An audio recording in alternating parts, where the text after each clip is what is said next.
Quay greetings. Quay is Algonquian for hello. Um, we talked about a reading from Peter DeErico.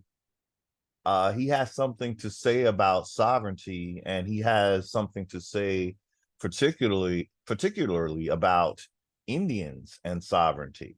So, unlike Anna, who really is dealing with only the immigrants, Anna writes, she is heading the state nationals system.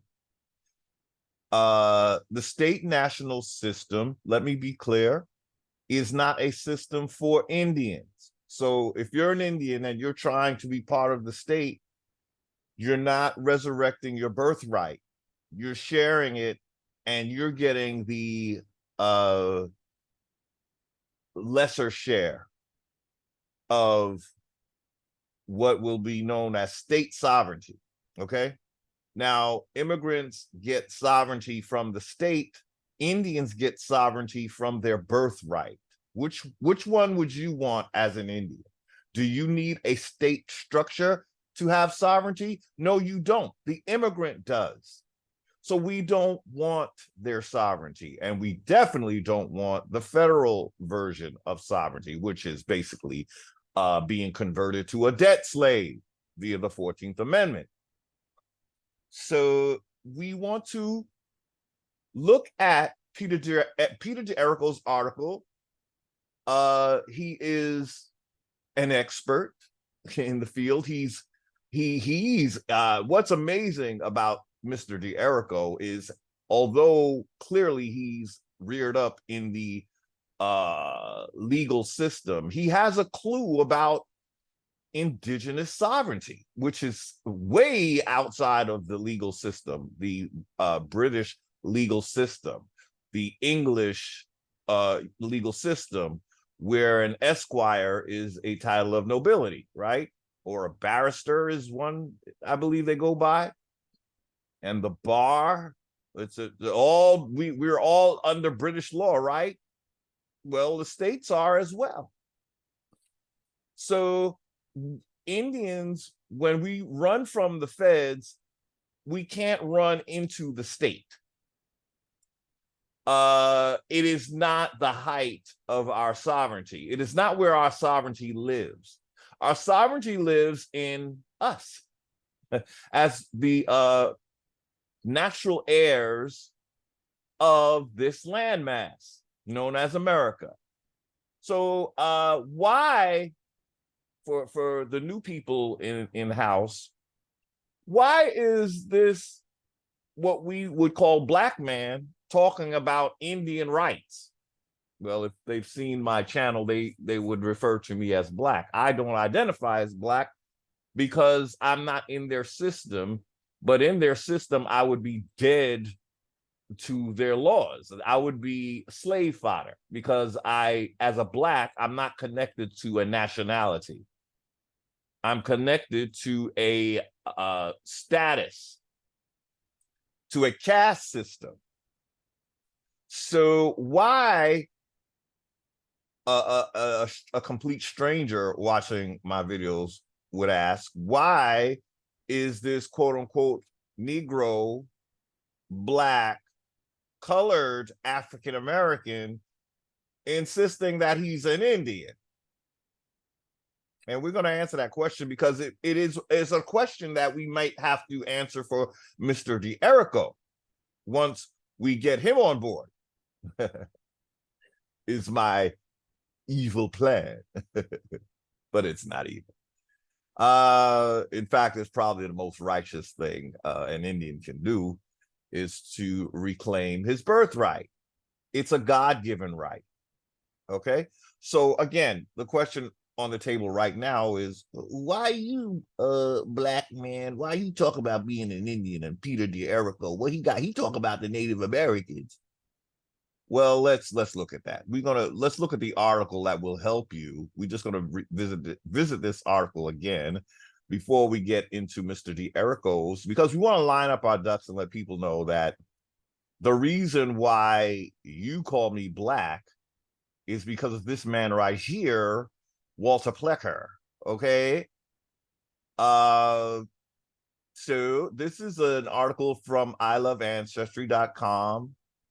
And if we Indians haven't figured out yet, I Love Ancestry, I think they're trying to put a bee in our bonnet. I think they've been trying to help us understand what's going on here. Okay. They're like, Indians, will the real Indians wake up? This is where they posted this article. So I'm not going to read the whole article, but there you see, paper genocide is what happened to the so-called black man. He was an Indian, and then he was paper genocided officially in the first federal census. So immediately, the first federal census is in the business of reclassifying Indians. So we're going to read just the beginning of this article: paper genocide of Native American Indians. Well, we call ourselves simply American Indians because that's what we're known as in the Constitution. Excuse me, in the 1787 Constitution, we are Indians, not taxed. They didn't say we were Native Americans. They said we were Indians, not taxed. So we want to redirect them back to the Constitution, right? Because the Constitution is the contract that they made, and we were not to be in their system according to that's how they got in the door. Okay. So let's go down. Facts: before Walter Plecker paper genocide, since the beginning of the African slave trade, and the African slave trade is basically them taking American Indians over to Africa. Really, that's really what's going on here, as well as to Europe. Okay, that was, excuse me. Since the beginning of the African slave trade in America, many native persons, now they're calling us native again, unfortunately, to the detriment of native heritage, were being listed as black, as what? So for the Pan-Africanists who say we pretendians and pseudo-Indians, you need to educate yourself about the 1790 census, okay? You need to educate yourself about the paper genocide, okay? So who was being called black, Negro, and colored? American Indians were. They didn't call us African American. Okay, they call us black, Negro, colored, because we were not from Africa. Okay, so for the Pan-Africans in the back row, who was being reclassified as black? It was American Indians, who they're calling Native Americans here. Okay, American Indians don't identify as Native Americans because we're more than just Native. We are what they call indigenous. We originate from this landmass. We didn't come from anywhere but here. There was no Africa when we started America's civilization, okay? Let's be very clear. I know that's news to a lot of folks out there, but we did the video on that, so yeah, that key that we got was Horace Butler's book, where he's basically telling us civilization began in America, but he's trying to say that Africans came here and started that civilization. No, they didn't, because they did not exist. Okay, when you break down what he's saying in When Rocks Cry Out, his book, he's saying the first civilization was Egypt, and it was known as Tameri. It began in South America. He's telling the truth when he says that civilization began in America, but he's telling the lie when he says Africans did that, because Africa did not have a civilization prior to Tamari. Tamari was the first civilization, not Sumeria. Okay. So the quick breakdown for Sumeria is they began their I guess they call it a kingdom circa 2900 BC. 2600, 2900 BC, thereabout. Well, what Horace Butler informs us is that our history began 3400 BCE is when we had, I'm sorry, well, that's, our kingdom began in 3150 circa BC. So that is before 2900 BC when Sumeria suddenly appears. So who's the oldest? America, not Sumeria. And just forget all that talk you heard about, you know, China being, oh, no. Those are called dubious dating methods. It's pre-literate. So that means this is before writing existed. So you can't tell me that they had a culture if they didn't have writing. Writing began in America with hieroglyphs. Yes. Okay, so we digress a little bit, but back to this article. Unfortunately, to the detriment of Native heritage, American Native persons were being listed as Black, mulatto, Negro, or just lumped together as colored, which did not allow for a distinction between indigenous and Negropeans or Africans on paper or in person, because we look exactly alike. I believe those people were nothing other than the people that Columbus stole from here that ended up becoming Negropeans. That's how ingenious this whole thing was. It was laid, the plans were laid out, yo. They were going to dump people that look just like us here because the intention was to make us one and the same, as if we are just arrived.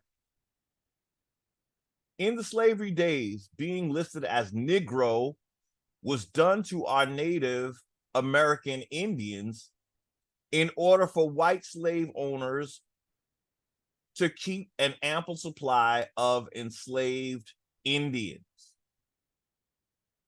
Okay, not African. Many blood natives lost their God-given blood heritage, our birthright, because we were being lumped as African. Okay, due to slavery in southern states, this is exclusively southern states, in which approximately 50,000 or more, what did she say here? Full blood American Indian men and women and children were forced by slave owners, because not all of them were white, to take part in slavery. With that travesty of race reclassification, Pan-Africans, starting from the first census ever taken in America, Native American Indians were falsely listed on how many of the census records? This is a key right here. That is a very important key, because she puts a number up here, 50,000. But when you use the term all census records, it sounds like it's every person that is called Negro, Black, or colored. So Indians, for the Pan-Africans, Indians were falsely listed on all census records, every census record that you find, made all Indians into Negroes, coloreds, blacks. But if the Pan-Africans will take note, she didn't say African American, did she? So on the first census, they did not call us Africans. Why? Why do Pan-Africans, why do you think that is? Let me give you a clue. We were not African. Native American Indians were falsely listed on all census records as Negro, Black, colored, and sometimes white. That doesn't count. If you were called white, you were higher in the caste system. So being called white was a good thing back then, because you didn't get treated as if you had no rights. Okay? So this is again a quiz for Pan-Africans if they think that those of us who are reclaiming our true heritage as Indians, you think we done lost our mind. And what happened in this article? Oh, they lost their mind too. Yeah, that's what you need to tell yourself. This is I Love Ancestry, okay? So they're talking about ancestry, okay? It's iloveancestry.com, okay? Native American Indians or Indigenous American Indians would be better, were falsely listed on how many of the census records Pan-African is? Oh, that includes your nigga ass.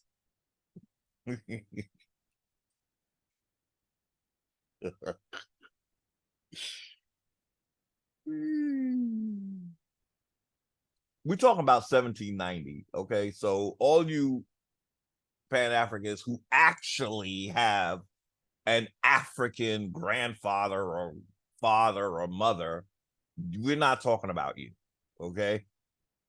Okay.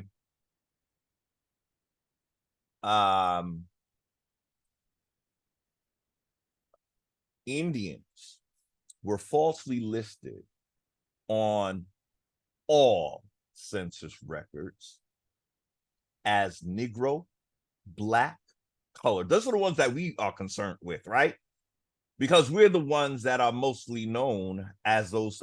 So there's no mistaking that they're not talking about Mongoloids. Mongoloids were never called Negro. Mongoloids were never called Black. Mongoloids were never called colored.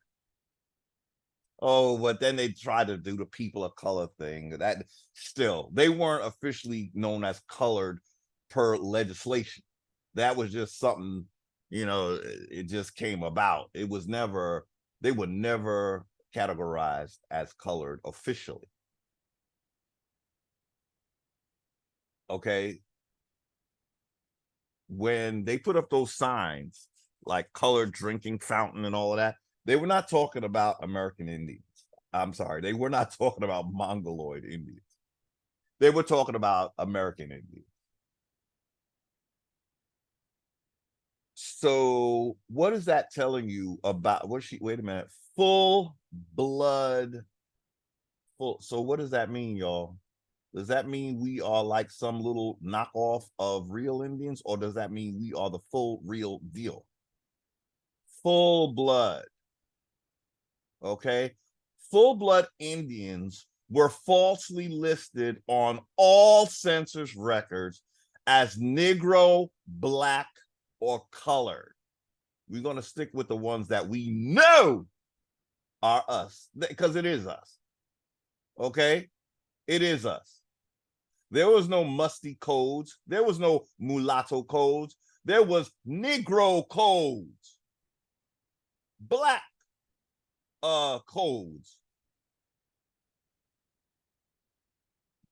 Okay? But I'm more familiar with the Negro codes. I don't know if they call them Black codes. But so this doesn't really stand up to the reclassification. No, it's much simpler to go with what we know.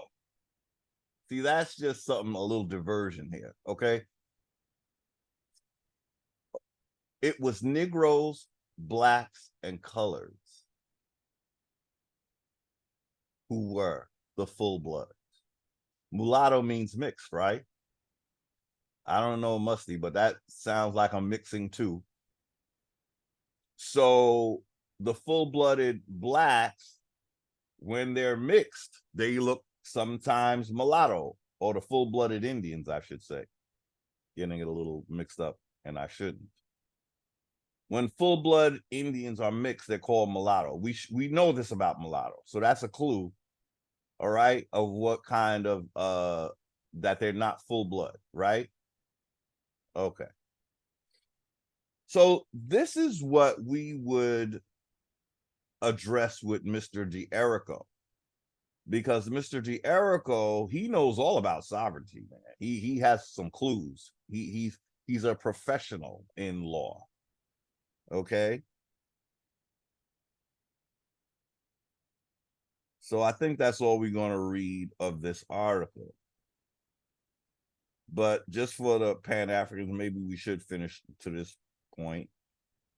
This was an intentional reclassification, which was passed down from generation to generation to the present, even presently entered on many Native American Indians' vital records, as in birth certificates and Social Security data. Walter Plecker of Virginia's vital records began a paper genocide trend that quickly spread throughout the 50 states and continues to this day. If you want to see the full video on this article, just look it up in my videos, please. But we just want to review that quickly to figure out, why is this black man talking about being an Indian? This is why. Because I am. And my bloodline goes back to the West Indies. That's where Columbus came and found my people, okay? But we're all Indians. Indians in North America and Indians in the Caribbean and South America and Canada. All over this piece, okay? This is our homeland, only ours, okay? We should look up the 1828 definition of America real quickly, shouldn't we? I think they took that down, though. 1828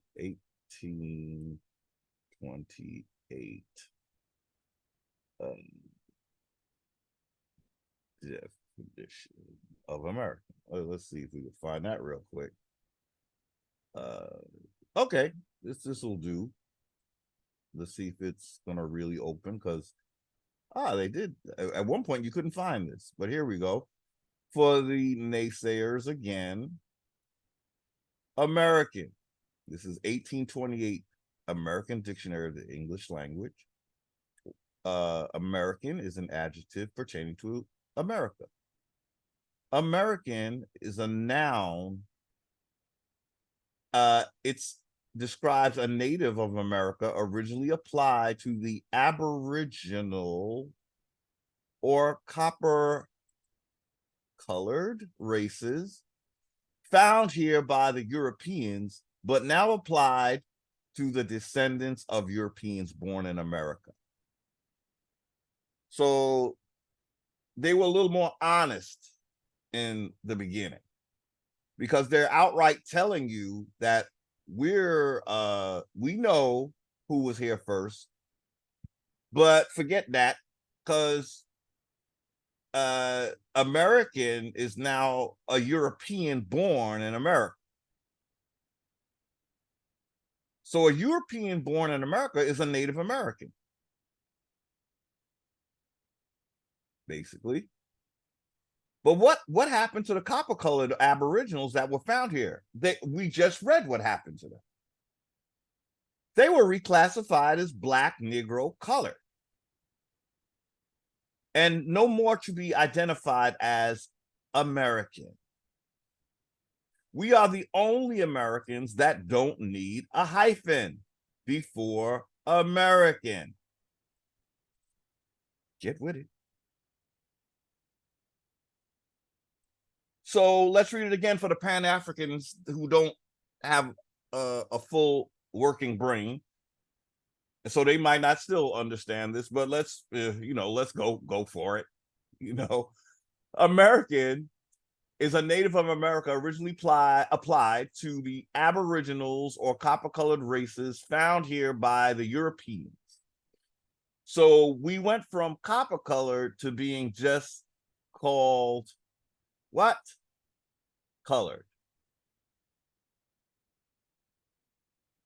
So little by little, they eased us out of our birthright. This is why we call colored, because we used to be called copper-colored. Okay.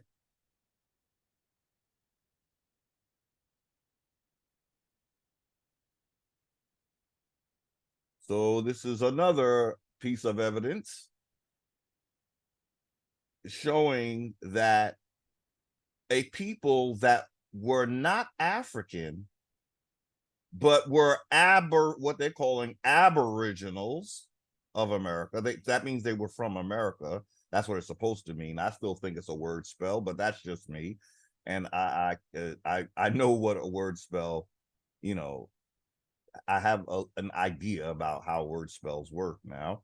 So it's not my favorite word, but it's good enough to let people know that Indians were not from Africa. And we know what the color of copper is if we look at a penny, which is made of copper. So who the hell are they talking about? Well, let's do this real quick. They're talking about blacks, mulattoes, Negroes, and coloreds. That's who they're really talking about when they talk about the copper-colored races that were here when Europeans got here. Okay? So now that we got that out of the way, let's look at Peter D'Erica. This is his website. Oh, wait a minute. No, it's HTTPS. Okay. //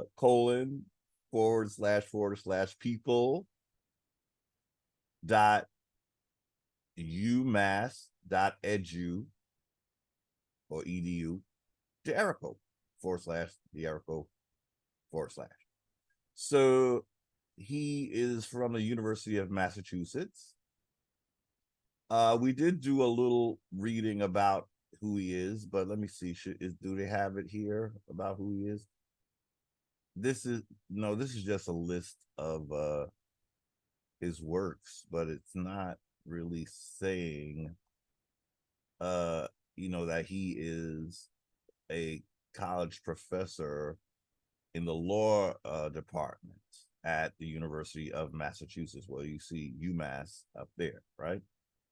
You can subscribe to his Substack. Is that what they call it? That's his picture now. I think that's when he was younger. This, I believe, is the same man. Yeah, that would be him. I mean, his name is there, so he's a little older, but no less versed in sovereignty and what sovereignty is about.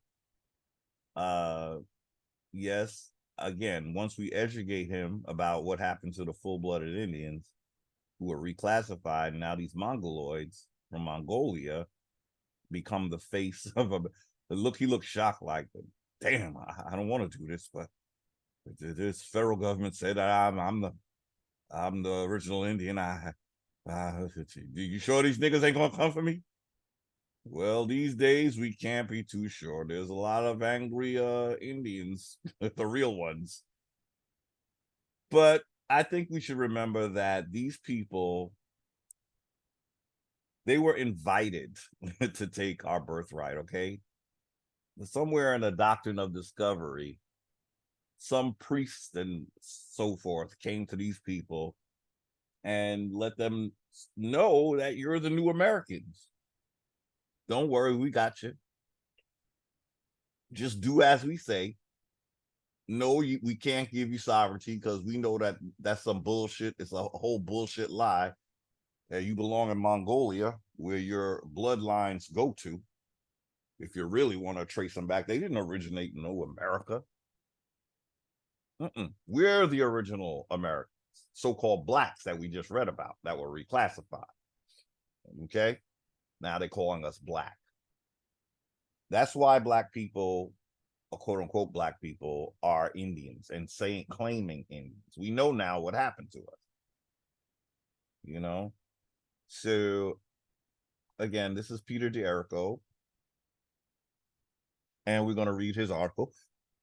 They're not really giving us his credentials here. I wonder if there's some place where we could read about him. Is there?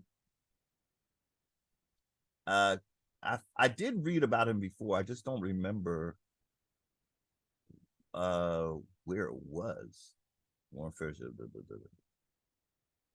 Let's see. It would be nice to get a little. He's a professor at the University of Massachusetts. You saw the website where he can be found, whatever. But I don't see them talking about his credentials here. I'm trying to see. Oh, wait. Hey, is that it?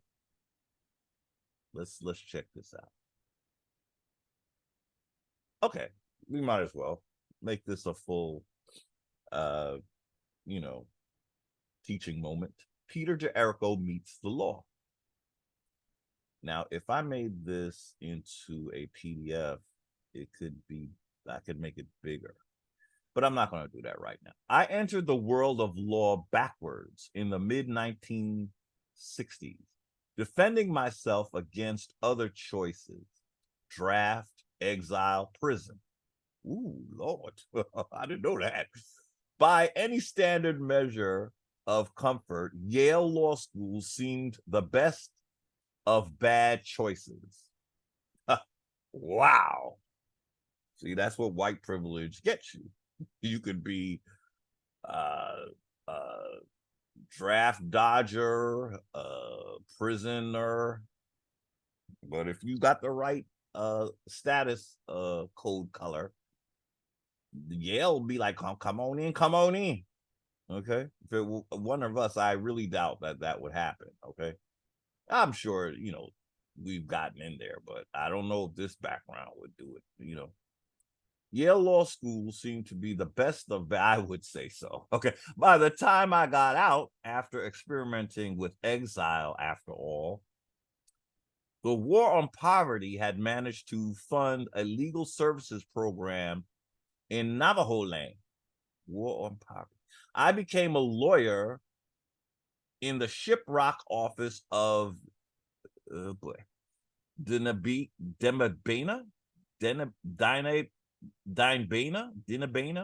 Nahila. Oh gosh, but we ain't whatever. Okay, that's the office. Okay, that's the law office. I guess those are the Native Americans' law office.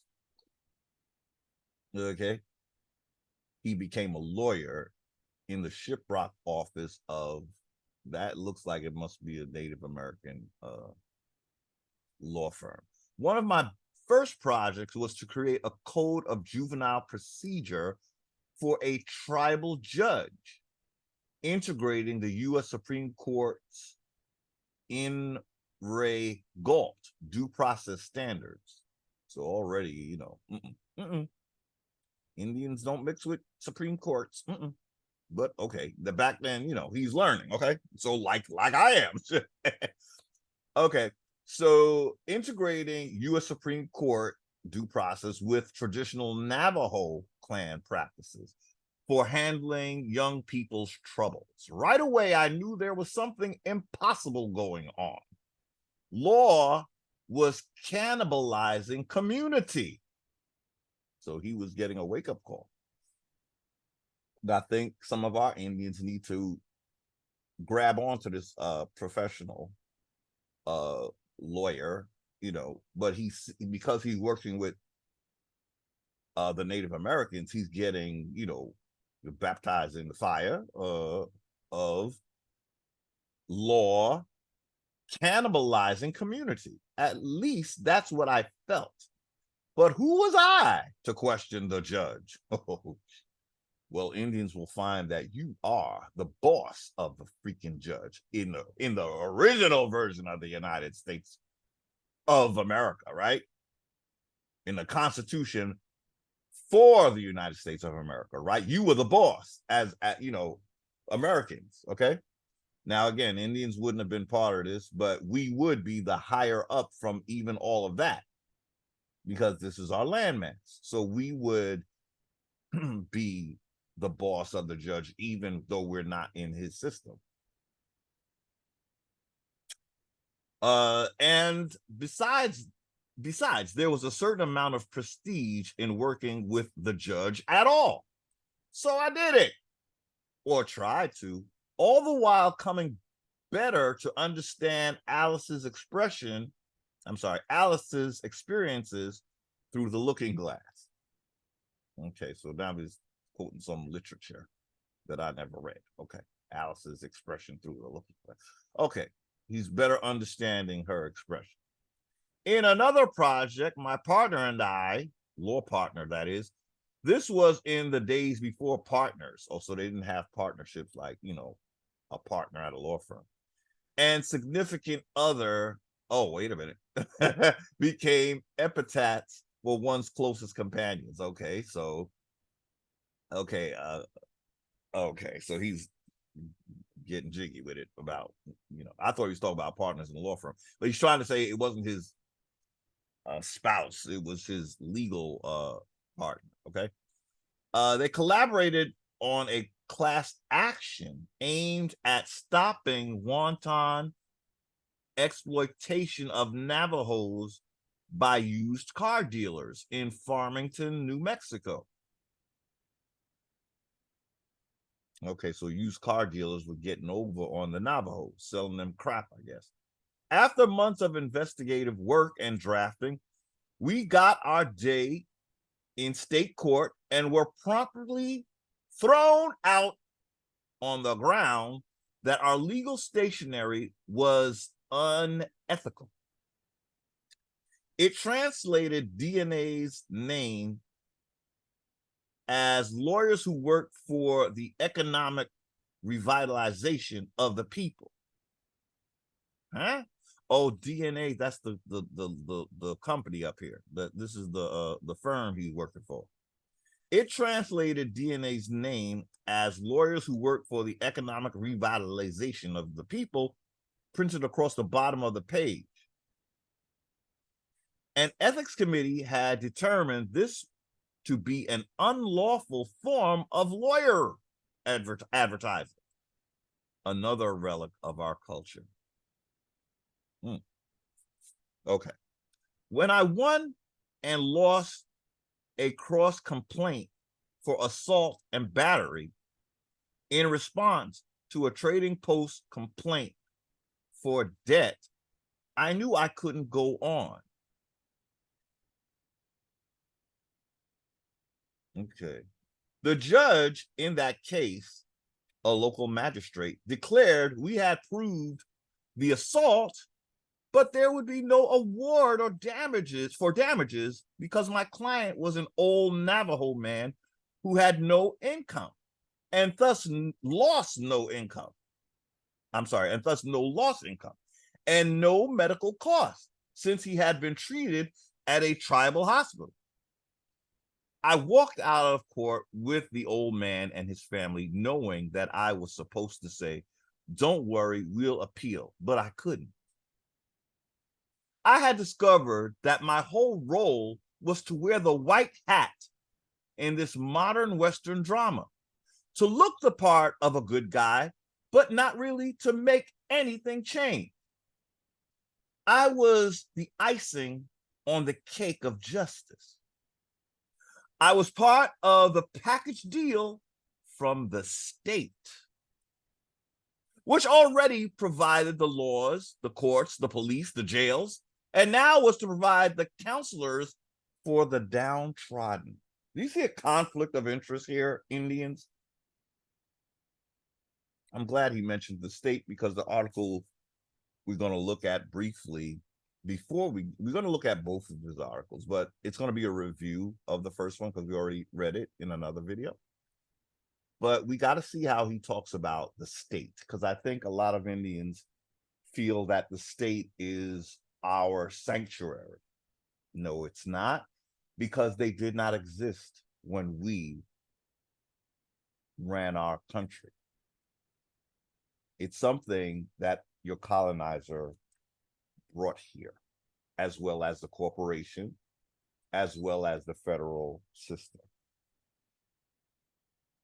Okay? Okay. These stories are the tip of the iceberg of what followed. Good Lord.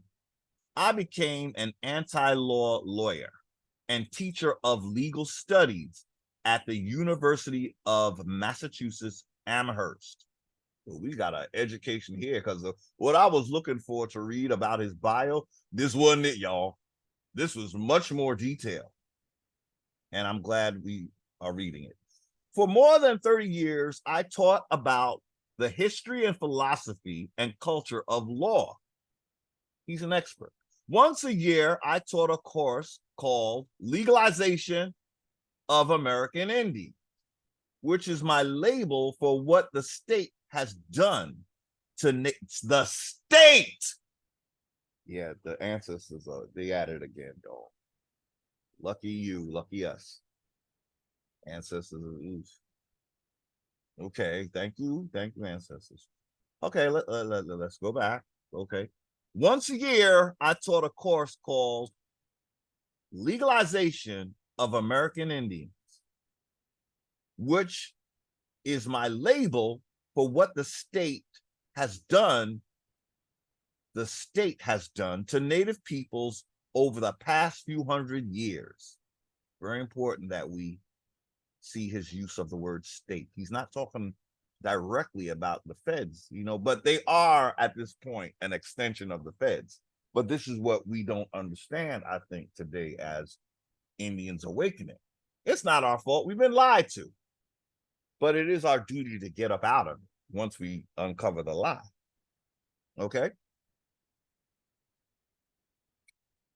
So it's what the state has done to Native peoples over the past few hundred years. Confine and define human relations in legal categories. When I wasn't teaching Indian law, I still, see, he knows about Indian law. And he's the one that's telling us that it's some bullshit. It's the now you see it, now you don't type of sovereignty. That's what his article said. When I wasn't teaching Indian law, I still carried the influence of this work into my classroom. I see the history of law as an imposition of the state system of government on non-state society. Indians are supposed to be in non-state society. And that's surely what we are going to do. When I tell you, Indians, you're going to get your ass out of the state and federal, those who want sovereignty, this is why you have to do it. They're both colonizer, constructs. That's why we're only mentioned 3 times in the original Constitution, because we wasn't part of that. And then when they did make us part of that, they still ain't serving us up no kind of just treatment. How the hell are we gonna be marching I mentioned this in a former video that I didn't post yet, but either this week or last week, very recently, they had a commemorative march on Washington led by what's his name, Al Sharpton. When they announced this, I was in a commuter van on my way to work with a few passengers on the van with me. I was so put off that I literally spoke. I had to say something. And I said, what did I say? Because I realized, so now we're glorifying the fact that we have to march for shit. And lately, marches don't do shit, and it never did when you really think about it. But back then, we thought it did for some reason. I don't know why. But at that point, when I'm hearing Al Sharpton talk about, come join me, and we're going to commemorate the historic march on Washington, whatever, Washington. I was like, what did marching do? It's like, what's that going to change? I forgot what I said, but I said something to the effect of, what's that going to change? How long we been doing that? We can't make this a way of life. And I realized that's all it is. It's a way of life that commemorates that nothing ever happened when you did it the first time. So why the hell are you doing it now? Oh, just because it seemed like it did something back then, or you felt like you were doing something. You march, you go back home, and next day there's another police shooting, and we trying to figure out how to get the cop off. We're not supposed to be under the cops. We're not supposed to be under federal or state. They're not even supposed to be arresting us, let alone killing us. So that's his label, legalization of American Indians, which is my label for what the state has done to Native peoples over the past few hundred years. Confine and define human relations in legal categories. When I wasn't teaching Indian law, I still carried the influence of this work into my classroom. I see the history of law as an imposition of the state system of government. The imposition, it's imposing the state system of government on non-state societies everywhere.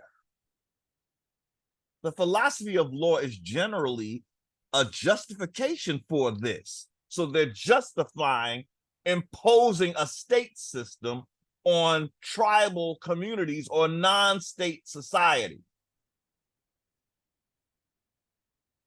So the philosophy of law, when I tell you law is from Great Britain, the philosophy is justifying imposing their state system on. How do they do that?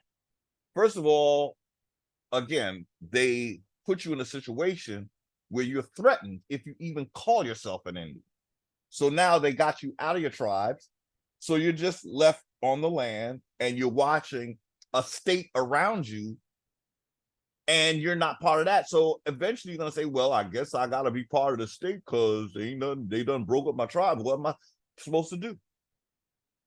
What we supposed to do is remember who we are, get the hell out that state. Well, you ain't going to leave the state, actually. You're going to let the state know that, baby, you on ancestral land.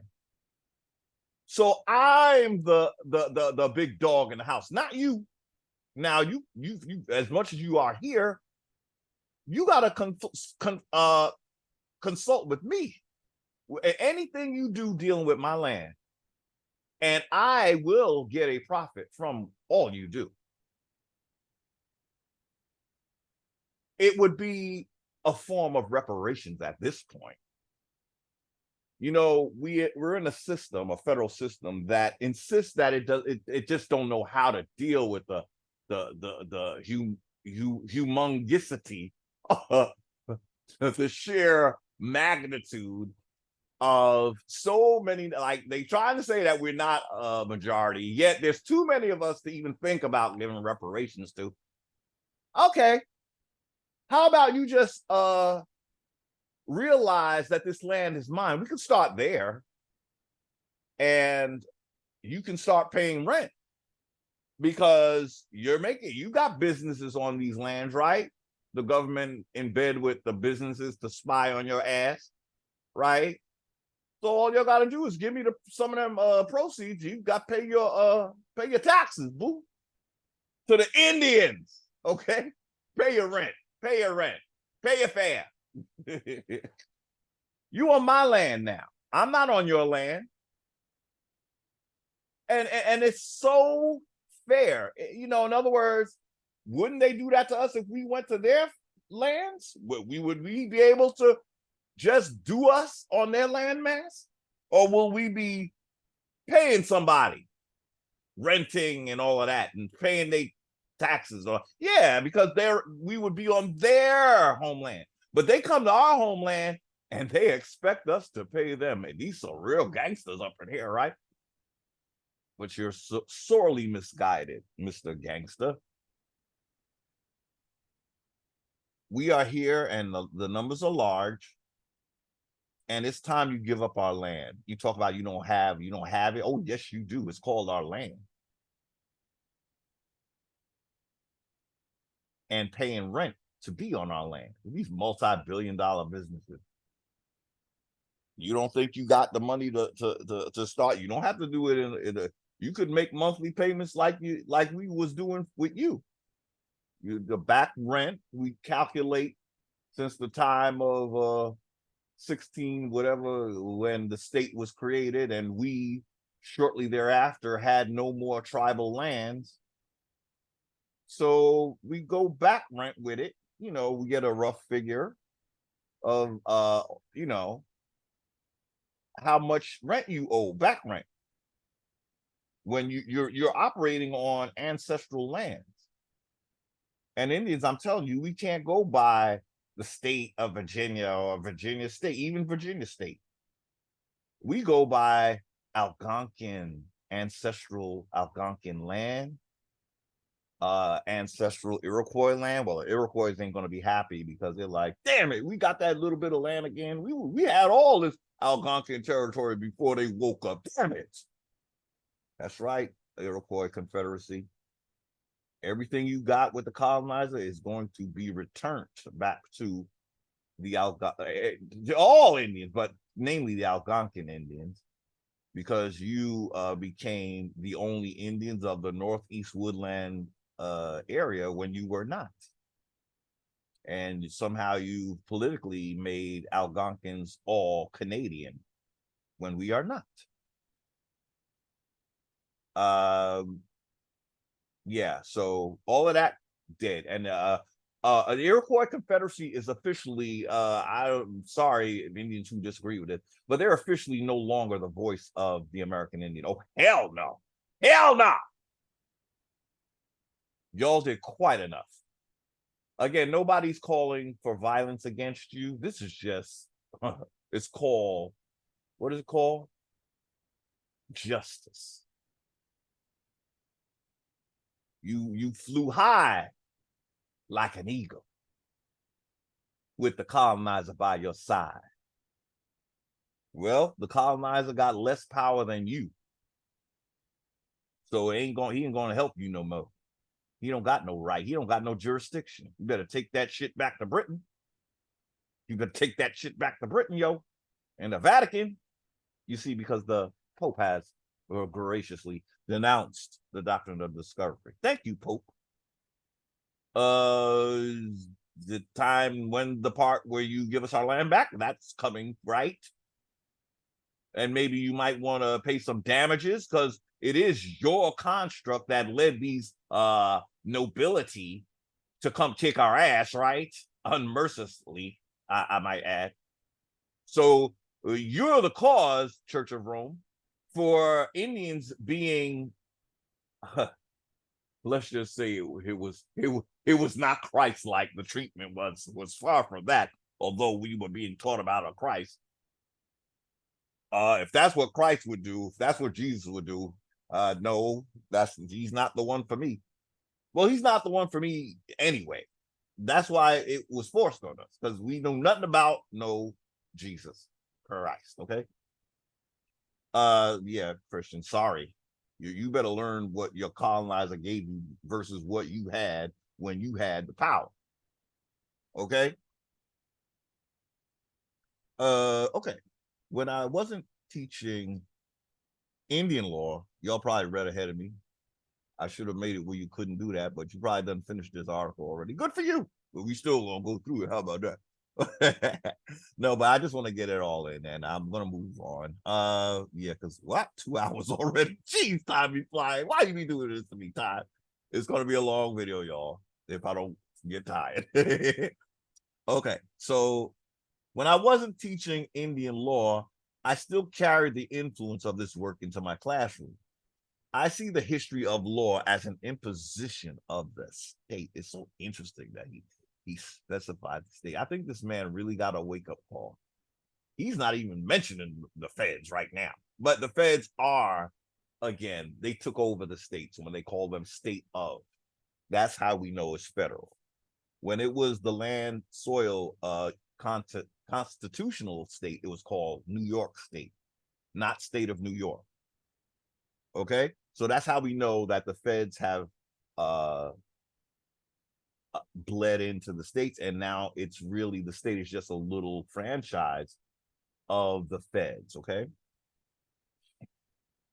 I see the history of law as an imposition of the state system of government on non-state societies. Oh, Indians, I wish y'all could understand what this man is saying. I really do. We've been duped. You know, it's a series of psyops that we just have to extract ourselves from, and then we can be able to move as we should on this land. Okay. If that's what we want. I think there's a lot of Indians who actually do want it, and they don't want you know, a mockery of that. You know, a pretend authority given by the feds. They're never going to give you full authority. Why would we settle for half-ass authority from a colonizer that up to this point, and if there was no awakening, trust he'd still be kicking your ass? He's still going to, but he's going to do it in a nicer, gentler way, because he knows, oh, okay, so we still got them believing that they need to be on a reservation and that their sovereignty is only coming from the race. See, they're making us like them. See, the immigrants, their sovereignty was coming from the state. So the federal is going to, you know, impose their system on indigenous. And so, of course, our reservations will never be as big as a state, right? So we're still getting punked, right? So our sovereignty is going to, just by virtue of the size of the reservation, your sovereignty is smaller. If you were in a state, the whole state is sovereign in their system. They're getting their sovereignty from a state construct. Our sovereignty was supposed to be everywhere on this American soil, not just the resident. How dare you think you could limit my? Are you kidding me? You and I should trust you and work with you. You're cheating me at the gate. And I think this is fine. And this is what the ancestors want. I don't think so. I don't think so. And if I'm a bad guy for that, I'm sorry. If I'm the big bad wolf for trying to get Indians to see what really do them, all right, fine then, good. That must be a good thing. Okay, so I see the history of law as an imposition of the state system of government on non-state societies everywhere. The philosophy of law is generally a justification for this in the name of reason or God or economics. Lord.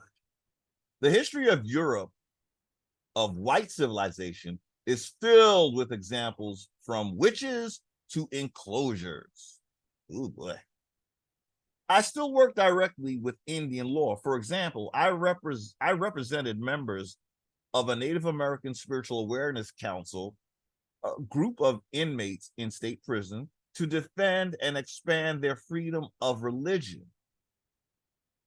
their access to headbands, pipes, purification lodges, and a weekly circle. The case, Trap, etc. versus, I'm sorry, that's not etc. Trap et al. Versus Dubois et al. Okay, Trap versus Dubois resulted after 10 years in the Massachusetts courts. Took 10 years for him to get them to wear headbands and get peace pipes and purification lines. 10 years. After 10 years in the Massachusetts courts, in a court-ordered agreement with the Department of Corrections to protect spiritual practices and provide lodges. See? It would be a given that we could do that if we were running the show. We wouldn't have to go to Big Daddy Colonizer like he did and get this done for us, because we'd be calling the shots.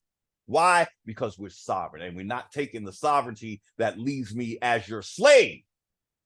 We're taking the sovereignty that puts you where you were supposed to be, which was my employee.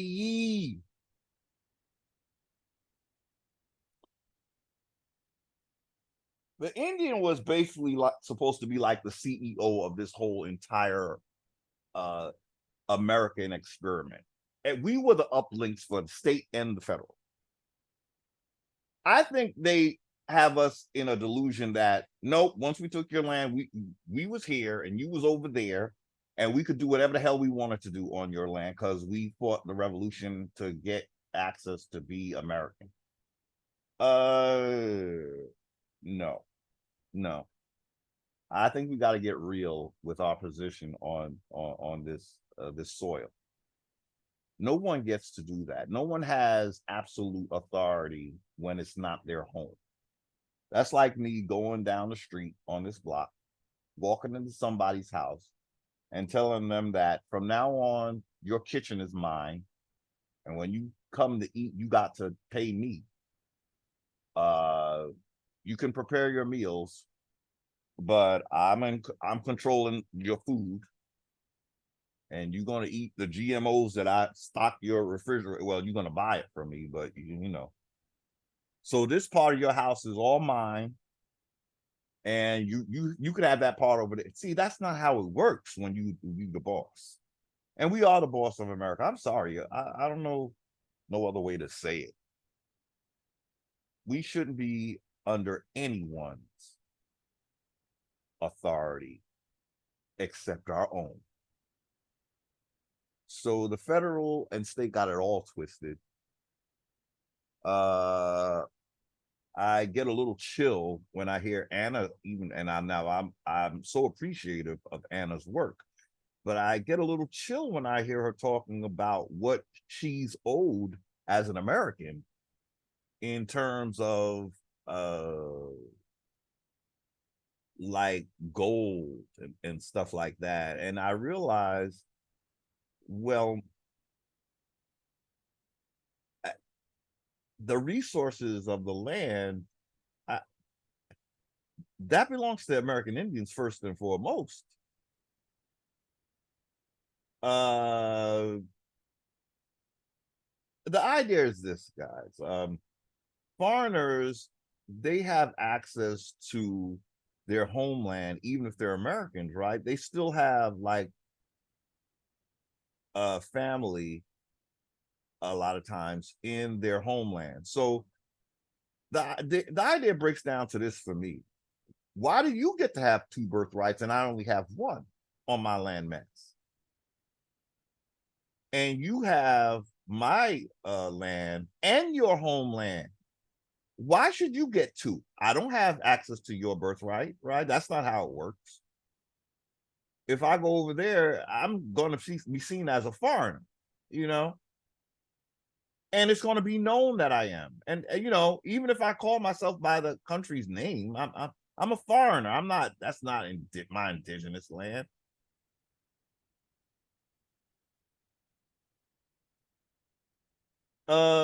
So that's the idea. The idea is, if we let things stay as they are, sharing everything we have to the point where people have two birthrights in America and back home, how is that fair to the American Indian?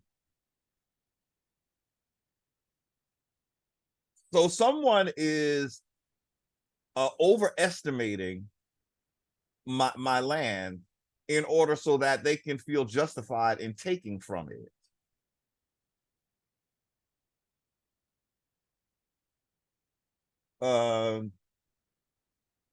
So finally, after 10 years, he got these Native Americans, I'm sure they did not look like us, to be able to access headbands, pipes.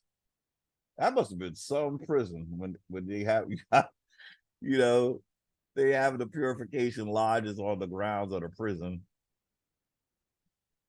That's interesting. And smoking their pipes and stuff. But I guess you could smoke in prison, I guess. Also in Massachusetts, I represented 2 Wampanoag men charged with violating a local shell fishing ordinance. The case, Commonwealth of Massachusetts versus Michael J. Maxima and David S. Green, resulted in unanimous decisions of the Massachusetts Appeals Court and Supreme Judicial Court upholding Wampanoag fishing rights. Okay. Elsewhere, I have been working with the Western Shoshone National Council over a number of years in a variety of legal contexts, including federal and state court litigation in Nevada, and petitions to the United Nations and the Organization of American States. These are both corporations that have nothing to do with our jurisdiction as Indians. Just forget it. The United Nations does not represent us. And they shouldn't. We have a whole landmass. There's no reason why we need a United Nations. They are not, we would have to step outside of our jurisdiction to a lesser jurisdiction of their forming, and we don't need it.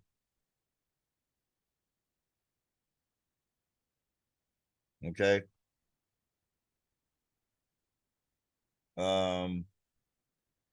Organization of American States. What the hell is that? In other words, we already have what they refer to as the United States. So what is the how many different corporations do we need operating here? See, this is why we don't want none of this. Because all these are different contracts, y'all. I don't know what constitution the Organization of American States is working with, nor do I know which constitution the United Nations is working with. But I know that we had one, 1787, baby. Get it? Get with it. So I don't know why we need all this bullshit. We already have a contract. Creating a new one is not fixing the old one, especially if it's with other entities. The entity that we're dealing with, basically, it amounts to Congress. What Congress is the one that elected itself to be the plenary authority over Indians. And they're the ones cooking up these federal Indian laws. That was not part of their 19 enumerated functions, though. We didn't give them that authority. They made it up once they recreated the United States of America into just the United States. You see how the name game works? So I don't know what the fucking Constitution of the United Nations is. All I know is that we made one that works pretty damn well when we use it and when we're not reclassified. This is what I'm talking about. We can't run to these other organizations. We don't got a contract with them. The United States made these, they made all these to get out of our contract. And so so this is what's happening. The United States Corporation is sponsoring all this United Nations and Organization of American States or whatever. They got some kind of link. But what they're doing is trying to keep us away from that damn Constitution. That's what they call it. That fucking Constitution of 1787, where these Indians call themselves not taxed. We don't like that. We cannot keep recontracting with these organizations. We have a contract that is being dishonored. Get it through your head. Stop running to these strangers, these foreigners, these organizations that we did not contract. We got a perfect contract. Well, it could be better. I don't know about perfect. Because it seems like it led, in other words, the commerce clauses became the law of the land instead of the law of the land being the law of the land.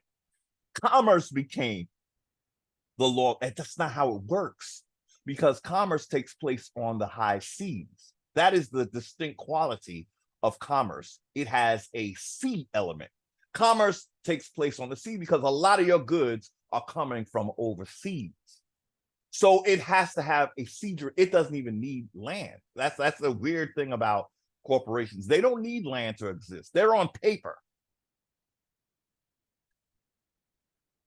We don't want anything that was created in a sea jurisdiction.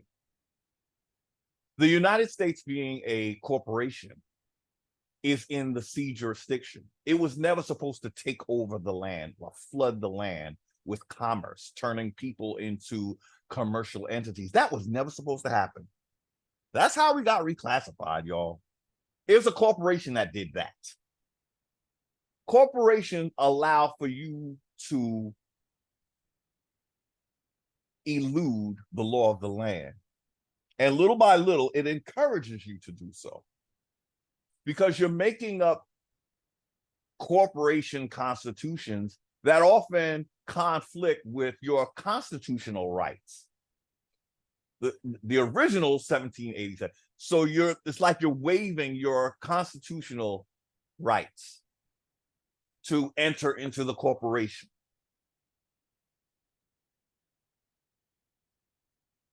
On the internet, I have been active with Native Web, a website for indigenous peoples, since the beginning of that project. This effort is an important part of the growing global consciousness of indigenous people. You see, that global part, that's always a red flag, because you're talking international. International is dealing with the sea. International is sea jurisdiction by definition, basically. So we don't need to go global because there's no globe, number one. But number two, it's a sea jurisdiction. All we need is the land. See, Peter may need to affiliate himself with, see, what happens is when you don't see a remedy on the land because it's being hidden from you, in your own status is being hidden from you, then what happens is even an experienced lawyer like him is going to look for, some kind of other set of laws outside of the land. See, that's the mistake. Once you get off the land, baby, you're off the land. If you going outside of your house for a remedy, you should not have to leave your house for a remedy. Your sovereignty follows you. You don't go out and chase it down in some set of laws that are international in nature.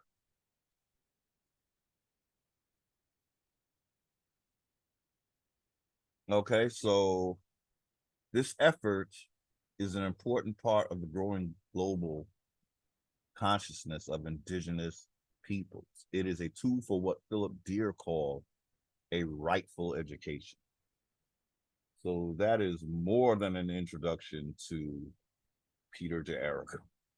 Okay, he got most of it right. He's in the ballpark. But again, I don't Indians don't, we don't need to go global. We got a whole mess right here on this landmass to clean up. And before we even think about going international, we don't need to go international. Look, here's the idea. This is the idea right here, y'all. This is the idea right here. Okay. Indians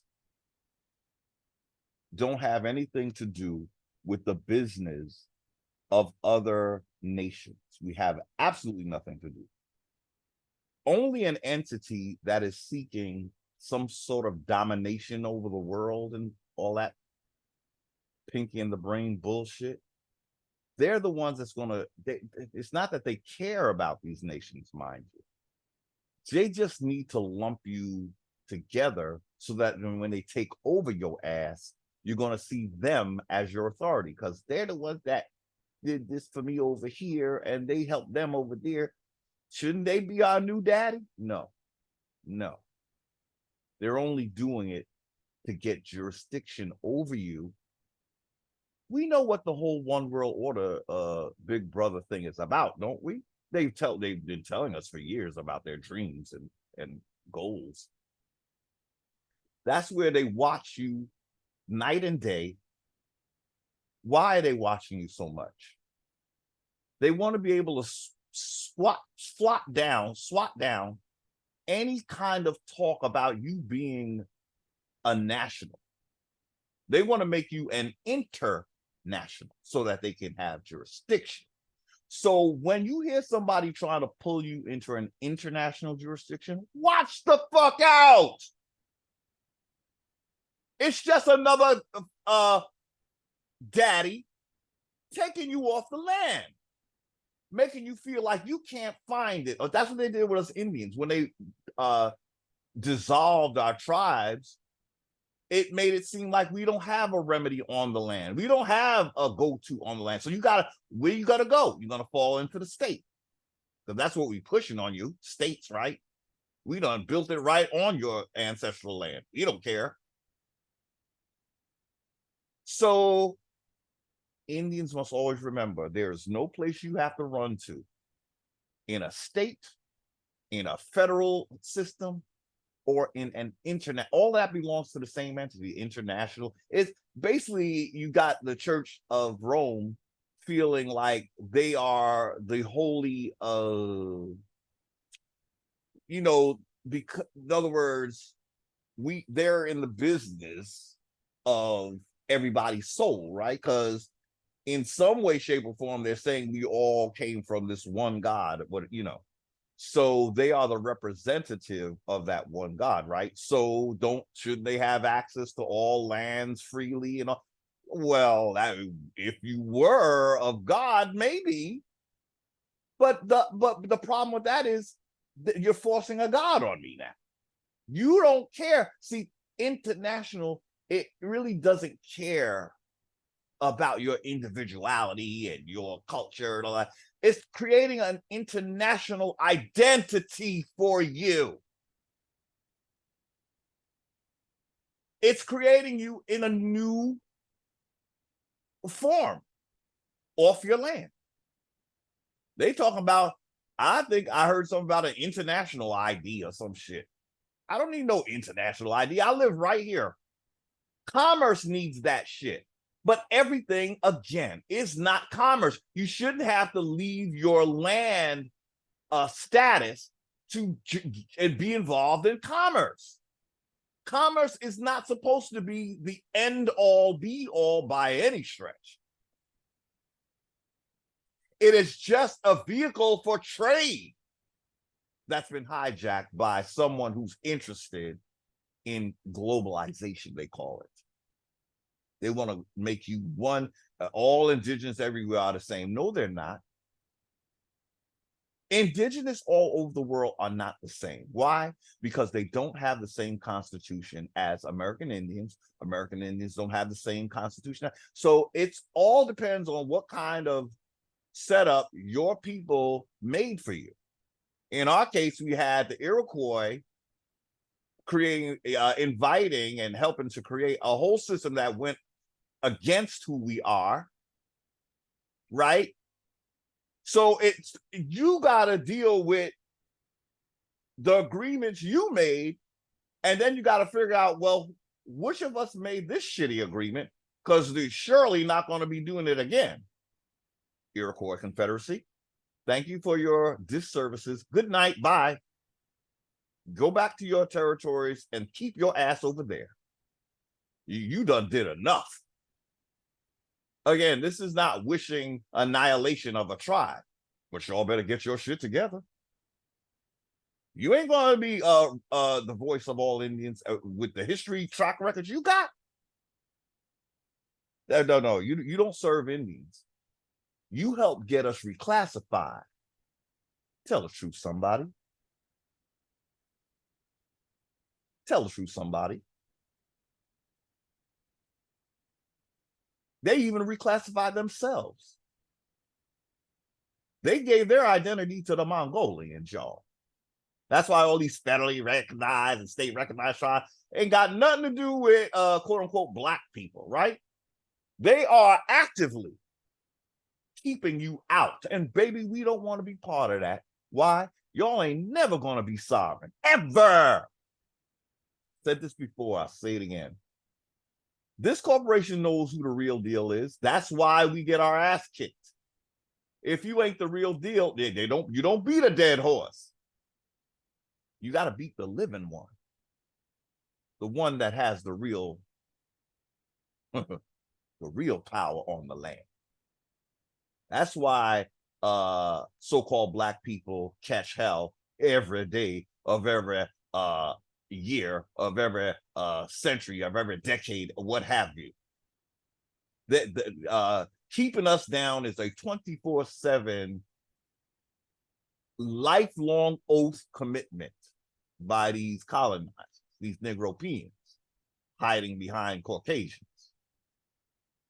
And their plans are like in the 100-year kind of time frame. That's why Indians, when we get on board with this game, we got to think long term. We got to make sure that we pass down the knowledge. See, the school system that Congress gave themselves the authority to create, which we didn't give them the authority in the original Constitution. They had 19 enumerated functions. As I said before, creating a school system we didn't ask them to do that. They took that upon themselves. They knew what they had to do to dumb us down, and they did it. And it worked for a good long time. But who woke you up this morning, Indians? Who woke you up to being an Indian? Was it you? Was it the colonizer? Who the hell was it? Let's give the ancestors a hand. Who was it that woke you up today, Indian? That is a supernatural situation. And when we get real about this awakening, how miraculous this shit is, then we're gonna know that there's not gonna be, it's never gonna be right until it's completely right. Our ancestors did not wake us up to be on a reservation on our land. I'm sorry. We gotta want much more. When you ever heard when the preachers be telling you gotta want more, you gotta value yourself to know what you deserve in this world, huh? That's what Indians got to do. That's like we like going in our own storehouse and saying, I'm just going to take this little piece of tin. You got a whole gold mine, and the Indians walking in there talking about, I just want this. What is this? This is, oh, that's a rhinestone. Okay. You don't want the diamonds? I'm good. I'm good. I just want this. I just want to be friends with you, Daddy. Foreign colonizer, Daddy. I just want to make you happy and make you feel at ease in your house. Oh, it's my house, Daddy. Well, not if you're gonna let Daddy take it for you. Well, I trust you, Daddy. You run my house for me, and just come and visit me sometime on the reservation. When you come to take my shit, could you just just leave the basics. I have a look.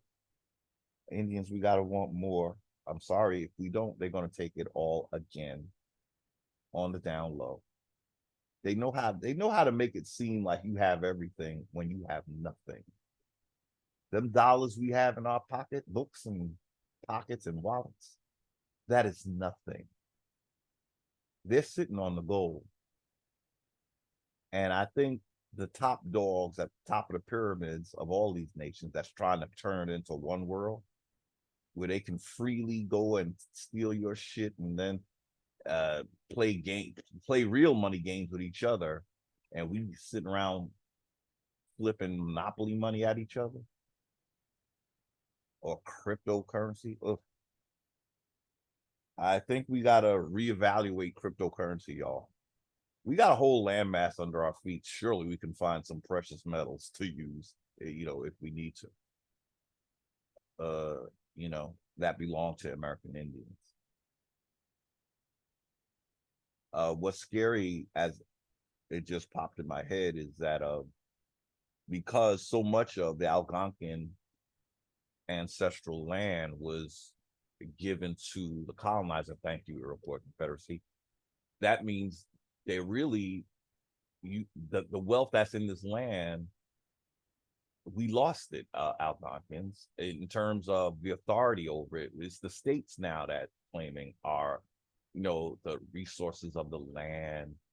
This is what the Iroquois Confederacy got for you, Algonquins. I hate to upset you. I really do. But you know what? We're peaceful Indians. We just want to speak the truth and let the truth ring till earth and heaven sing. And the song is going to be, thank you. We are restoring the Algonquins back to their homelands. They were effectively exiled from, thank you, Iroquois Confederacy. You see, I'm not gonna. If you notice, I don't really sugarcoat this issue. I don't talk around it. I don't act like it doesn't exist. But I don't have to. I can speak the truth about this situation because I'm not promoting violence, but I am promoting awareness that we Indians want what was taken, and I believe that Algonquins lost the most. I truly do. We got kicked off. I'll say it till it makes sense. We got kicked off of the area known as the United States because the Iroquois had to make room for the Vatican's children called the British monarchy. Okay. Okay. So now let's move on. We're going to take a break before the next segment, and I'll be back. Thank you. We're back. And before we get into the next segment, which is the actual reviewing and then the reading of the Peter Jericho, the new article, we're reviewing the old one very quickly, and we're going to read the newer one that we didn't read before. But I just want Indians to know this is not against any of your efforts. I come in peace, but I have a very, I want to say I have a strong sense of injustice. And so when you hear me talking, it's not necessarily to critique anything. I'm learning and I'm trying to share what I learned for the betterment of us. We can always do better, right? So I just want to let Indians know that this is not personal, because I know, I know what the true enemy. I know what it is. We Indians have an option to. We'll always have the authority, so we don't have to go with any foreign entities. We really don't. We don't benefit. the only Indians that I know that would benefit from the colonizer is the Iroquois Confederacy. Those are the only Indians. Any other Indian, I don't think you should feel that I'm saying something against you, you know? And I just have to say it because let's just say, I've been made aware that, something I said was not quite welcome. It was seen as something personal. Again, I'm learning and I'm sharing knowledge that, but I am using a lot of my what I call common sense to break down some of this. And that's all I want to say. Even our great leader like Martin Luther King was able to say that he might have led us into a burning house, is it what he said? So he took an account of himself, and he at least he was trying to change his course where he felt he could do better. So I just have to say this because I don't want any Indians to feel any kind of way. I'm only hoping that Indians understand what sovereignty is. That's all, and I'm learning and I'm just sharing what I learned. And I'm using what I this Peter Jericho, well, we're going to read his article. So it's not just me trying to cause a ruckus or nothing like that, So without further ado, maybe I should pull up the article first. Let's see. So we saw that. Okay, so we do want to revisit his old article because we saw where he said some things about the state, right? He seems to be very state, which is perfect, right? Because that is the latest revelation for me, how we're not even supposed to be in the States. I didn't know that before. It's nothing wrong with not knowing, so now we saw what he said about states. Now we're going to revisit the article we read in a prior video, but we're going to only go to the parts where he's talking about states again. So this is the article we read, American Indian Sovereignty. Now you see it, now you don't. This is by the same guy we just read about his little bio, Peter Jericho. I'm convinced that once he knows what happened to the real Indians, he might shift. I think another thing he could be made aware of is that those Indians will never really have the sovereignty that the reclassified Indians have. See, to the mark of a true Indian, if we haven't common sense this by now, is that you have lost your identity. So the fact that no one knows you're an Indian, ironically, is the proof that you are the true Indian. The Mongoloids are known as Indians, right? So they're not a threat. Why? Because they don't have the same authority that we have. When you read the definition that we looked at today and understand what a copper-colored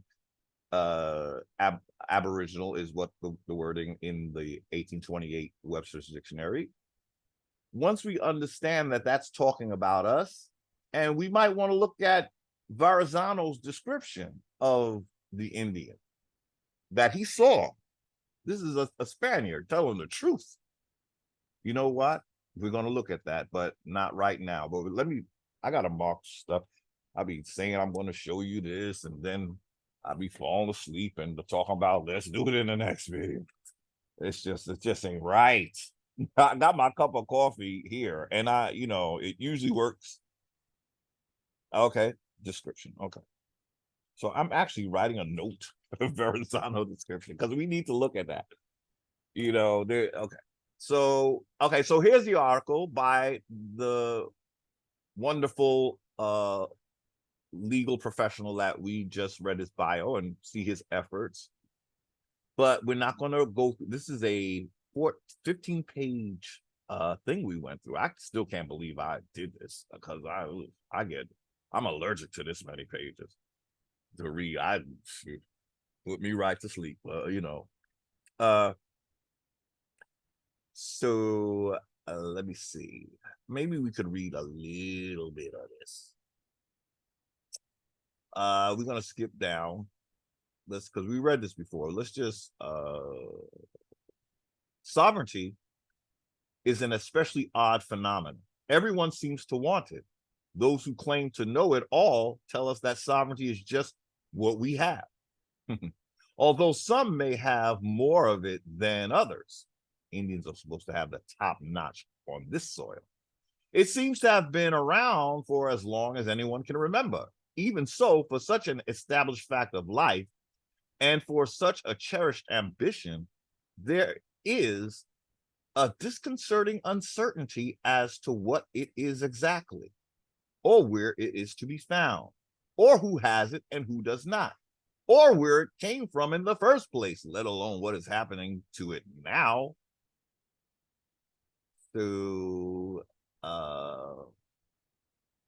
let's see. Another Columbus Day, discovery and encounter.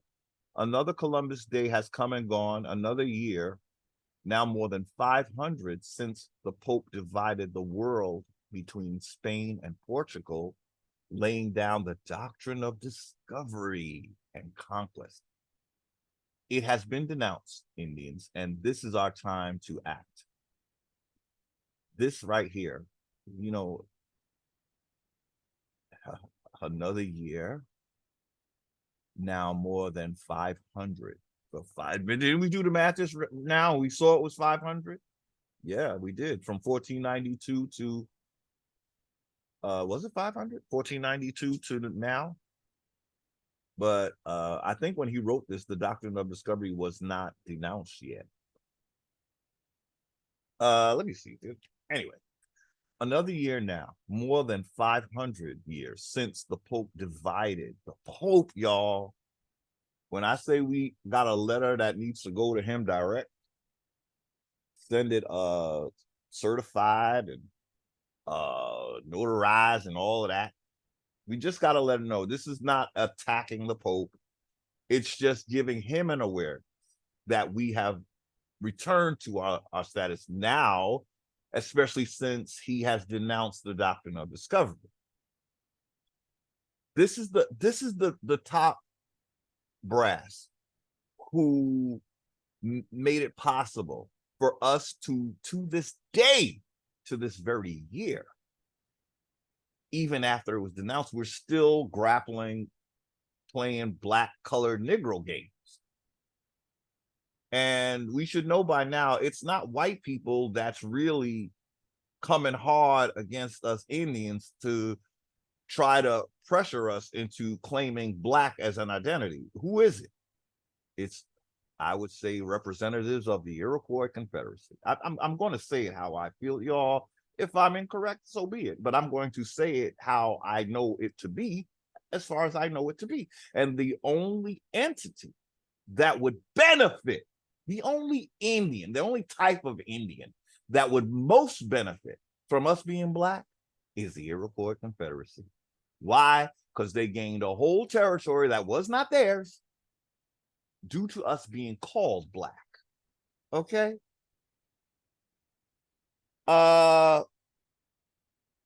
If you are of Iroquois descent, that don't mean this has to necessarily apply to you. Seriously. If you have a sense of justice, you can call it out. You can certainly call it out. because an injustice to one Indian will be an injustice to other Indians once we get rid of the extracurricular colonizer influence. Okay, and it's just the Indians, we're going to have to face this anyway. So you might as well err on the right side of right, no matter what Indian you are. I know Algonquins aren't angels. I never said they were.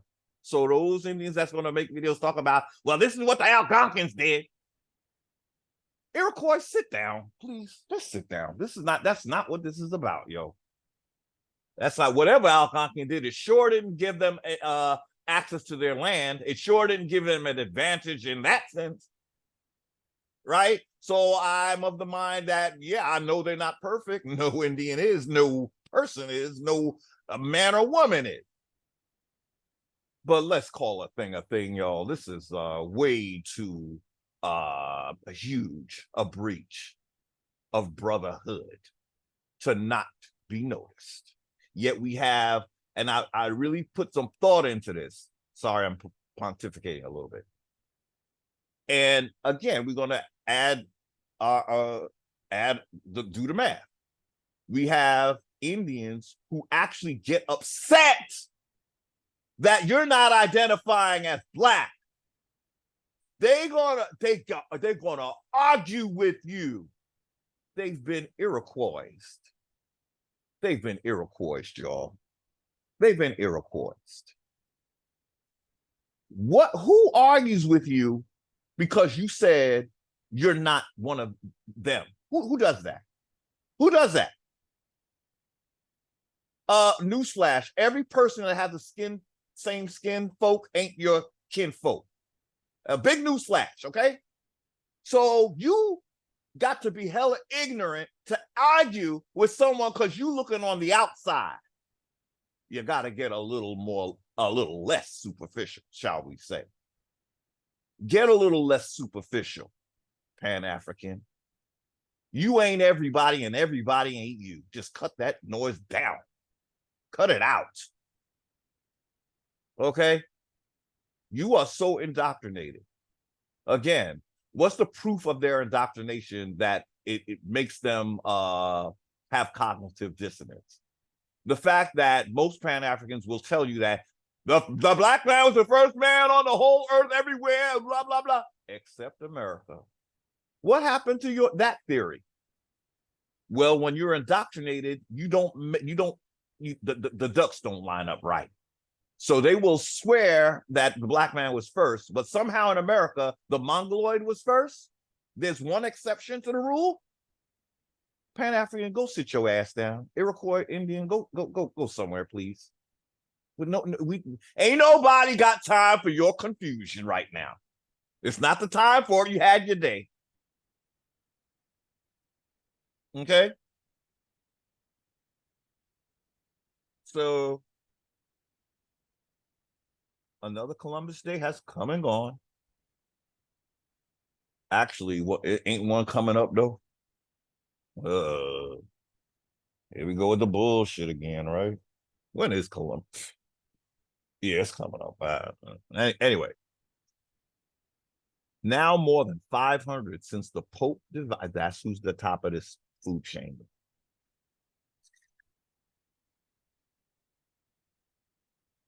Excuse me, I'm sipping on my coffee. The shit is already cold. Running my mouth. But it's good. Okay.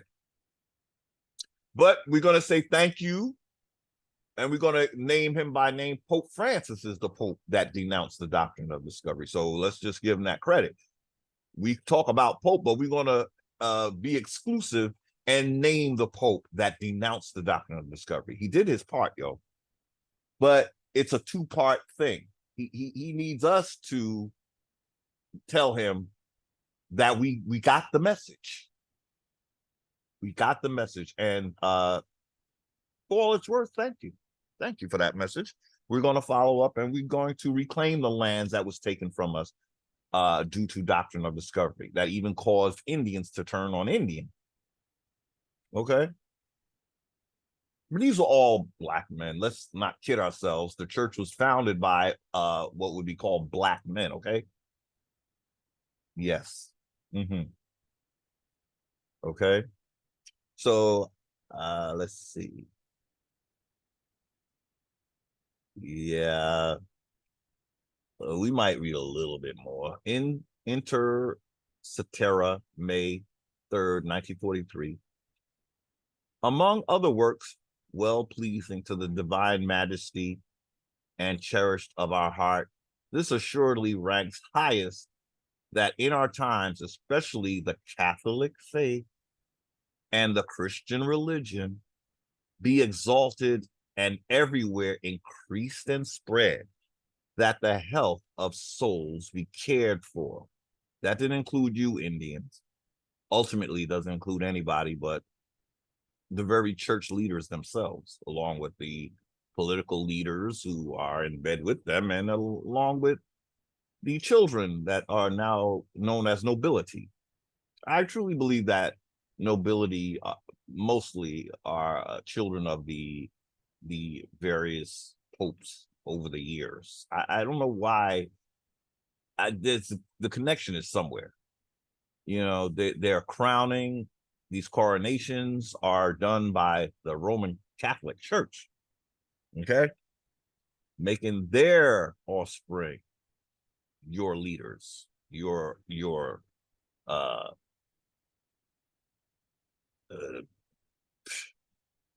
uh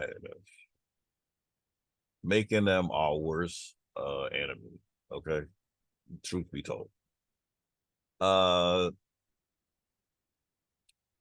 So this is like, well, I'm sorry, it's 1493. Oh, oops. So this is the wording of the doctrine of discovery. It appears. Yeah. Sorry, I missed that. I said 1943. Oh, no, it's 1493. Okay. That's the after 1492. This is Columbus time. Among other works well pleasing to the divine majesty, cherished of our heart, this assuredly ranks highest, that in our times, especially the Catholic faith and the Christian religion, be exalted and everywhere increased and spread, that the health of souls be cared for. They had a good thing going, y'all. And that barbarous nations be overthrown and brought to the faith itself. So once we're brought there, we're still mistreated. How does that work? So we never become clean or white as snow as they say we would be, right? Because we're too black for that, right? It just doesn't make sense, y'all. If you leading me and you caring for my soul, and I'm brought into the faith and I'm still discriminated against, and my land is still in your hands and not mine, then your God is not doing anything for. What has he done for me? Except help you to take what I have. Come on now. Our beloved son, Christopher Columbus, oh Lord, sailing toward the Indians, toward the what? The who now? Oh, those are the ones that were reclassified as black, remember? We read it earlier. So our beloved son, yeah, yours, not mine, Christopher Columbus, sailing toward the Indians, discovered, so now they're going to say that was a mistake. Oh, he thought he was going to there. Discovered certain very remote islands and even mainlands. Discovered, so they're using that word. hey, you know, that word is very interchangeable, because Americas was always known about by these same Christian forefathers, okay? So maybe Columbus didn't know about it, but these church fathers, they knew about it, because they're the ones that was expelled from it. Can I get a amen? Can I get a good amen? Okay, so they always knew about it. And they had a vendetta. You kick me out, I'm coming back with a vengeance, yo. You're going to get kicked out on paper. And then we're going to unleash some things on you that amount to a physical genocide. if you catch my meaning. Physical genocide. If they do it on paper, I've become convinced that it's intended that it also happened for real. So sailing toward the Indians discovered certain very remote islands and even mainlands. We, by the authority of Almighty Almighty God, do give, grant, and assign forever to you and your heirs, the successors, kings of Castile and Leon, all and singular the aforesaid countries and islands. This is how King James. So the Pope is giving our land under the doctrine of discovery to kings of Castile and Leon, all and singular the aforesaid countries and islands.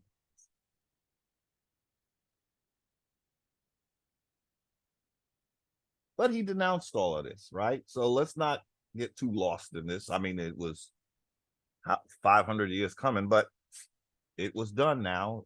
It's our time. That's why. He had to, y'all. He had to. He had to. He had to. He had to. And now we have a duty to take back our land. If we don't fulfill that duty of a complete reclamation of our land and the authority we have on it, we might as well just, again, stay Negro, stay colored. Tell the Pope thank you, but no thank you. We're mighty fine with your kings being here dominating, and representatives of your kings dominating our ass forever and ever and ever, like you wish. That's not, see, that only the Iroquois would possibly want that, utter those kind of words. They had to find a weak link, and the Iroquois Confederacy was it. Because you need to have an Indian where you can blame it on all Indians. Say, he the one that did not, he the one that told me that y'all don't want your land and it's okay for me to take it. Thank you, Iroquois Confederacy. But you gain from that, not all Indians. And your turtle grew a bigger.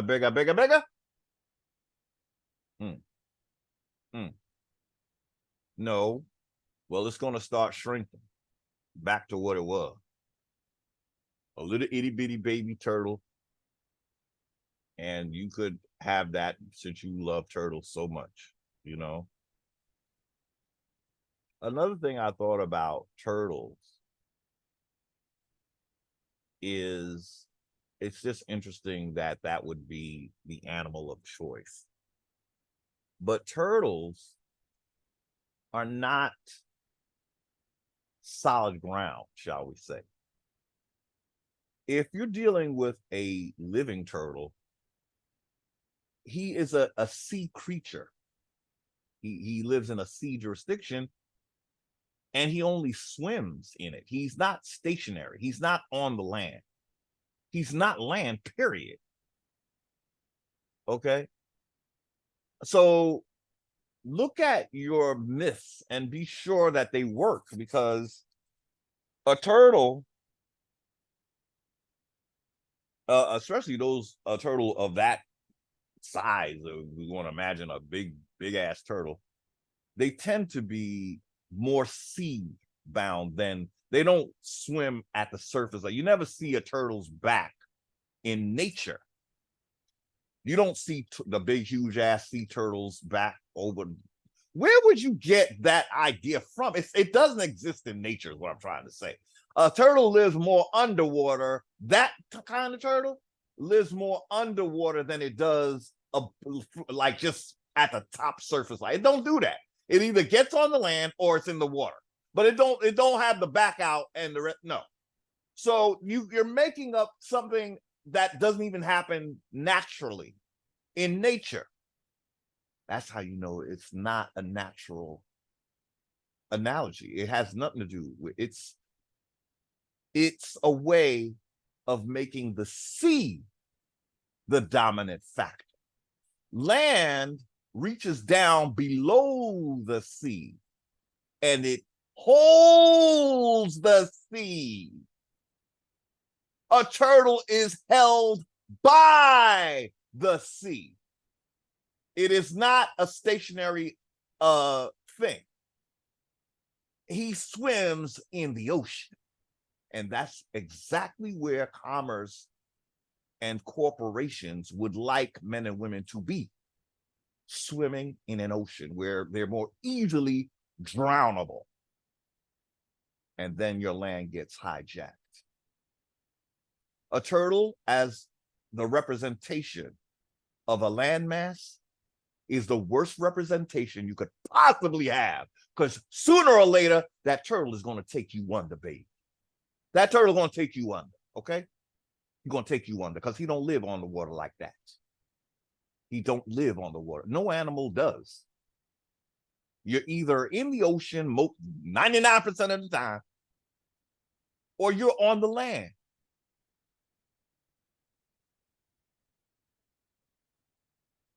So, yeah.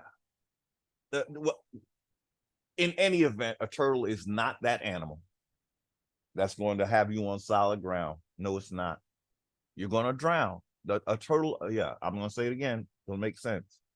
Since when you see a turtle, or when you look over the ocean, what Indian saw a turtle's back floating on the surface like that? That's not how it works, y'all. That's not how it works. They don't do that. They don't do that. So you're creating a characteristic of a turtle that does not, it's not one of its characteristics. You know, when Indians used animals, it was because of how they acted in nature regularly. It wasn't something that never happens, you know? So Iroquois, I think you was off with that one. I'm just going to put you that way. But we understand why you used it. You understand. Because you're living in a sea jurisdiction. That's how you were able to get bigger and bigger through a corporate means, right? So you found a turtle is one of those animals that you can act like it's a land, like solid land, and it certainly is not.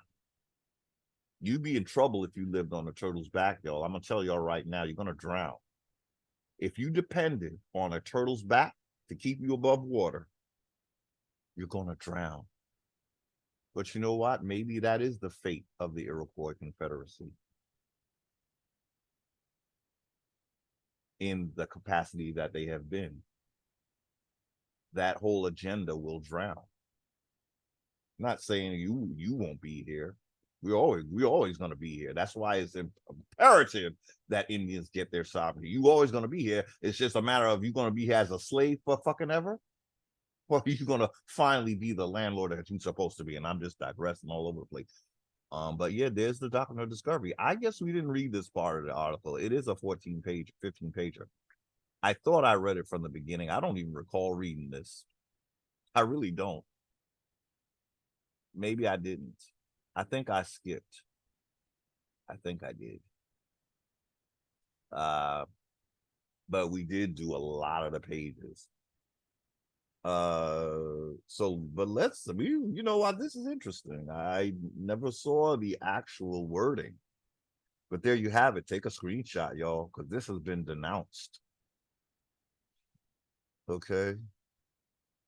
An earlier papal bull had declared the legitimacy of Christian domination over pagans, sanctifying enslavement and expropriation of property. Y'all, when I tell you to get out of that Christian bullshit,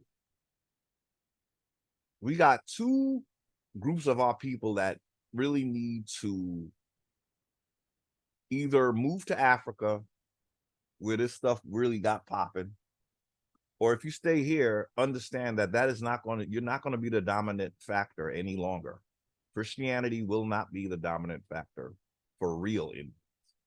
The Indians that are still not fully woke, they still going to be calling on the savior that their colonizer gave them, that never gave them any status on the land, but secured them as what?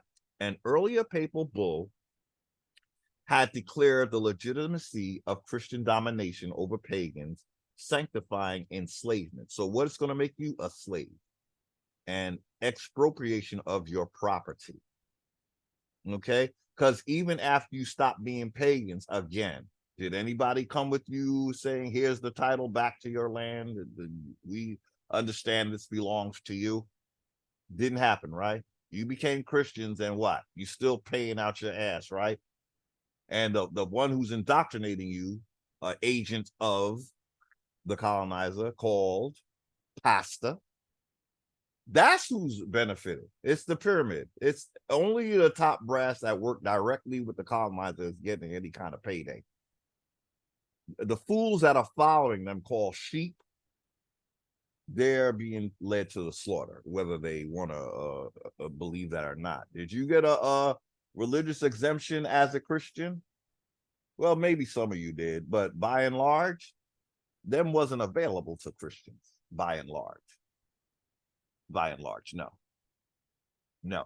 So is Jesus seeing to it that you get protected from this shenanigans of genocide? No, right? You're a slave or you're dead. That's your choices. Okay. All righty. Let's move right along. Now, okay, so now he's talking. It sounds like he's talking about dumb diverses. So here's another one in 1455. So it was in 1490. Okay, so this is before 1493, where they already laid the groundwork that you're going to be a slave. Romanus Pontifex, January 8th, 1455. We bestow suitable favors and special graces on those Catholic kings and princes. It's very, shall we say, patriarchal. Athletes, the athletes is part of this bullshit. And intrepid champions of the Christian faith to invade. So they're giving favors to you and graces. If you invade, search out, capture, vanquish, and subdue all Saracens or Saracens and pagans whatsoever, and other enemies of Christ. So you don't know nothing about Christ, but you're his enemy. You ain't never heard nothing about no Jesus Christ, but you his enemy. How did that work? How do you have an enemy that don't even know you? So other enemies of Christ, wheresoever placed, and to reduce their persons to perpetual slavery.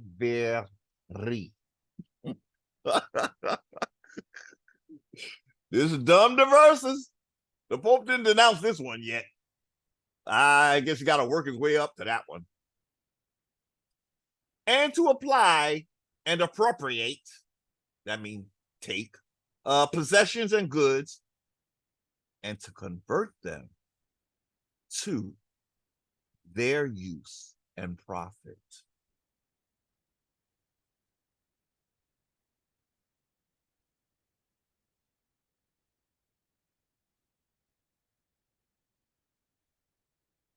So you get special favors. Iroquois Confederacy, you kind of got that right. Some favors for being a traitor. To invade, search out, capture, vanquish, and subdue all Saracens. Well, the Iroquois didn't actually do it, but they helped the ones who did. Okay. I advocate peace because you know what? Again, I don't want the Iroquois. He gonna die. They gonna come get me. No, they came for us, yo. You was safe, okay? So everybody that got was every other Indian that wasn't part of the Iroquois Confederacy, okay? That's the only ones. Y'all was always good. And truthfully,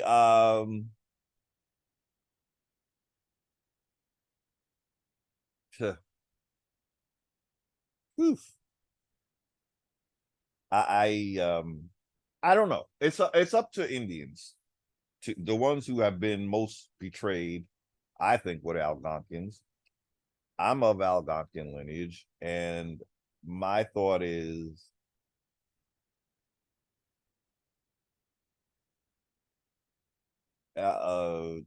the Iroquois just need to get very real with what they have done and turn away from that. Okay, that's all we need you to do. That's all. Ain't nobody trying to annihilate you, but you can't live the rest of your generations coming for us either. You know, we're not having that.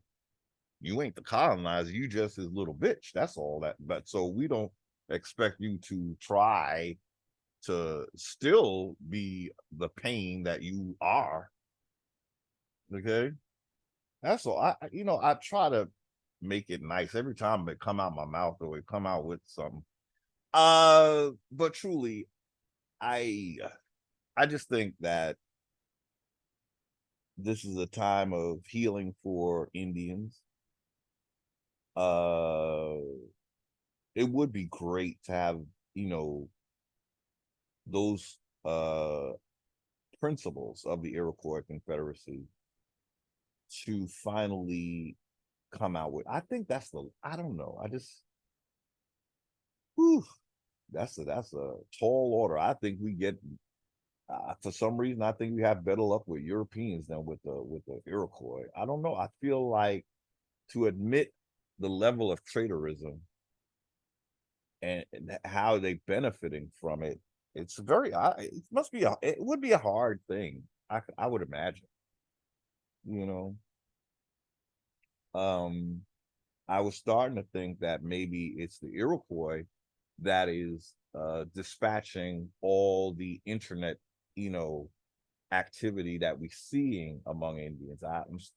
It made me think that what Indians would know that the awakening is happening and do everything to sabotage it, but those of the Iroquois Confederacy.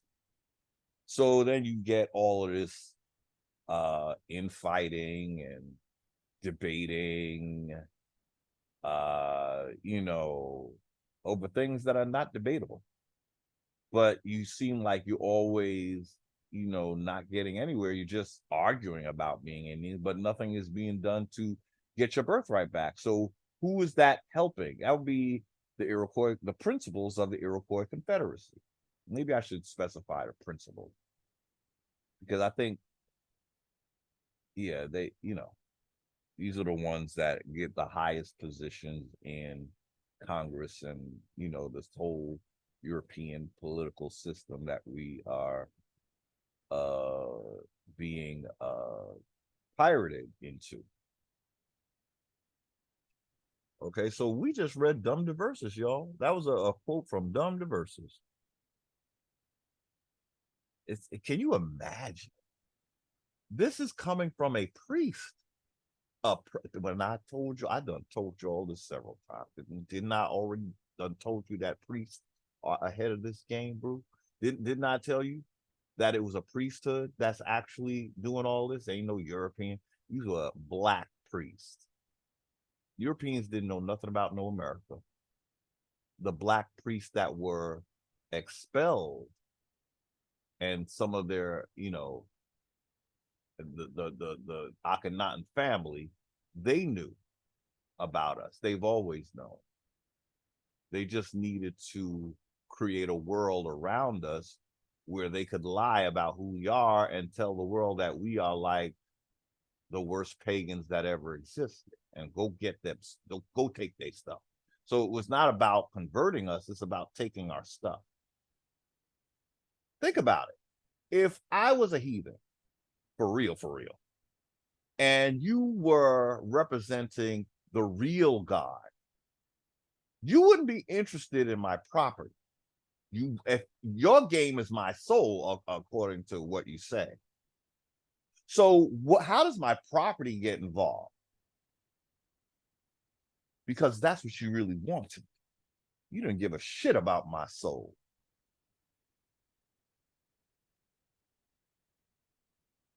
If you did, you would have converted me or assisted in my conversion and left it at that.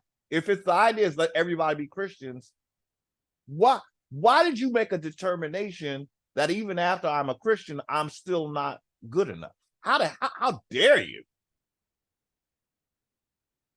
So it just works in your favor to become wealthy off me. I become a Christian, you still have my land. How does that work?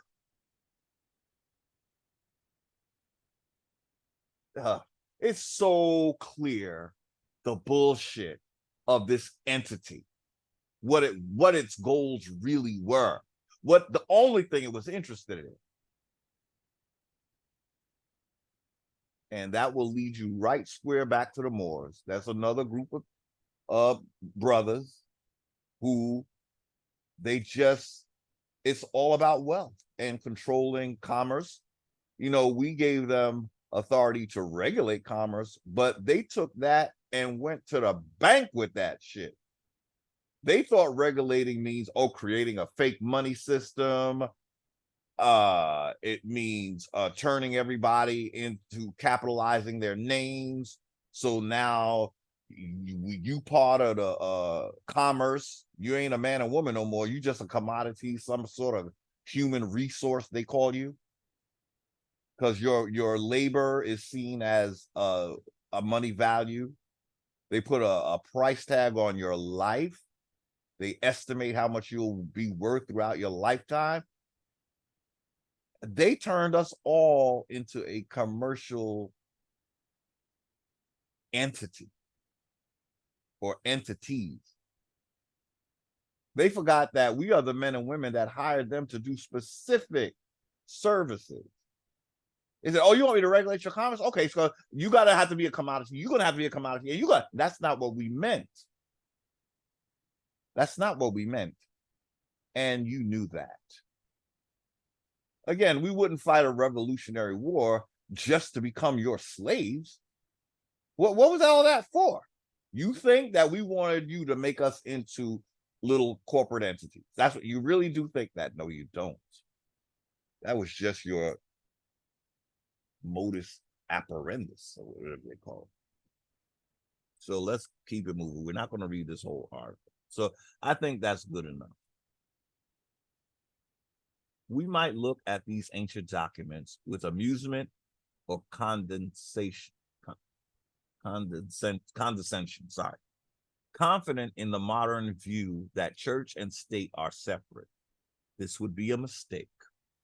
These papal bulls are part of the fabric of the United States. And what? We're going to have a teachable moment right here.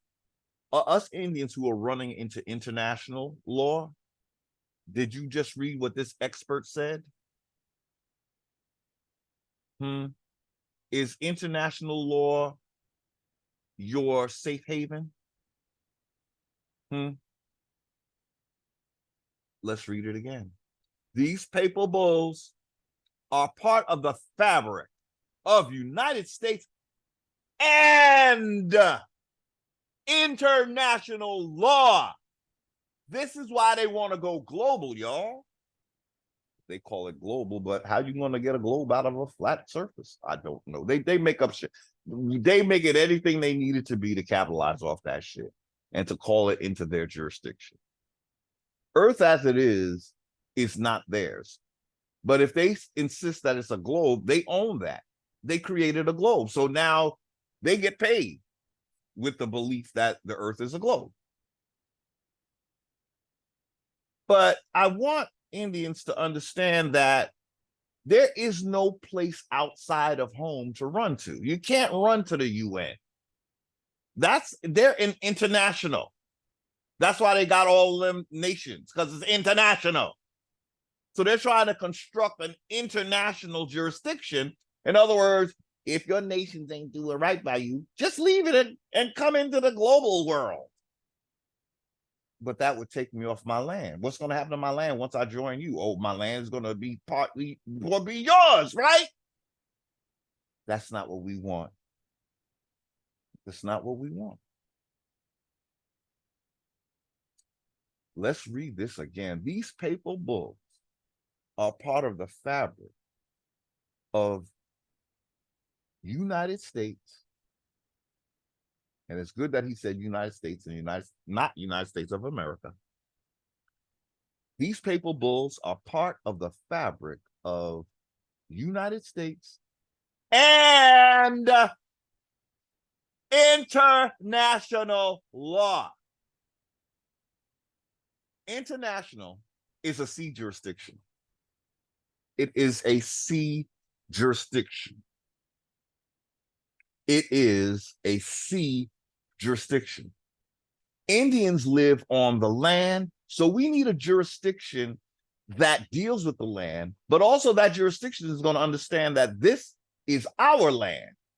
Once you go international, you're bringing your land and someone else is going to take ownership of it. Trust me.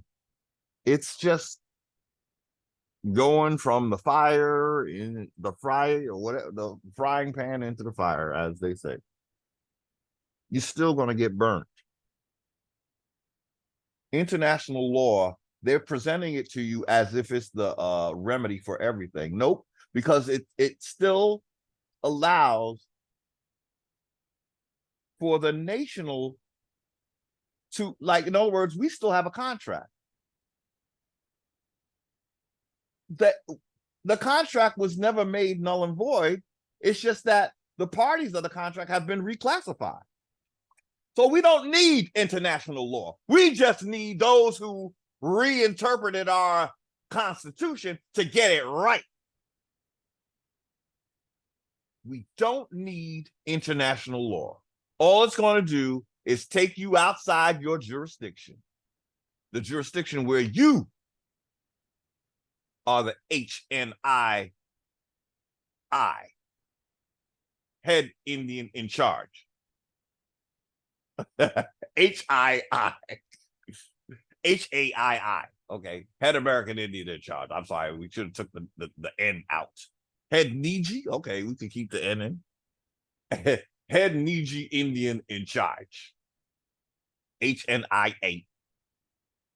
Wait. HNI.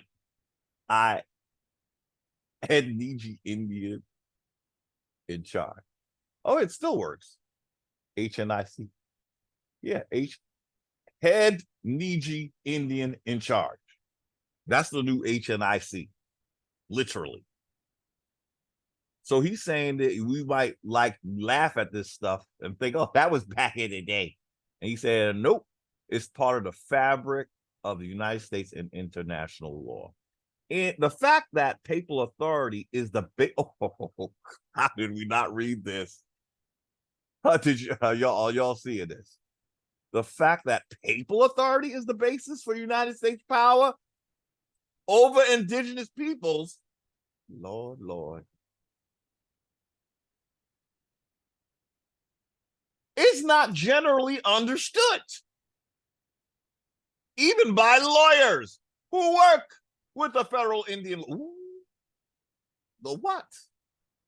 We don't fall under federal Indian law, y'all. That's why we don't want to be federally recognized. You're going right into federal Indian law. And again, read that, please, and highlight it from the fact that, and understand why the Pope denouncing this is the diving board for Indians to say, wait, oh, you talking about me? Oh, thank you. I'll gladly take my land back. Thank you very much. Could you get these ratchet corporations off of it? That would be nice. Dissolve them. That's what Anna has the Pope doing. dissolving corporations that did not act according to the Constitution.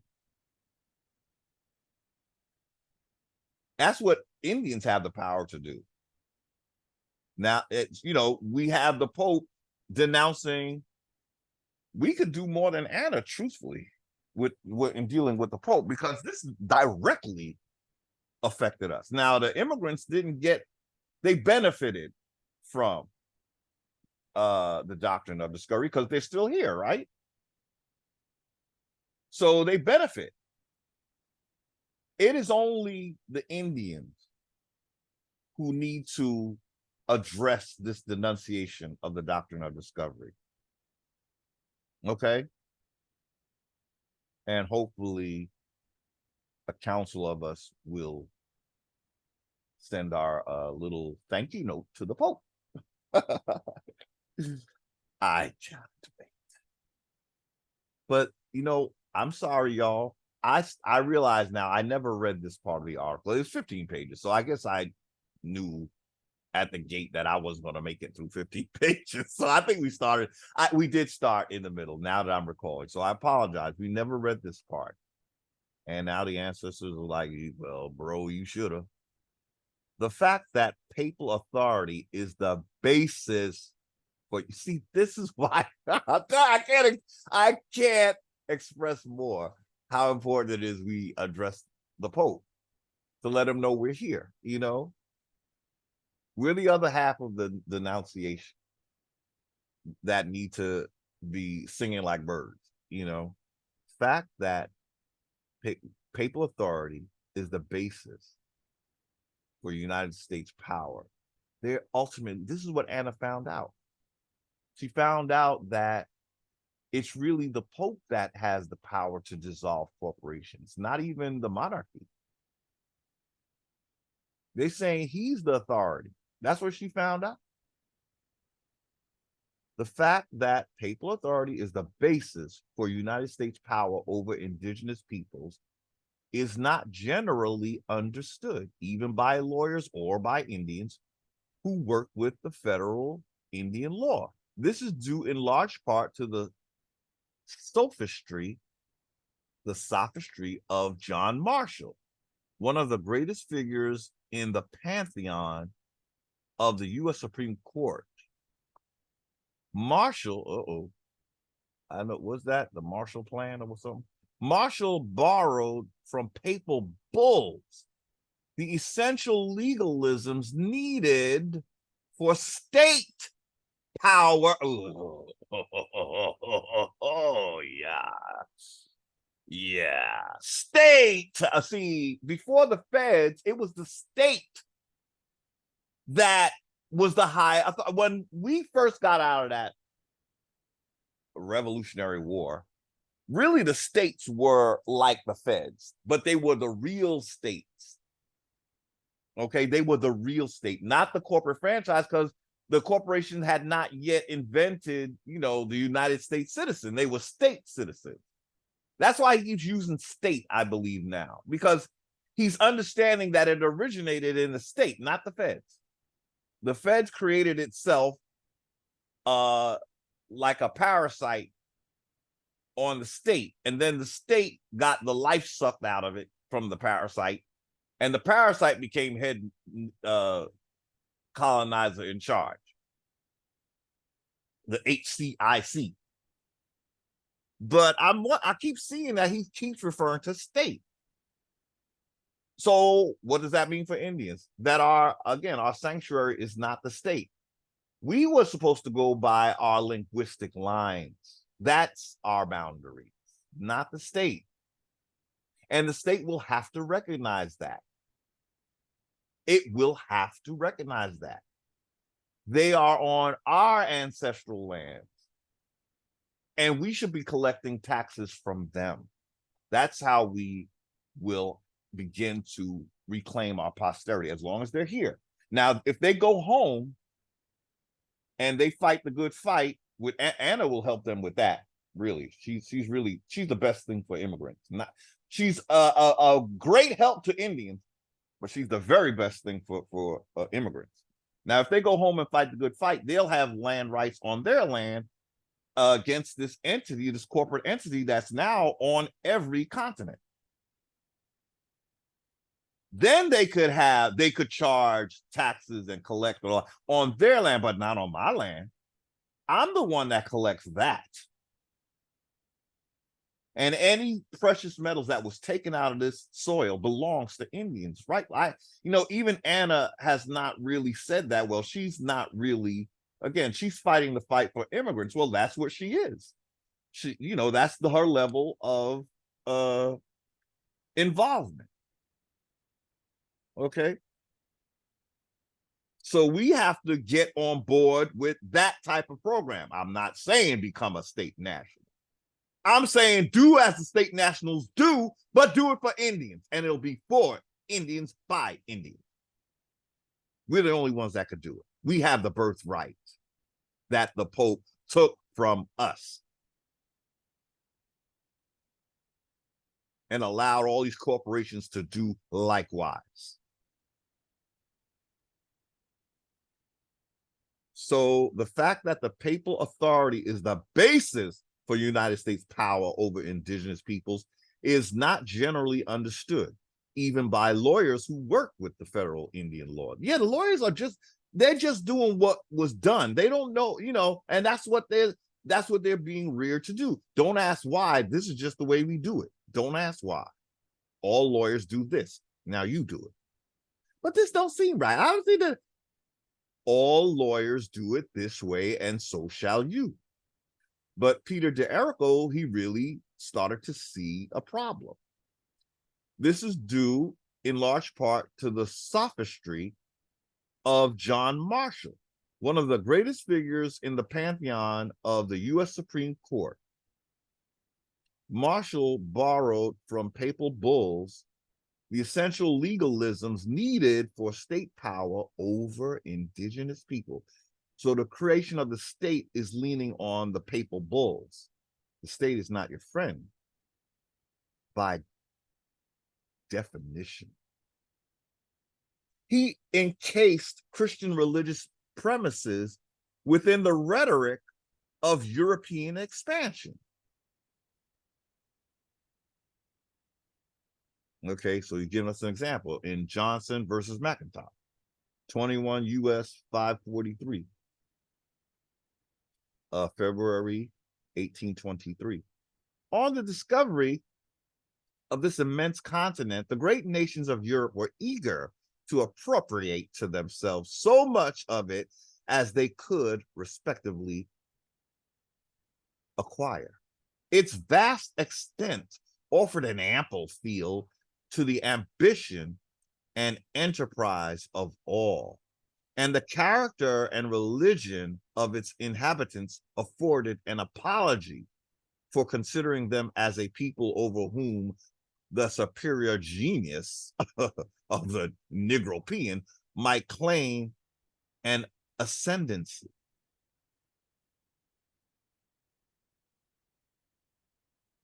The potent, oh gosh, I know this word. Potentatis. Oh gosh, I know this word. I just can't say it right now for some reason. The potentats. No, that's not it. Potentats. Oh Lord. The potato tots. The tater tots. What is this word? The potentates. The potentates. The potentates.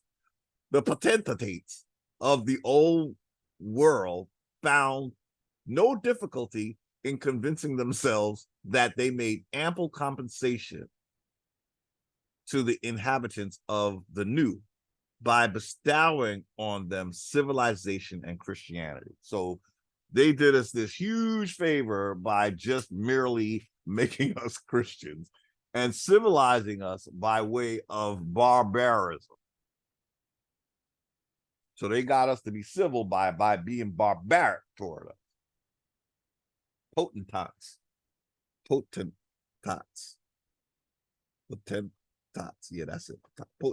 The potentates. I still ain't getting this right, Emma. Let's move on. The potentates. The tater tots, the Hottentots, the Hottentots, the Rotten Tots, or whatever. Okay, I'm sorry, I don't know what that.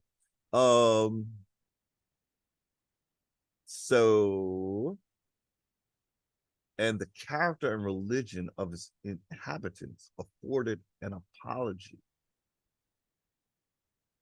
for considering them as a people over whom the superior genius of Europe might claim an ascendancy. So they can claim, you know, an ascendancy over us, I guess. Steve Newcomb said it succinctly. Indian nations have been denied their most basic rights simply because at the time of Christendom's arrival in the Americas, they did not believe in the God of the Bible and did not believe that Jesus Christ was the true Messiah. This basis for the denial of Indian rights in federal Indian law, this is woven into federal Indian law. So once an Indian takes on the federal as their big daddy, all of this is part of Indian law. You're still being denied your most basic rights simply because at the time of Christendom's arrival in the Americas, we did not believe in God, the God of the Bible. I don't know. Christians will never understand this. They say, yeah, Jesus was always, has always been, will always, what's that? I was the Alpha, the Omega, the potato. No, you was not. You was not the Alpha, the Omega, or the baked potato. Okay? No, you wasn't. Not to the Indians, you wasn't. We had our own system. So we did not believe in the God of the Bible. I know the Christians like, what? What you mean? Jesus is my only friend in the times of whether I was blah, blah, blah. He didn't exist to your ancestors. Wake up. He did not exist.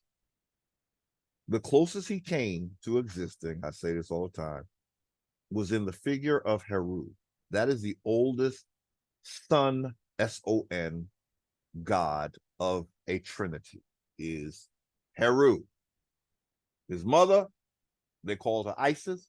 His father, they called Osiris. But their real names were Osar was the father, Aset was the mother.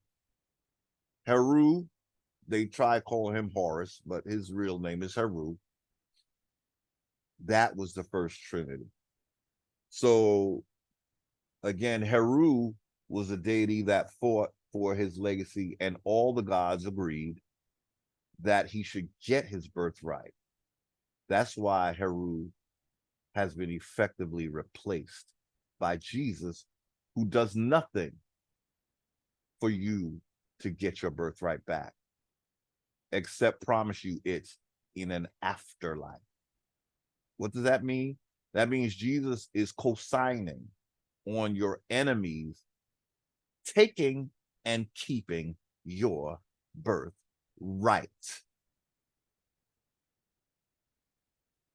Christians. So we did not believe in the God of the Bible. That is like revolutionary for some Christians. They're like, but it is and always was the word, and the word never changed.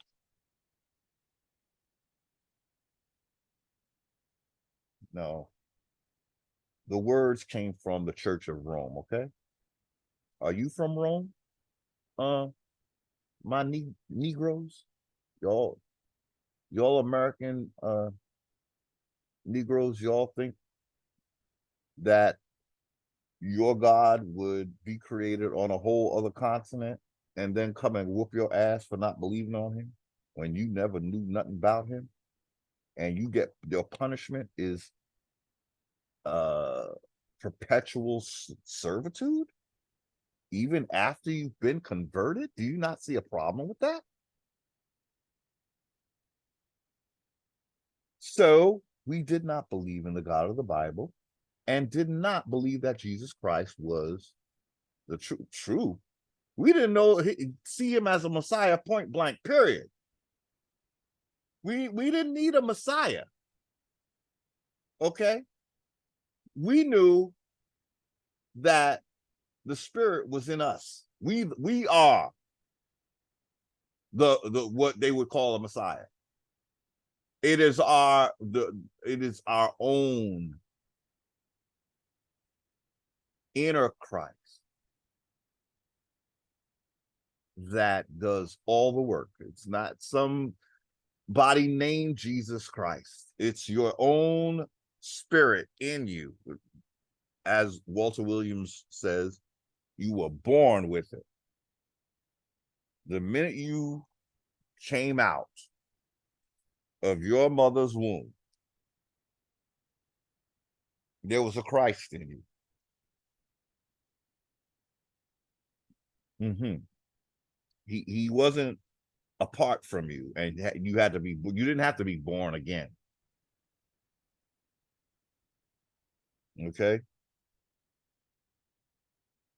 This basis for the denial of Indian rights in federal Indian law remains as true today as it was in 1823.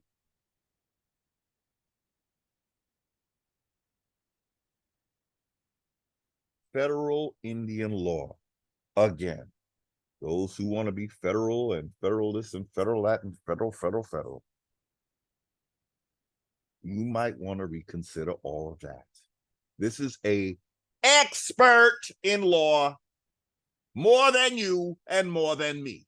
Yet you know more than he, right? This is a professor. Okay? He's not a paralegal. Don't work in a law library like me. And he's telling you, and yet y'all still want to run to the feds and run to an international jurisdiction. Until you create it, it ain't gonna be made. And if you're thinking you can create it using the colonizer's tools of creation and his edicts and the proclamations and all of this and all of that, and his statutes and codes and state statutes and federal statutes and state laws and federal codes and no. If you don't create it from scratch, it ain't gonna be made. And you ain't gonna have the authority. If you use anything that your colonizer provides you, he expects you to bow down to his domination and his authority, because you're using his nomenclature, you're using his laws, you're going into his courts, which you should never do. They have no jurisdiction to have you in no court. That's why you was reclassified. Does anybody understand that? The reason you were reclassified is so that you could be pulled into a jurisdiction other than your sovereign jurisdiction. That's why they had to reclassify you. You wasn't even supposed to be enumerated. That means you wasn't supposed to be counted in any census. The same census that reclassified you. It had to in order to count you, because it wasn't supposed to count Indians. So when you wrote Indian on that census record and they committed forgery, pretty much, or some form of forgery, they could, in other words, that document would have been null and void if you put Indian on it, because Indians were not to be enumerated or taxed. The census is basically, figuring out how you're going to get taxed, I believe. So they had to change it because they knew Indians weren't to be taxed, and it's a status, not an exemption. Okay, we talked about why it's not an exemption, because an exemption is for United States citizens. They're getting a little reprieve or whatever from their daddy. But because he's not our daddy, he don't give us exemptions, right? So it's not an exemption. It's a status. He can't exempt us because we're not in his system. We're outside of his reach. He can't give me an exemption because he don't apply to me. His crap don't apply to me. I'm an Indian, not taxed. I am a sovereign outside of your reach. And there's nothing you could do to haul me into any of your prisons if you see me walking around without your federal ID or with and not having to even address your cops, your police. They don't have the legal authority to detain me or arrest me or any of that.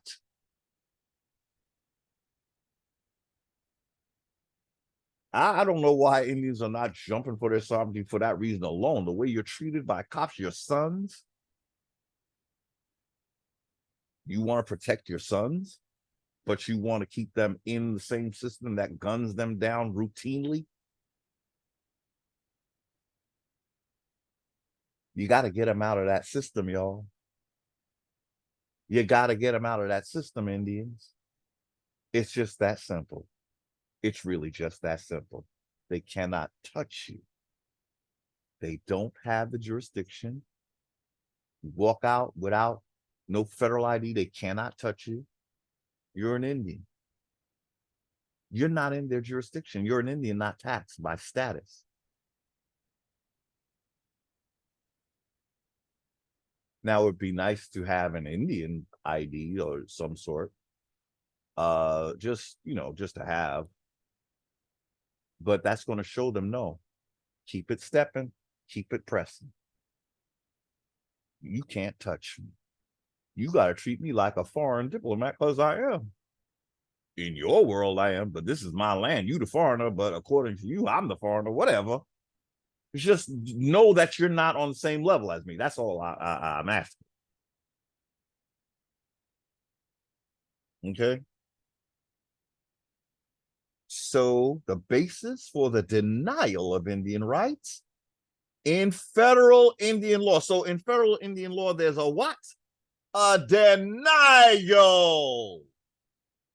of Indian sovereignty. Let's call a thing a thing.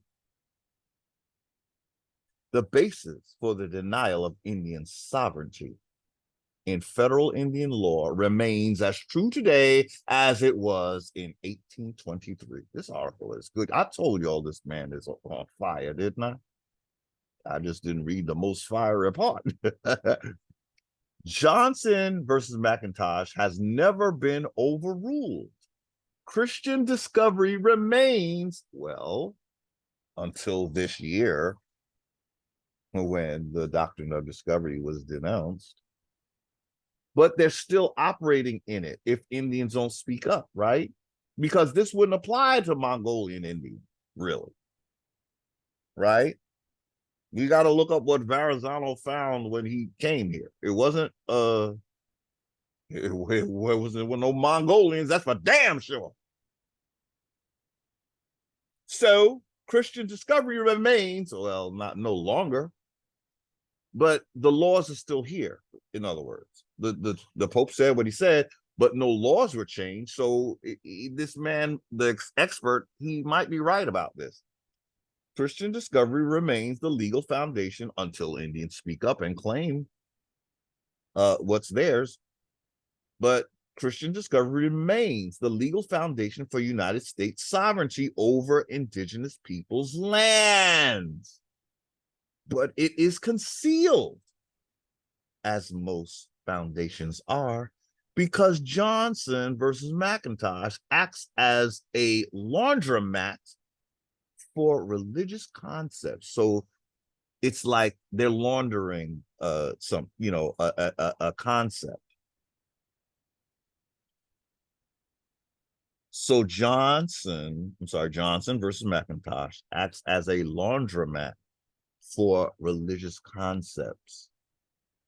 So there's no separation really from the Church of Rome and the state.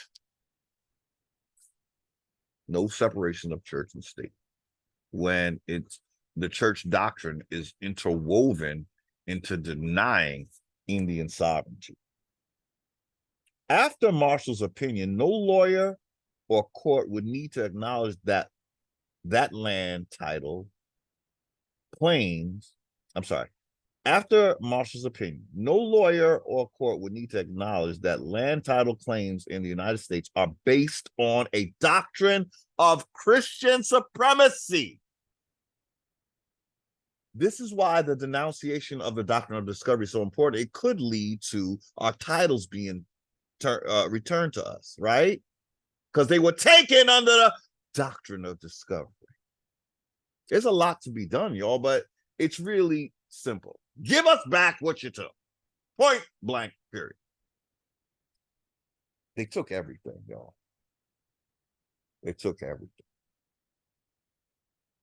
It's amazing that we're still here. It's amazing. But that just, I think, is a testament to let us know that the ancestors, when they gave us the breath of life, they intended for that to be permanent, cyclical, recurring. If we could live through this bullshit, oh my God, life is a piece of cake, right? Seriously, when we really think about what was done, we're literally a people that have nothing. We got foreigners coming here, and this is a dream to them, the American dream. I mean, really, it's a higher level of slavery, because what the United States has to do is it has to be your introduction to America, because it can take jurisdiction over you. That's the one thing they can't do with Indians, because we were already here. That's why we're their biggest challenge in life. It's like, you know, we're doing all this, but them Indians are still here. We've done everything to deny them, but just seeing them is a reminder that nigga could wake up one day. So we got to set a bunch of traps called state, international law. Just set all them traps, you know, and hopefully with them tripping and falling into all these traps, we can have a little more time until we can genocide them literally.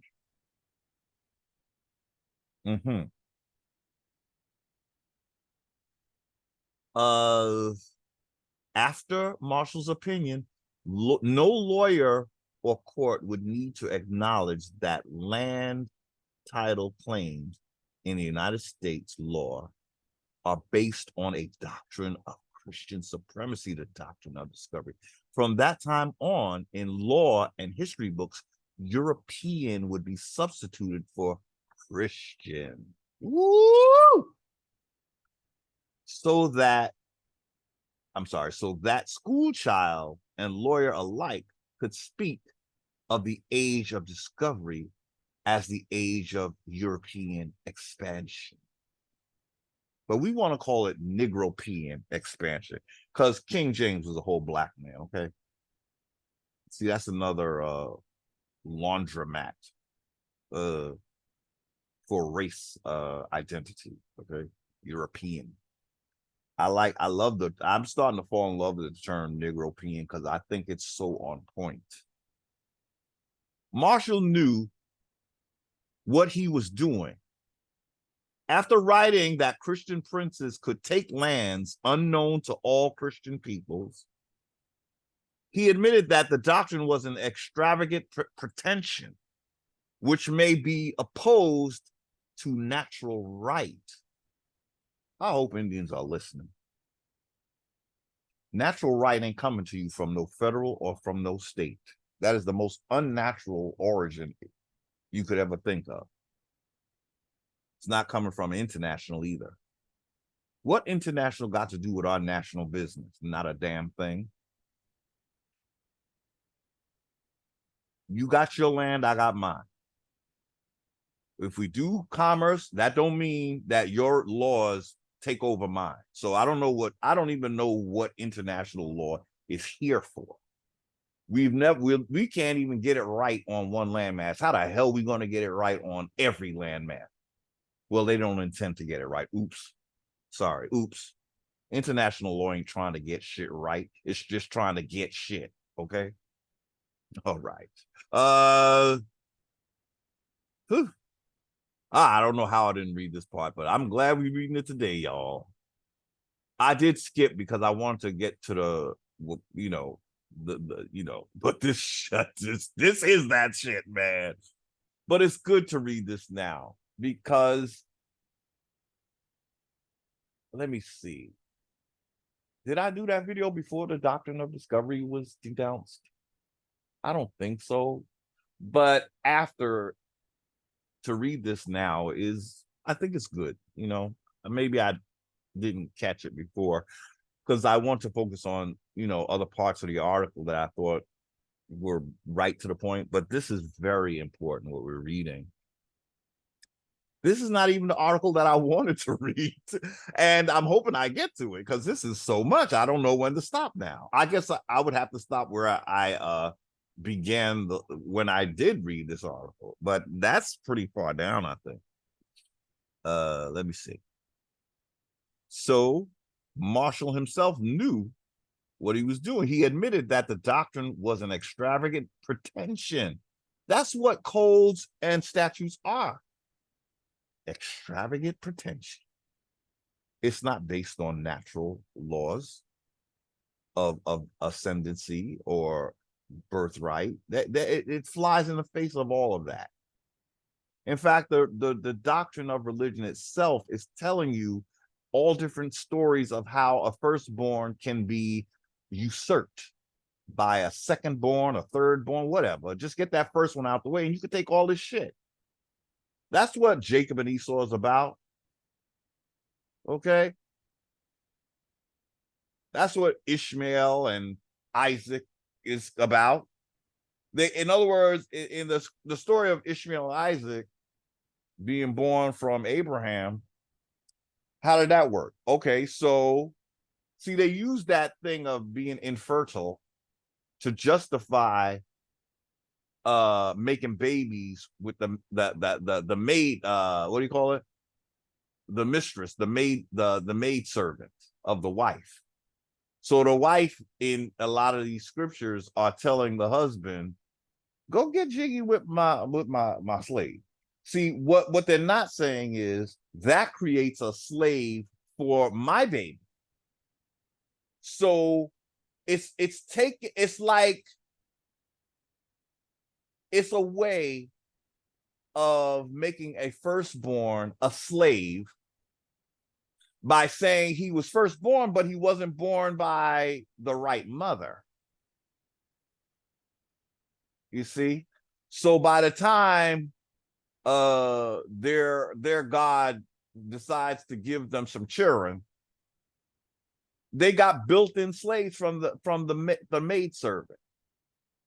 And trust me, those kids are not going to get treated like they're not going to get treated like the first, the second born that is from the wife, you know, or the matriarch or whatever you want to call that bitch. Pardon me. Sorry, me too. Sorry, pardon.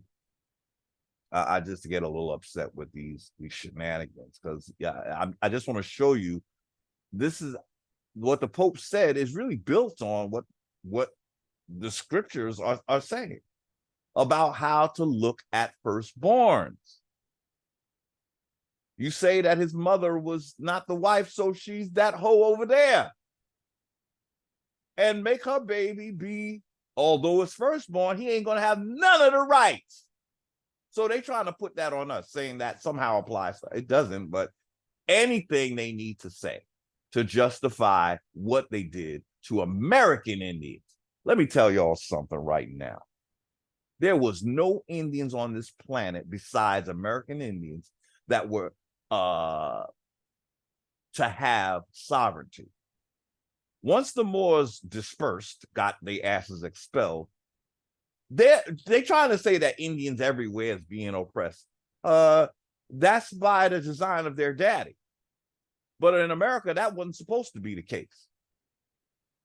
We were the first civilization. Okay? we didn't believe in making slaves of the people. Now, the element that got expelled, they require slaves because they're not doing any work. They're just going to take the proceeds. So what am I saying? I say this to say that international law is a farce. Because again, did those other countries have a constitution like we did? Did they? So what are they returning to? In America, we were supposed to, at least as far as this constitution is concerned, I mean, we have our birthright. That ain't going nowhere. But even after we got infected with this colonizing bullshit, a sovereignty was still to reign after this alleged American Revolution. What am I saying? Well, I'm trying to explain that we cannot be lumped with Indians and indigenous all over the world. Why? Because they are offspring of the Moors. When your daddy is a slave master, he's looking for slaves. And he doesn't care about you, even though he birthed you. That's how greedy he is. But you see, they had a whole motive. The motive, the incentive was, let me just make all these different people, you know, getting jiggy with all these foreign women and whatever, so that I can have it like an army to come back home and take everything from the Indians that expelled my ass. That's how it went, y'all. When you look at these pieces and put them together, that expelled group, they set almost immediately out to, that's what was going on in Spain, man. You see the pictures of them Moors with the white slave women. They were making babies with them. But though they were slaves, those women were considered slaves. So, and the Moors didn't really respect them because the Moors knew that, they know that they weren't original people. That the Moors created them so that they didn't have to respect them. In other words, I made you, you know it's true. Miss Potato Head, I made you. You're gonna have these slave babies. I'm really building them up. I'm only using them to come up against these Indians. I really don't give a shit about them. They are beautiful, and I will have them in as much as I desire to for my lusts and all of that. But really, they are just pawns in my little chess game. These pretty babies that they fell in love with they children, you know. But they had to get back to the mission. And those children were born to be tools of the Moors. So that when they came to us, we think, oh, who is this white man?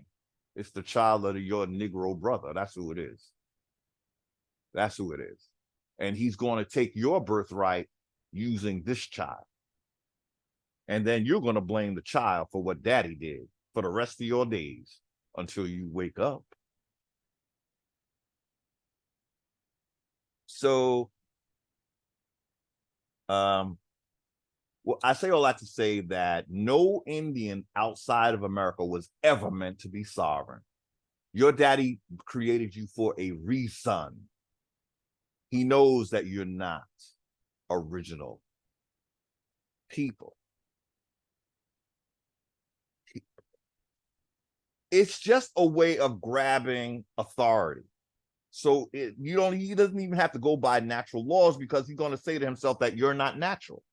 It doesn't apply to you. I made you, you know it's true. And you talk about being evolved from, see, this is where I really want mulattoes or Caucasians to see how they co-sign on their daddy's doctrine when they talk about this evolution theory. So you are co-signing on it, but I know why you do that, because you found in your science that there was certain DNA in your makeup. It was put there. It didn't evolve. It was put there. And this is not to blame Caucasians, because they did not do this.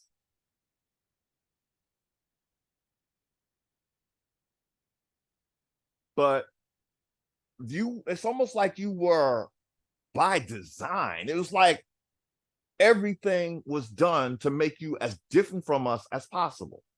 Your hair texture, your eye colors, your noses, your lips, they wanted the exact opposite in every way. So it would never look like you had anything to do with a black man when you had everything to do with a black man. A white man being here is everything resulting from what black men did. But they want to make you look like you was just something that there's no way that we could ever trace this back to them. Oh, yes, we can. Oh, yes, we can. It's sad that I would hate to be the scapegoat for some nefarious bullshit. That's why I can't even do this whole blaming of white people. I just can't anymore. We got to see the bigger picture. That's why, again, international law is a farce, because those people were never meant to be sovereign like American Indians are on our land. They were never meant to be. So international law and saying that all indigenous are the same, oh no, the fuck they're not. That's why we need to cling to American Indian. We don't want to be part of an indigenous, international indigenous. You better put yourself on your land. Indigenous can be anywhere. Again, see the technology. Get it. Understand how it works. Aboriginal, indigenous. American Indian is more accurate. I know y'all ain't ready for Tamarian, so we ain't gonna even go there right now. A lot of y'all ain't ready for Tamarian. You don't want to believe that it all began in America. Yet you know that America was the big dog, but not that part now. Well, at some point you're gonna have to take the whole enchilada. Deal with it. Okay. Marshall knew what he was doing, yes. So he admitted that the doctrine was an extravagant pretension which may be opposed to natural law. I want to say natural law of the land, and it can be. But Indians have to claim it. If we just want to be down with the same colonizer that created all of these pretensions, extravagant ones at that, we're never going to be sovereign, y'all. You could say it is, but it won't be. It's the federal version of sovereignty, which means what?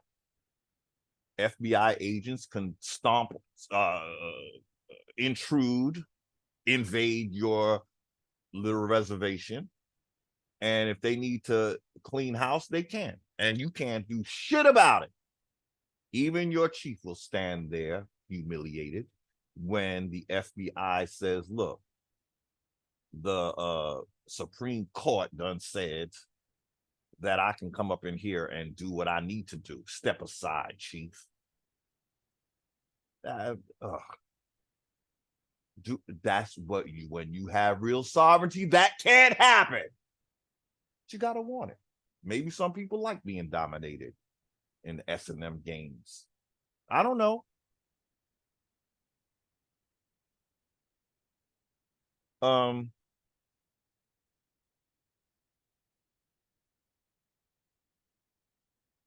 Nonetheless, he concluded that it cannot be rejected by courts of justice. Where are they located? Courts of justice. Are they trying to talk about the International Court of Justice? Well, international means it's not it means that it's in the sea jurisdiction, okay? Indians live on land, not the sea. Notice everything the Moors create is just pulling you into some, they want you to be so part of their little network so bad, American Indians. They keep bringing you this international, like it's the big savior. Nope, it's just something that Moors created, another pitfall for us to get in, and then next thing we know, we're not on the land no more, calling on some foreign court system that has nothing to do with one nation like America, but it's going to be like Big Daddy for all nations, take all y'all sovereignty by pretending to give you sovereignties or some extra benefits that your constitution already provided, but ain't nobody trying to deal with that.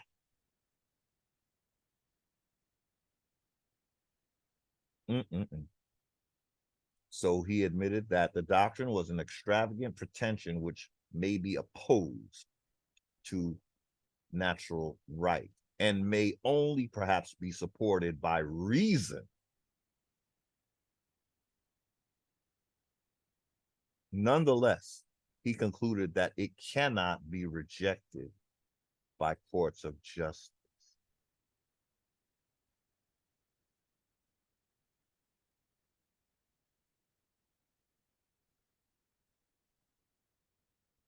Okay. The discovery doctrine, the discovery doctrine was not self-effectuating. It required force, as Marshall wrote. These claims have been maintained and established by the sword. When you see that little emblem that a lot of Muslims have, it has a sword in it. What you think that for? That's all I'm gonna say about that. Could we hold just a minute and we shall continue? Wait. I'm sorry, I did it wrong. Stop share and pause. Pardon, I had to take a call, apologies. But we're back to the article.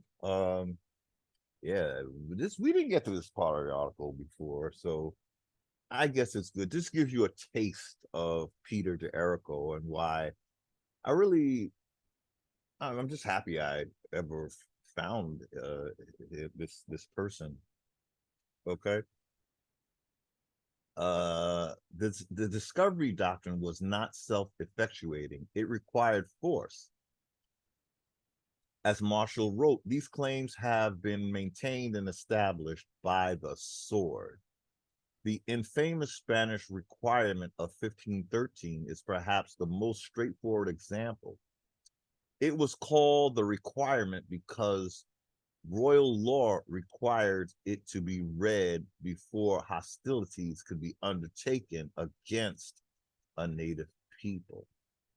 In Latin and or Spanish, witnessed by a notary, the conquistadors read, oh, listen to this. Ooh, on the part of the king Don Fernando and of Doña Juana, his daughter, Queen of Castile, and Leon, subduers of the barbarous nations, we, their servants, notify and make known to you as best we can the Lord our God, living and eternal, created the heaven and the earth, and one man and one woman, of whom you and we and all men of the world were and are descendants.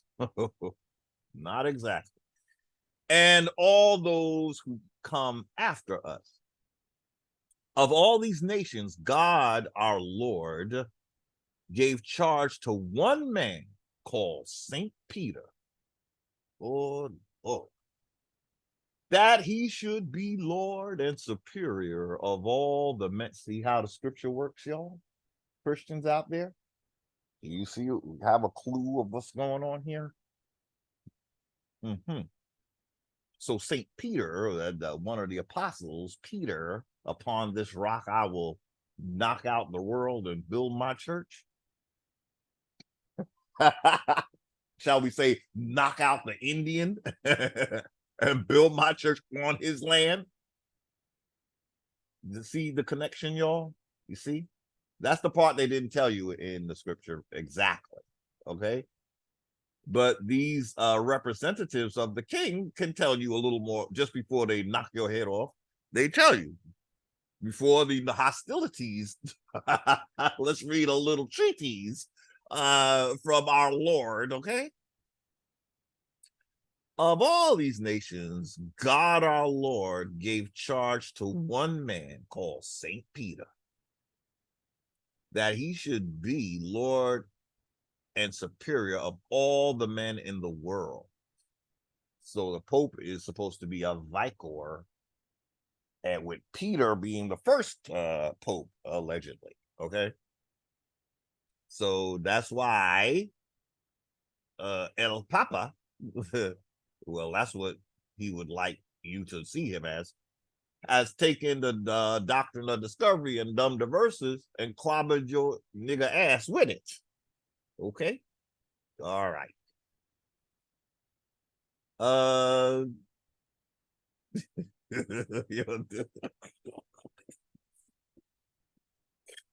boy. That all should obey him, and that he should be the head of the whole human race. Y'all, when they say they want international, this is what they mean.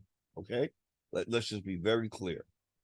This is what international law is built on or upon. A domination of the whole human race, wherever men should live, and whatever law, sect, or belief they should be. And he gave him the world for his kingdom. Imagine one man owning the world. Well, that's what the one world order would be, in essence. He gave him, why does he need the whole world? Hey, whose kingdom? If the world already belongs to God, why he need a pope to take it for him? This is some ridiculous bullshit, y'all. This is some ridiculous. See, because it's not God that's taking it. Let's just be clear. It's a man that gets this and gets who would be worthy of this kind of thing? And what did God give you? Where was the Pope born? That's what God gave him, okay? To be very clear, okay? But of course, they don't believe that. They, he was born in one part of the world, but according to their doctrines, he's supposed to take why though? Yeah. Well, because some people just gotta have your country, Indians, that's all. They saw something here that they got to have. And they don't need you in the way. A whole legal system that offs you and no one pays the price for your life. It's because of this. That he's trying to tell us that the law, and this is not even law of the land. This is commercial law that we're under. So this corporate stuff is based on religion doctrine. Okay. So no matter whatever your law, so he's gonna override your constitution, basically, right? That's what it sounds like to me. Or whatever law or belief you have,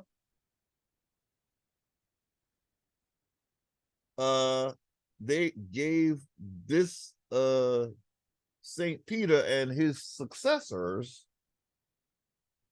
the world for his kingdom. But whose kingdom? that's the part I'm a little confused at. Why God got to steal his own world back?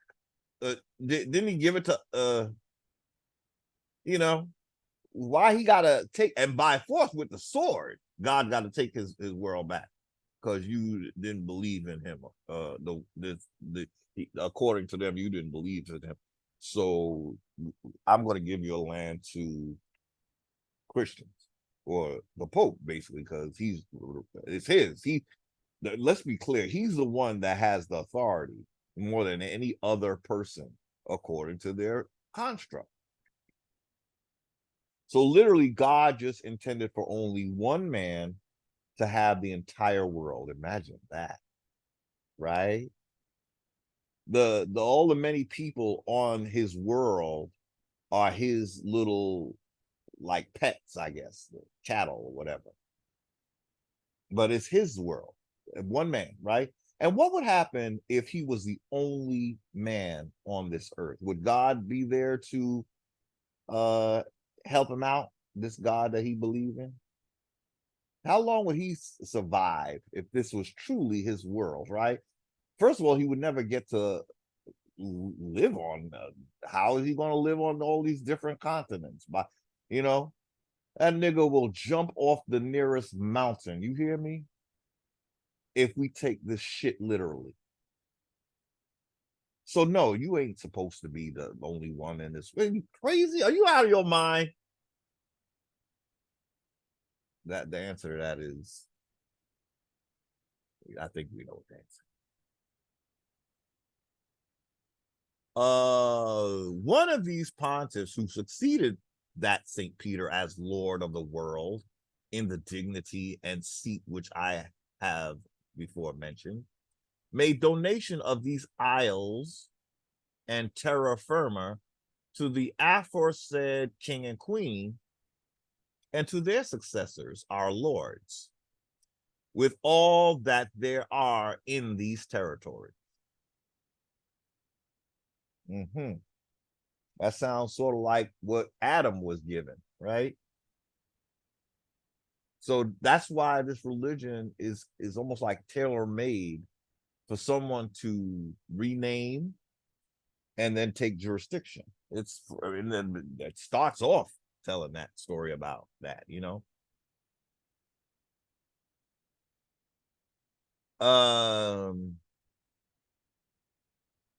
Wherefore, as best we can, we ask and require that you consider what we have said to you, and that you take the time that shall be necessary to understand and deliberate upon it, and that you acknowledge the church as the ruler and superior of the whole world. So now it's the church.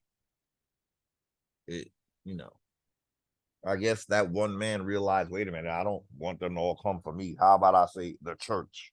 Then they'll think it's all of us little beanie wearers. But if you do not do this and maliciously make delay in it, oh God, what were they supposed to do? Jump into the ocean? Good boy. Good boy. If you do not do this and maliciously make delay in it, I certify to you that with the help of God, we shall powerfully enter into your country. They got a little notice of evacuation and shit. Get the fuck out of here. Where are you gonna go? That's for you and our God to figure out, bitch. Just leave. That's what it sounds like. I'm getting them kind of vibes. We shall powerfully enter your country. I'm surprised they didn't say God's country or the Pope's country or whatever. And shall make war against you in all ways. That means we're going to be raping.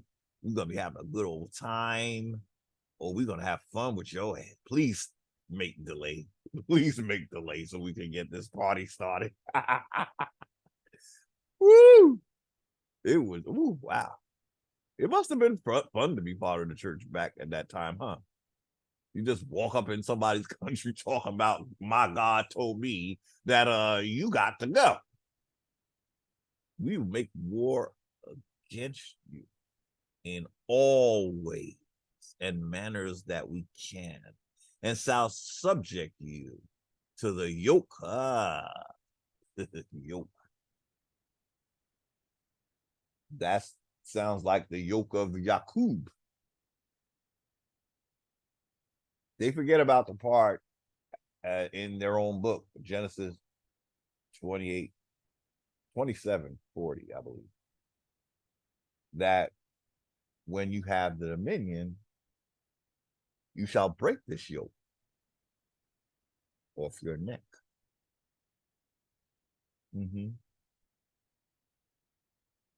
The interesting thing in that story is, even though Isaac basically prophesies to Esau that when he has dominion, he will break this yoke, the God in scripture is determined to lay waste everything that Esau could possibly be. It's like, so Isaac is trying to help his son, and the God that Isaac is serving is saying, nah, bro, I don't like the kid. So whatever you say, you going one way, I'm going another, because I'm determined to, I hate Esau. That's what the words, the direct King James Bible says. Isaac is trying to give Esau a way out, but the God that Isaac served is like, nah, bro. I said I'm gonna lay his everything he does gonna be laid to waste, because I don't care that you told he's gonna break the yoke. You know, so it's like there's a house divided kind of thing going on. It's really sad, you know, when you really put the pieces together and see that they're all meant to displace just one people, you know. So they shall make war against you in all ways and manners that we can, and shall subject you to the yoke and obedience of the church and of their highness. We shall take you and your wives and your children and make slaves of them, and as such shall sell and dispose of them as their highness may command. And we shall take away your goods and shall do you all the mischief and damage that we can. Baby, they're gonna get it in on your ass. As to vassals who do not obey and refuse to receive their lord and resist and contradict him. And we protest that the deaths and losses which shall accrue from this are your fault. That's when your daddy beating you and said, this is your fault that I got to do this. You made me do this. But at least that's your daddy and not some freaking foreigner talking about what God done told him to do. Your God sounds more and more like the devil each word you say. So all your deaths and losses shall accrue from this, which shall accrue from this are your fault. You made me do this. You made me kill your ass. Imagine, you know, using a sword on a man and his body fall, and you look at it and say, this is your fault. What kind of retribution should become or befall that type of sick mind? But they were hot on this idea that they were doing God. See, this is the danger when you become jiggy with your religion and think that everybody's supposed to be what you are. No, that is not true. And so it's your fault and not that of their highness or ours, nor of these cavaliers who can't come with us. It is fashionable, especially around Columbus Day, to speak about the encounter of the old world and new worlds as a way of trying to forget exactly how bloody this event was. But as Michael Shapiro wrote, national societies that have thought of themselves as a fulfillment of a historical destiny could not be open to encounters. Michael Doris wrote, the pre-existent variety of Native American societies has been consistently obscured and disallowed. Every effort has been made to almost existentially enclose the non-Western world into a European schema, and then to blame unwilling elements for being backward, ignorant, or without vision. Federal Indian policy, what kind of policy? Federal Indian policy was shaped from the beginning, at least as much toward deculturation as acculturation. Contemporary non-recognition of indigenous people. Over 300 million people on Earth today can be said to be truly indigenous, living on lands which they have inhabited since time immemorial. In every instance, indigenous communities are legally circumscribed by one or more nation states within territorial boundaries drawn by government geography. These 300 million constitute an increasingly self-aware force for global rethinking of the nature of power. Their challenge is increasingly overt and serious to the world's political structure. But again, we really don't want an international or a global involvement. We don't need it. All we need is people of goodwill that are on our landmass and who understand what the Constitution actually is saying and who Indians are in that Constitution. And who is the authority on the land above and beyond any federal corporation or any federal state.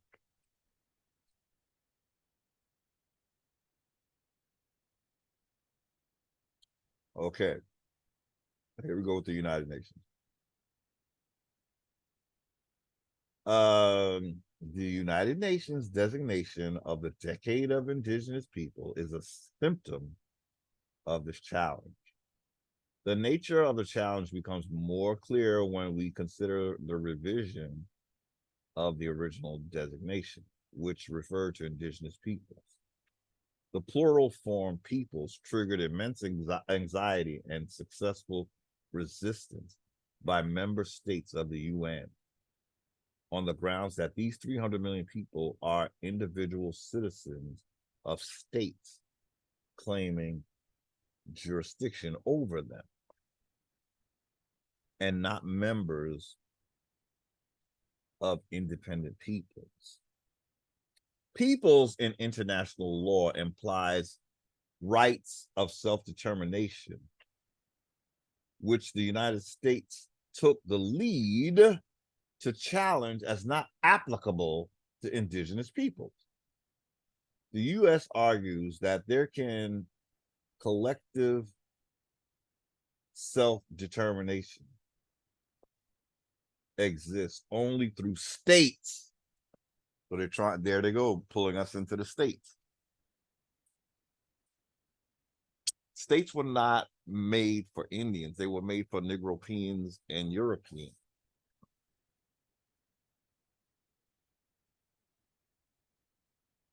The U.S. argues that there Can collective self-determination exist only through states? That's a lie.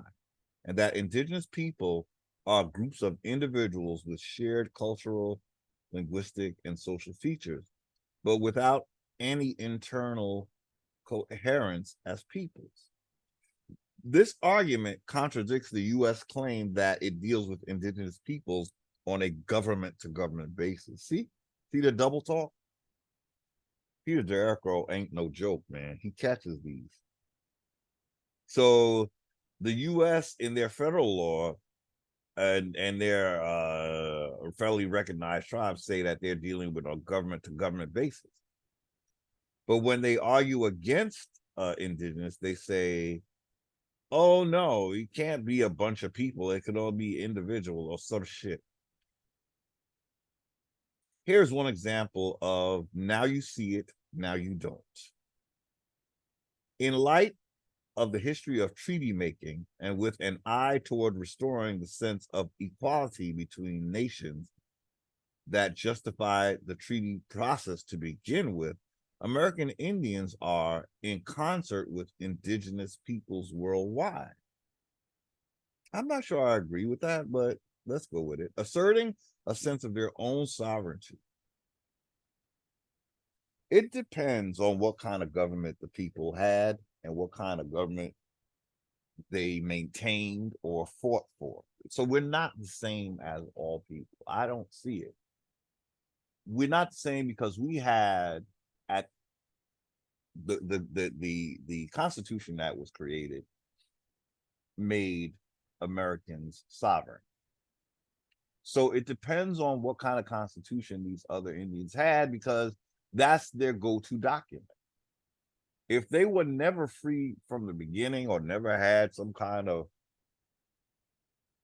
like a revolutionary war, then they unfortunately they got to go with what their daddy built for them, right? See, that's another thing. Nations like China or other nations where it's mostly the people of that land that's running the land. So international law, how does that factor them? Because they were not colonized, right? Actually, I came across a list of nations that were not colonized. When you're talking about this issue, there has to be a colonizer force involved. But if it's your own people governing your own people, that ain't none of the international law business. They can't, a foreigner can't jump in, and it's just a flip side of colonization. One time they're being a hero in one and they're being the villain in the other. So the thing is, you're not supposed to be here, period, as a foreigner. So get your nose out of this. We're going to handle this. We know what laws we have. We don't need you to tell us about the natural law. You're coming at us with an international jurisdiction, right? So what do you know about law of the land? You're on a sea jurisdiction. And trust me, they are only serving a sea jurisdiction. Just by trying to say that this somehow isn't that what the Pope is doing? Isn't he doing just as much by claiming that all of this belongs to him? So the international law comes along, and now they're going to manage the Pope's property on an international. That's what's going on, y'all.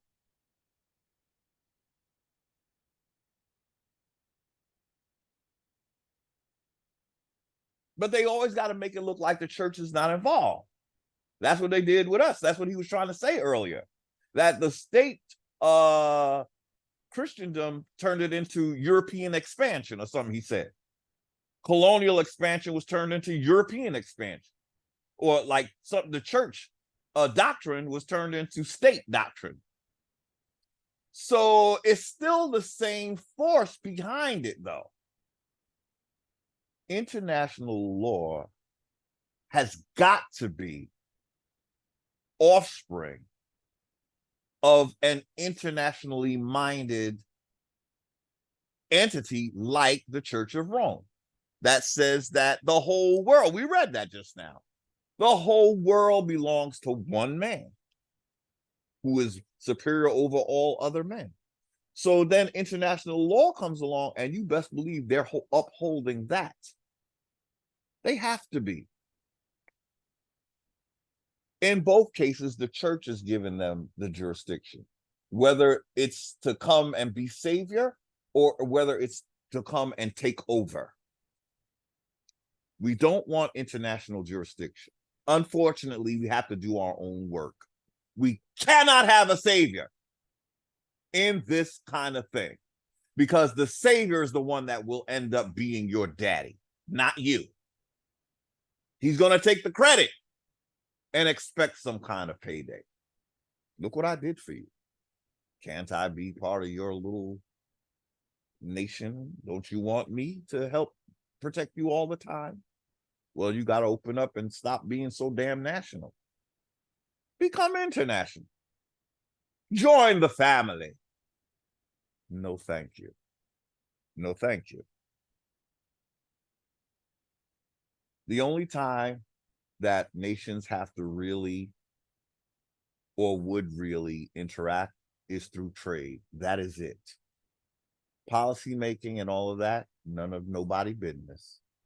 Especially again when it's a country like China or Japan, where, or yeah, even some of the South Asian countries or the East Asian, where it's more, what do you call it, monolithic. It's a government filled with the people that look like you. So it's just a matter of you getting real with that. Okay.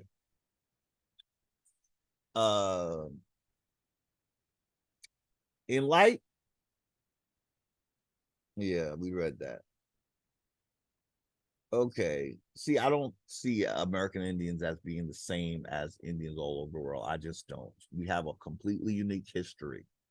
Okay. We know what happened here. We'd have to go learn what happened over there. And that's none of our business. See, we're still operating like we're the police of the world, and that's just not what we came here to do. We got to be police over our world.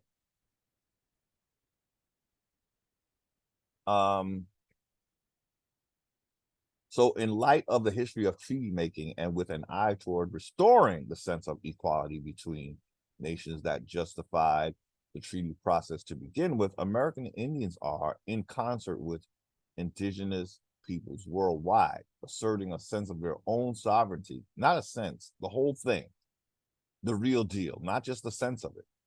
The United Nations draft Declaration of the Rights of Indigenous Peoples is at the center of this global struggle for determination.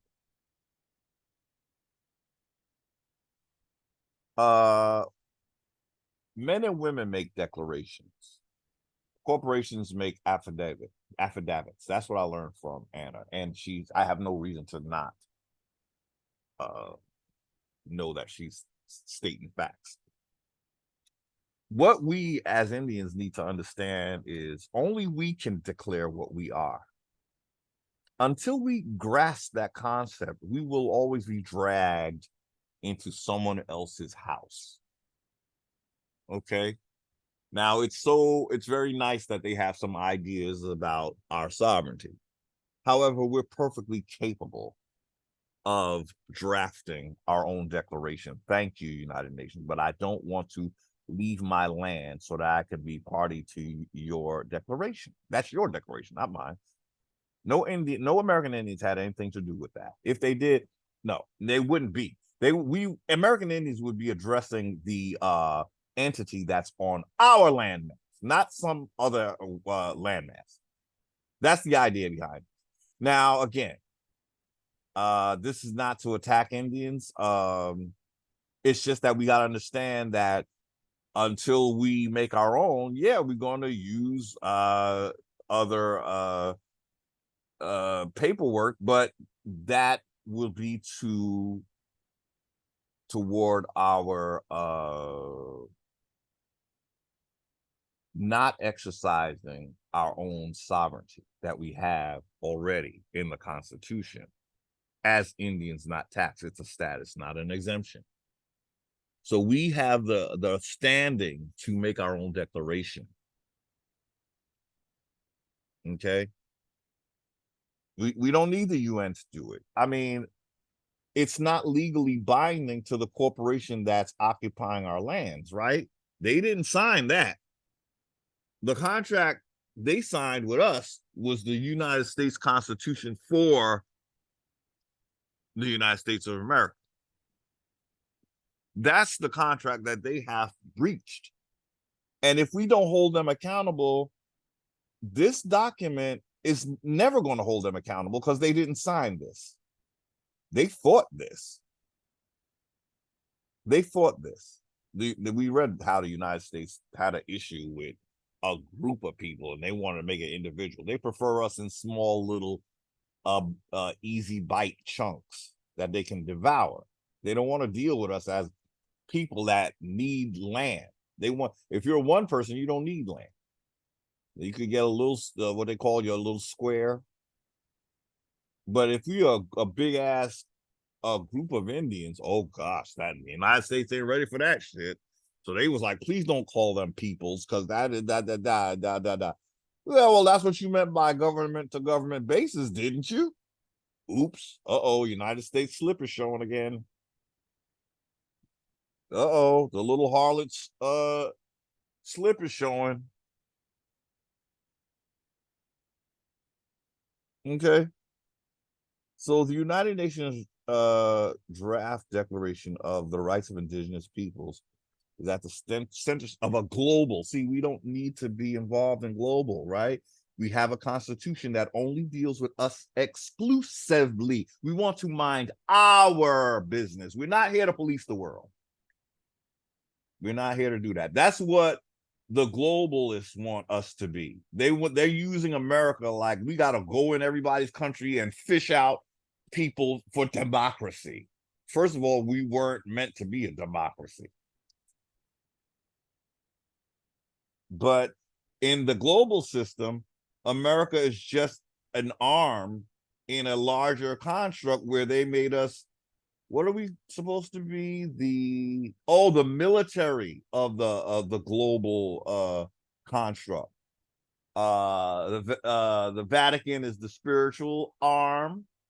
America is supposed to be the military arm. And UK is supposed to be the financial. They make sure the money, but that's going to trickle down to the church. The church don't want to act like it's about money like that. So it let, this offspring take the money, just send it home to daddy and you're good. We're going to say that we about, what are they about? Well, I found a land soil,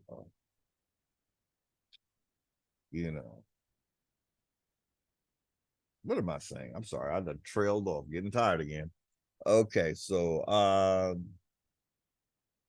yeah, I apologize. I get so into it, then I start trailing off. So let me see. The United Nations Draft Declaration of the Rights of Indigenous Peoples is at the center of this global struggle. We don't want to be involved in a global struggle. Nope, we got our own problems right here on this landmass. And that's the only thing that we're fighting for, our own land. Can't fight for somebody else's land. They have to do it themselves. United Nations can't even do it. Why? Because you're not in their land. So you coming in as Superman, it's just gonna displace them in their authority. That's how we have to look at this, unfortunately. The declaration is the product of 20 years of negotiating among indigenous peoples and UN bodies. Its very title draws the line of battle: rights of indigenous peoples. 20 years, and none of our copper-colored asses knew nothing about this negotiation, did we? You were purposely left out because you had already been reclassified, and the United Nations should have known that. If you're going to get in the fight, United Nations, you better get the facts correct. But as we know, none of that was addressed. So are they here as saviors? No. They're just bringing in everybody else. And we Indians should know what happens when they lump us or attempt to lump us with everybody else. Who's at the bottom of that group? I'm sorry. I know people are very, vested in the United Nations. I'm just the messenger. Now, we're reading from a professional. But when it comes to this topic, he needs to further educate himself. Again, the Indians that we read about in the beginning of this video, the Walter Plecker genocide, they were not part of these 20 years of discussion. They were in the throes of being called Black and identifying as Black. And the United Nations should know that. How could they not know this? Again, if they don't, then they're not suited for this fight. You want to make a body of laws, but you don't want to address the ones who really got the full blunt of this doctrine of discovery and dumb diversions. Okay, so here's where we started reading. We went right to federal Indian law. I'll read the first two paragraphs, and I think we're going to, because this is where we started the video. It was page 5 we started, okay? Federal Indian law. When we enter into the realm of federal Indian law, we need to keep in mind that we are traveling in a semantic world created by one group to rule another. Baby, when I tell you that federal Indian law ain't for us, this is what he just said. What is it? What is federal Indian law?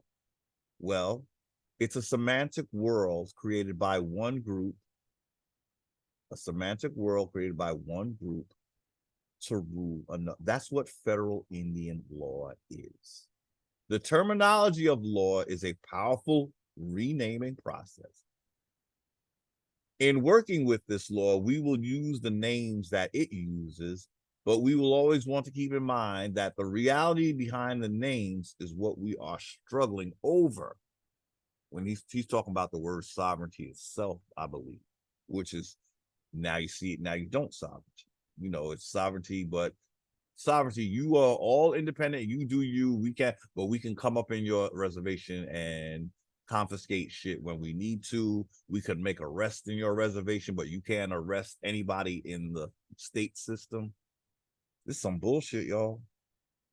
According to the theory of sovereignty in federal Indian law, tribal peoples have a lesser. Let's see the Indians. When you get into federal law, this is what you're getting. In federal Indian law, tribal peoples have a lesser form of sovereignty, which is not really sovereignty at all, but dependence.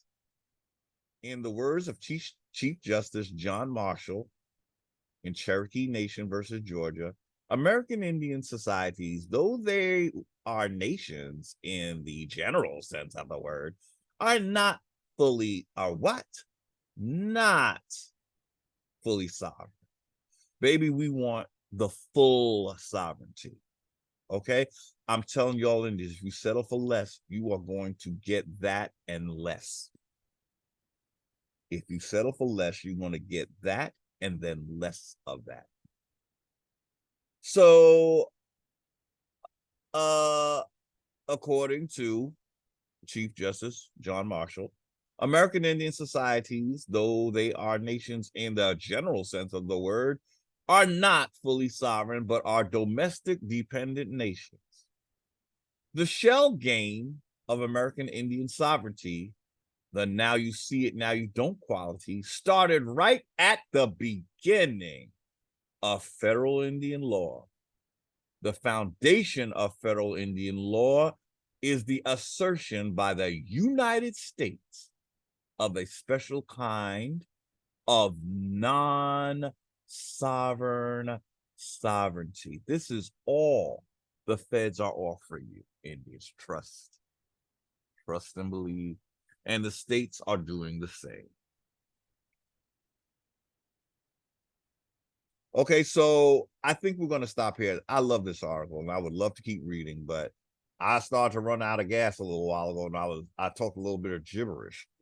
So that's my cue. Let's move on. Finally, oh my God, it says that we 5-hour video. Lord. Oh boy. It's okay. This article is not as long as this one here. So let's get to it. Because we did the video on this already, I just wanted to be, since it's been a while, I figured we reread. Then I found out that I never read it from the beginning at all anyway. But so sorry, but now, so it's like a new video in a way, it got some new information. Good. Right? Because this video was already done, but we did read this already. Okay, it's called Federal Indian Law. I think that's what I called it. Okay, so the new article that we're reading from Peter D'Erico, it's one of 4 pages, which we already went through 4 pages, so now we're going to go through another 4 pages. Sovereignty. A brief history in the context of U.S. Indian law. By Peter D'Erico, Legal Studies Department at the University of Massachusetts, Amherst, USA. Okay, so this article was written as the entry for sovereignty in the Encyclopedia of Minorities in American Politics, part of the American Political Landscape series, Phoenix, Arizona, Oryx Press, 2000, at pages 691 through 693.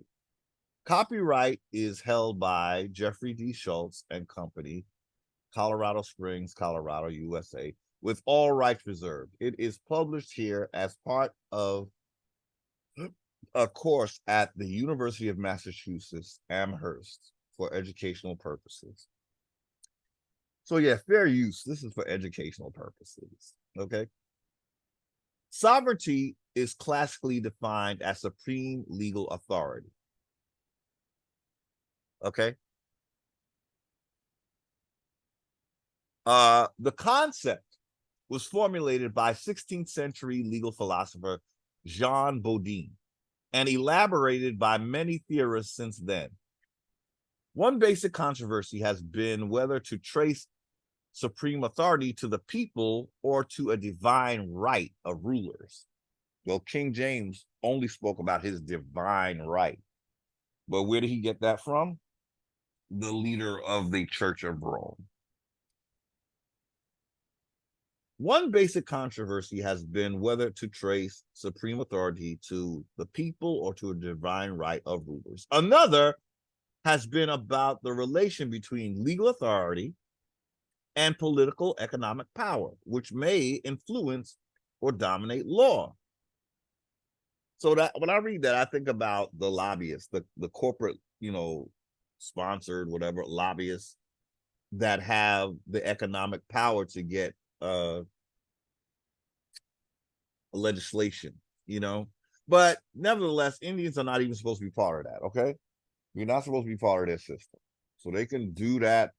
I do think Indians would not want such injustice to take place on the land. We would have a right to intervene.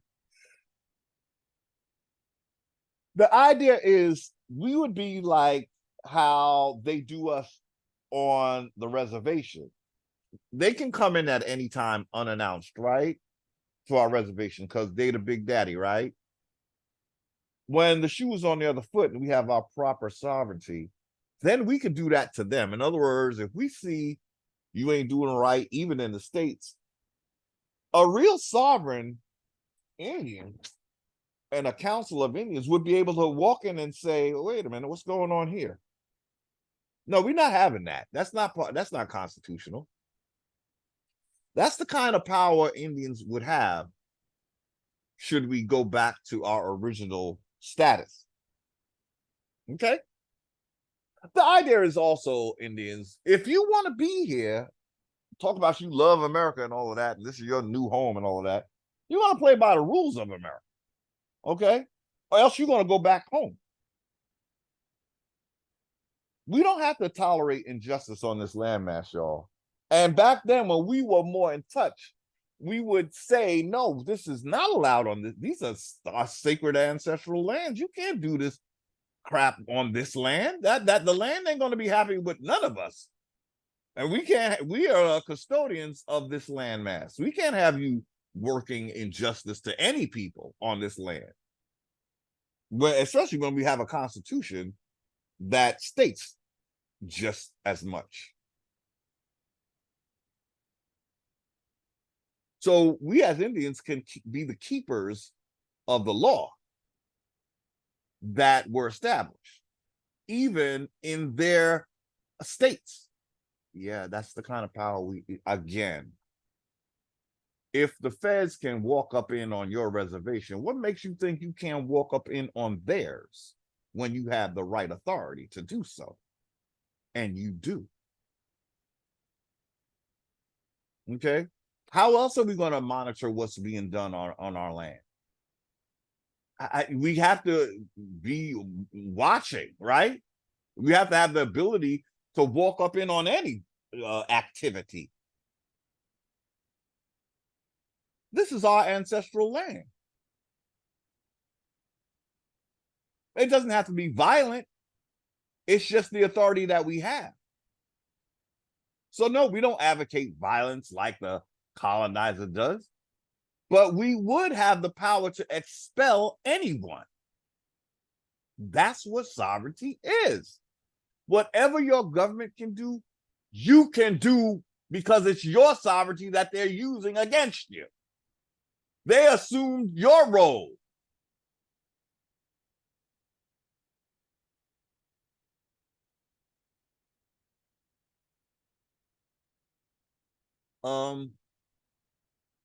One basic controversy has been whether to trace supreme authority to the people or to the divine right of rulers.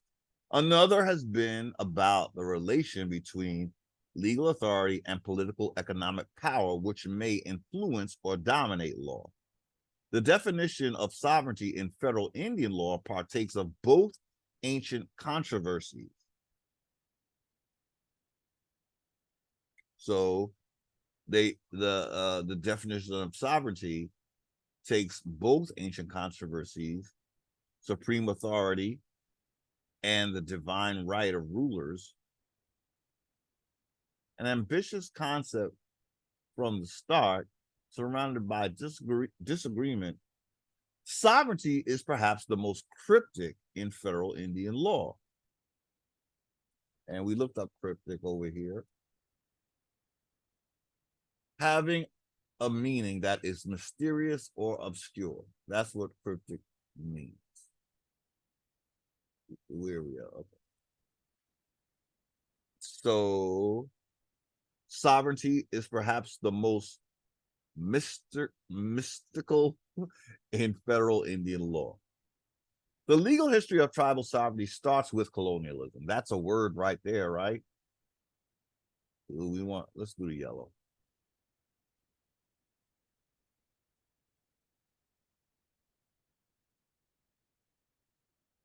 So the legal history of tribal sovereignty starts with colonialism. From their earliest contacts with the New World,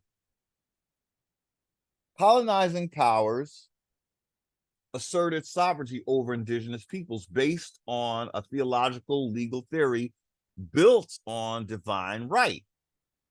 Spain, Portugal, France, England, and other colonial regimes explicitly based their sovereignty claims on religious doctrines decreed by the Pope, who was regarded as having power to grant titles to portions of the earth for purposes of Christian civilization.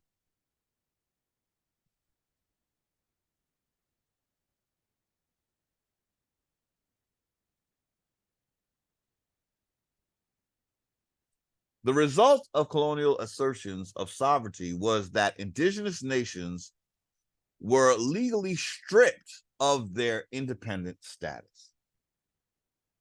We were reclassified and then stripped.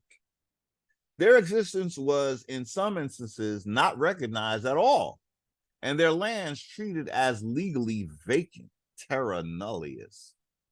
In other instances, indigenous peoples were declared to have a right of occupancy, but not ownership of their lands.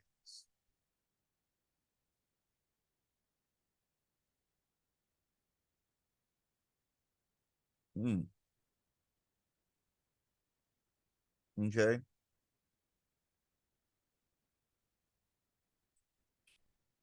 In other instances, peoples were declared to have a right of occupancy, but not ownership of their land.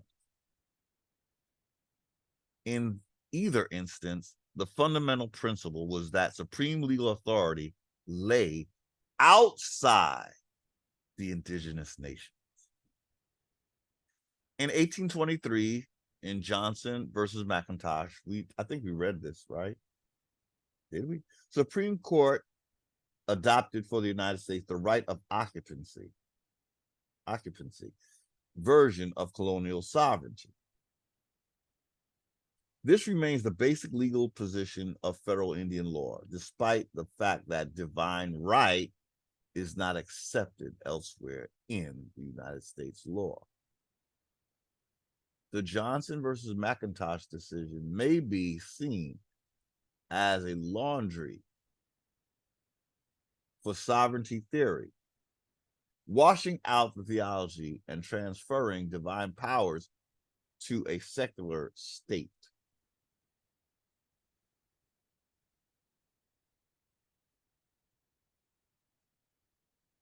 Okay.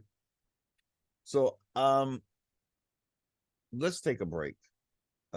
We covered a lot, and we do have 3 more pages to go. So I'm going to take a break. I'm going to take a coffee break so I can continue. Thank you.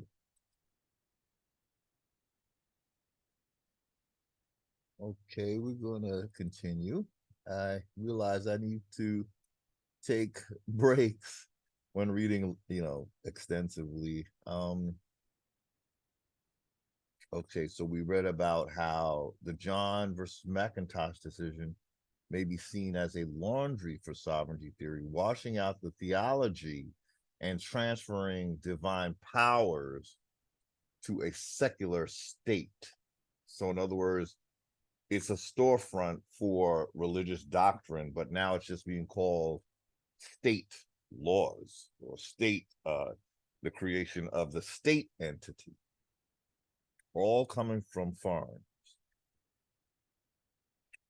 Okay, so the debate about legal authority, can we make this bigger or should we? Let me see. The debate about legal authority versus political and economic power also informs the definition of sovereignty in federal Indian law. In the earliest treaties, statutes, and cases, indigenous nations were regarded as having a subordinate sovereignty. See, this is the shit we don't want. We want, look, if you're going to do it right, okay? Don't half-ass our sovereignty, least of all, okay? Indigenous nations were regarded as having a subordinate. That's not sovereignty at all, related to their right of occupancy. So it's not even seen as their lands anymore. In other words, they're occupying the foreigner's land. But foreigner, you came to my land. You're occupying my space. Denied full sovereignty as independent nations, they were nevertheless regarded as having authority over their own relations amongst themselves. So that's like setting us up to come for each other, and internal or tribal sovereignty. This is So within the single tribe, I guess. I'm sorry, I thought they meant other tribes to other tribes. No, yeah, so they're talking about a single tribe. Okay. And internal, so it's like this little secret sovereignty that you can believe you have amongst yourselves. But in a larger picture, no, you don't. Your colonizers still calling the shots, still using your wealth to power its decisions and its delvings and what it wants to support. And you are scraping, begging them for a piece of that pie. This is the kind of sovereignty we Indians really want. This is what we woke up for. You might as well stay asleep. In Worcester versus Georgia, 6 pet. I don't know what that. See, they give us the abbreviations of the names of the books, so you never know what they are. 6 pet, page 515, 1832, for example. The Supreme Court declared that the Cherokee Nation possessed its right to self-government, even though it was dependent on the United States. Justice McLean concurred, saying, at no time was the sovereignty of the country, at no time has the sovereignty of the country been recognized as existing in the Indians. Wow. But they have been always admitted to possess many of the attributes of sovereignty. So again, it's like the Bill of Rights. In my last video, I was saying something about even at the height of your civil rights, the make do rights that surpass your sovereignty or was made to in place of your sovereignty, even in civil rights, you don't get the full list of the Bill of Rights. I don't know if we realize that, but I read that Negroes got not all of the protections of the Bill of Rights. So you see, this is why we want out. This is why we say get out of the system, because you're even when you're in it, you're getting inferior position. Okay. Okay. Wow. At no time has the sovereignty of the country been recognized as existing in the Indians. You gotta be kidding. They really took this doctrine of discovery to the next level. They don't, what do you think we were before you arrived? Slaves to God in some stupid way? We were sovereign. We had whatever we were before you arrived. You have to have the presence of mind to know that we were not slaves to your God. You have to at least figure that out. So you come and all of a sudden we are heathen.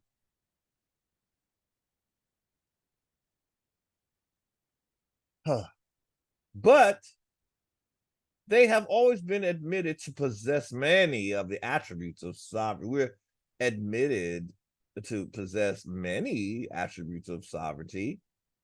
McLean went on to question whether there could be any end to this peculiar relation. In a tribe of Indians if a tribe of Indians shall become so degraded or reduced in numbers as to lose power of self-government, the protection of the local law of necessity must be extended over them.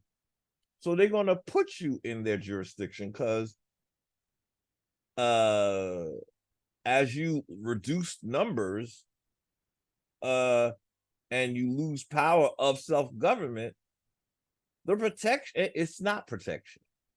Again, as I said before, we needed protection from the state and the federal and the Vatican.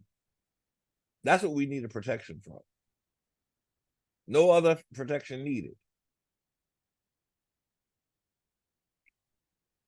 The court picked up Justice McLean's suggestion in 1886 in United States versus Kagama, 118 U.S. 375. Okay. Okay. When it reduced indigenous sovereignty almost to a nullity, declaring Indians are within the geographical limits of the United States. The geographical limits. The soil and the people within these limits are under the political control of the government of the United States or the states of the Union. No, we're not. Only when you misinterpret the Constitution. There exists within the broad domain of sovereignty, but these two.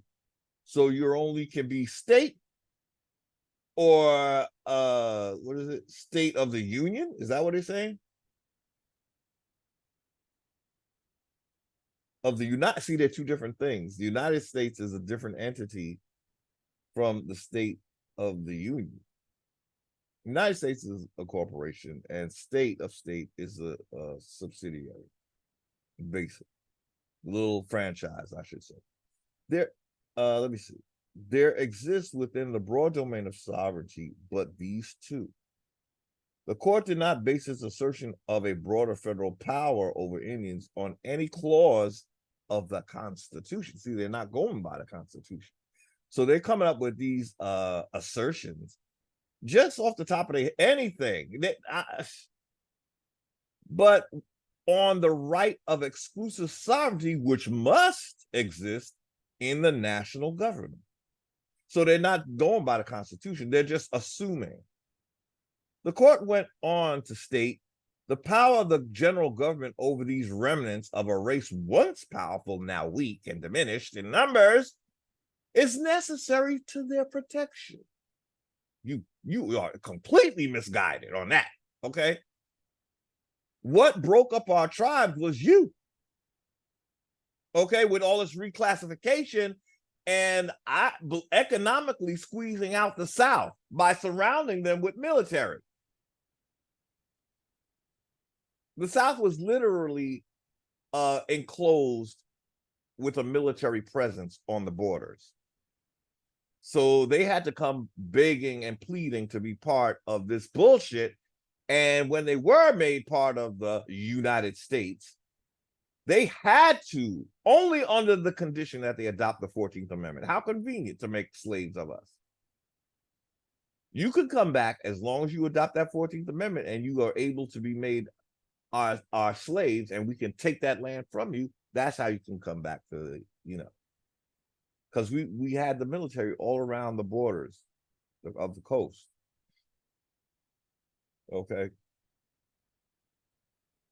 The soil and the people within these limits are under the political control of the government of the United States or the state of the Union. Okay. The court went on to state the power of the general government over these remnants of a race once powerful, now weak. This is just exactly what they have worked toward making us, and diminished in numbers, is necessary to their protection, as well as to safety of those among them whom they dwell. In half a century, Justice McLean's suggestion that the political and economic factors might override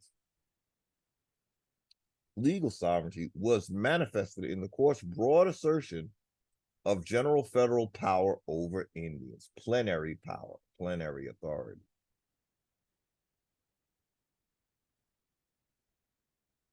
Wow. But the Kagama case was not the end of tribal sovereignty. The concept rose again in the New Deal administration of the federal government. Felix Cohen, whose efforts as a high-ranking lawyer in the Interior Department made him a major architect of the New Deal for Indians, resurrected tribal sovereignty as an organizing principle of the Indian Reorganization Act of 1934. Okay. Okay. So we have a Indian Reorganization Act of 1934. He wrote in his handbook of federal Indian law, oh, there they go, making our laws again. Those powers which are lawfully vested in an Indian tribe are not in general delegated powers granted by express acts of Congress, but rather inherent powers of a limited sovereignty, limited, which has never been extinguished. So it's there, but it's just limited. Look how this is how they minimize our authority so they can take, they need to get those resources and have them at their disposal at all times. Okay, so they cannot give you any sovereignty, because then you would have the rights of the land, and the whatever is in the land would be your first cut.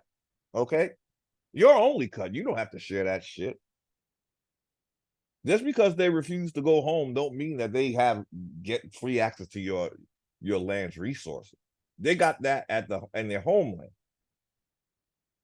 but they can buy it from us. That's what they can do.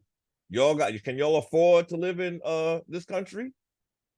Because you seem to think that our resources are yours. This is our birthright. Nothing gave you authority to claim it except this ratchet ass doctrine of discovery, which has now been denounced. Excuse me. So we had limited sovereignty, which has never been extinguished. It just continues to get smaller and smaller. Cohen did not suggest that Congress could extinguish all Indian sovereignty. He merely argued that until extinguished by federal authority, it remained part of federal Indian law. Oh, Lord. So Congress can extinguish it. And it's true, because they made themselves plenary authority over Indians. The 19 enumerated functions did not include that as one of their resources.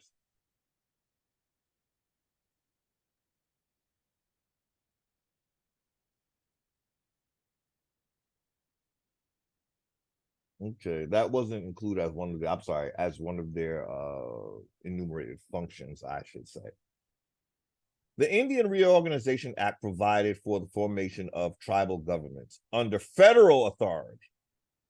We don't need no authority over us on this landmass, do we, Indians?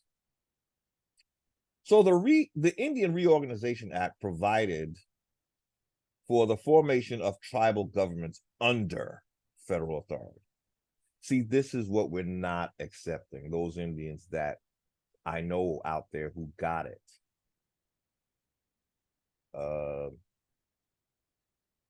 Yeah, shout out to Chief Kalanago, one of those Indians. The fact that the New Deal abandoned some of the grosser, wait a minute, did we skip something? Yes. Okay,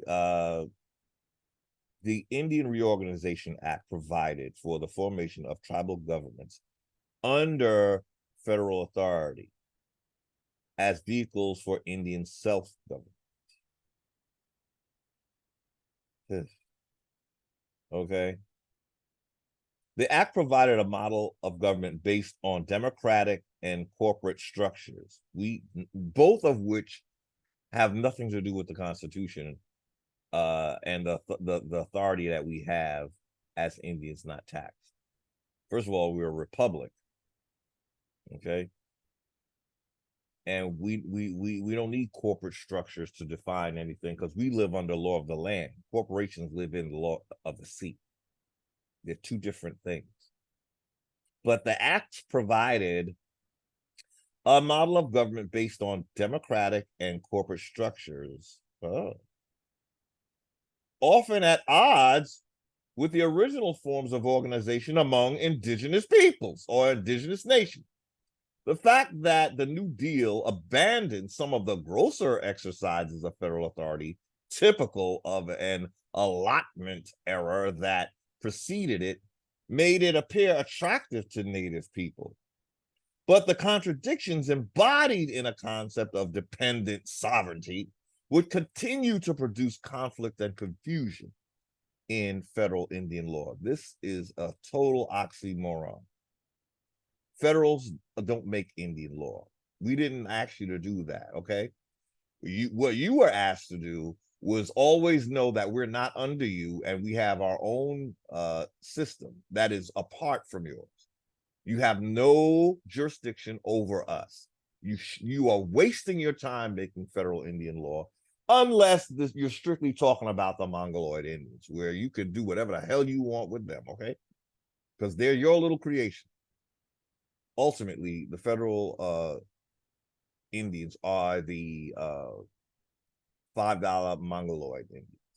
The situation after 1934, when that Reorganization Act got into play, remained complexly disordered.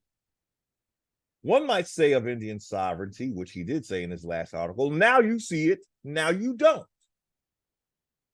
I ask you, is this what we want as Indians awakening? Awakening to some bullshit? We got to get out.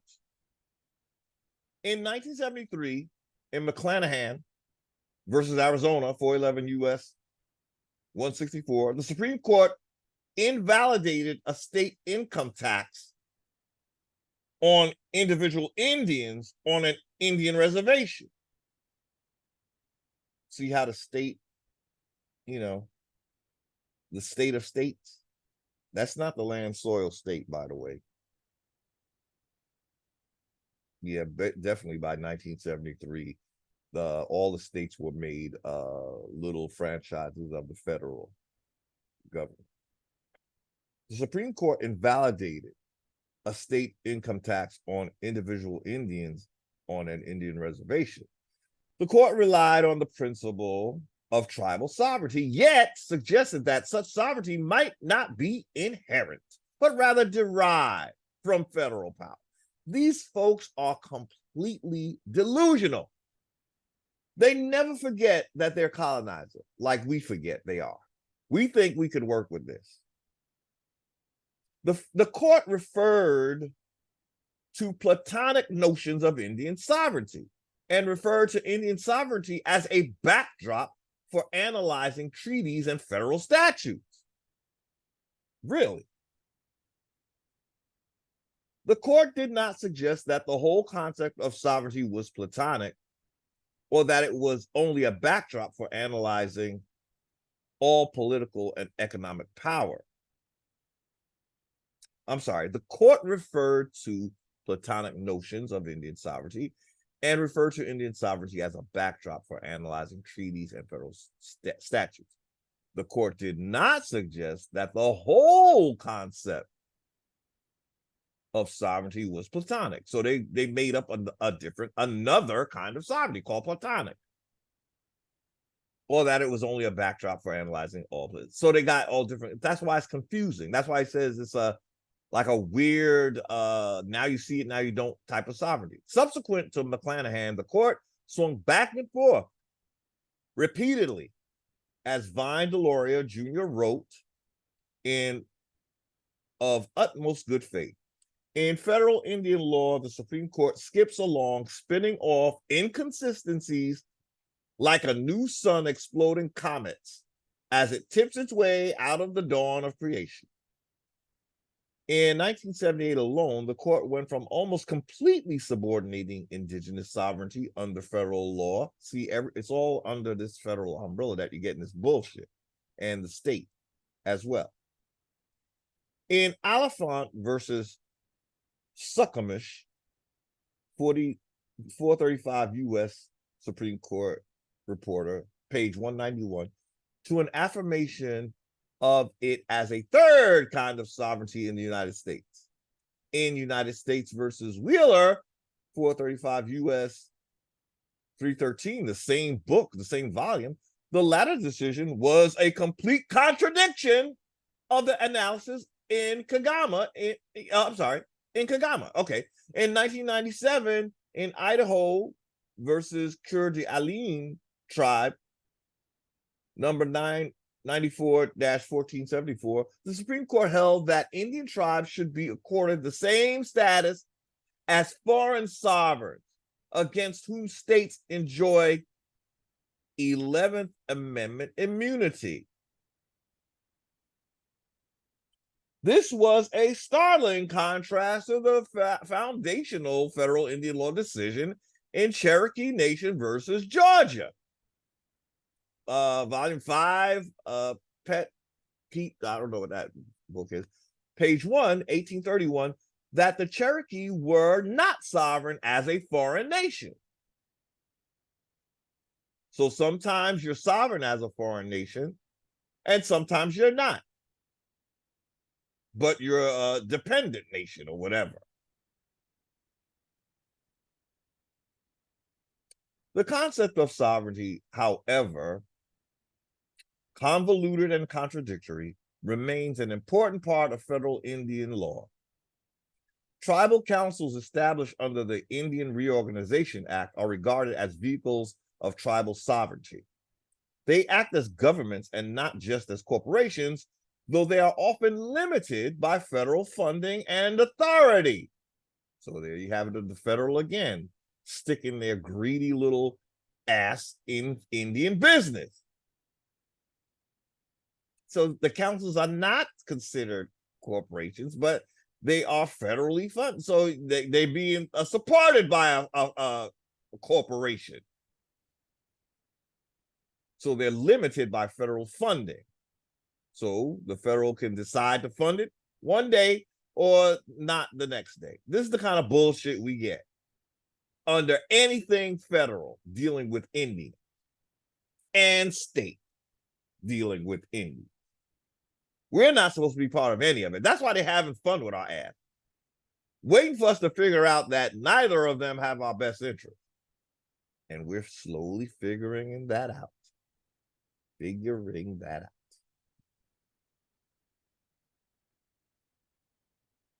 Indian hunting and fishing rights have been protected against state and local regulation. So we can fish and hunt. Though an ultimate authority has been reserved outside the realm of tribal sovereignty. So there's still something outside of you that's telling you what to do. Indian nations are regarded as immune from suit without their consent under the doctrine of sovereign immunity. Yet their power over non-members of a particular nation is sometimes severely limited. So there it sounds like he's talking about if a United States citizen commits a crime on your reservation, baby, you can't try them.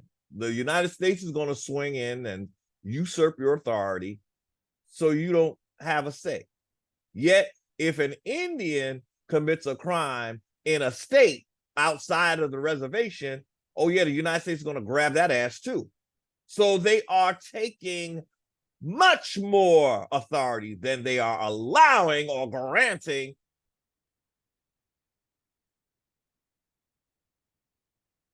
Delusional Indians who think they're sovereign in the federal government. There's no sovereign. The federal government doesn't allow anybody to be sovereign on this land, but particularly Indians, because we have the highest. That's why we're treated the worst in this construct. As long as they're here, they're going to be. It's like being stuck in an Ike and Tina Turner Tina Turner breakaway forever. That's how it's going to be. They're just going to haul off and kick our ass for no reason at all at any given time under their version of sovereignty. And we're supposed to want to stay in that type of union, that kind of marriage.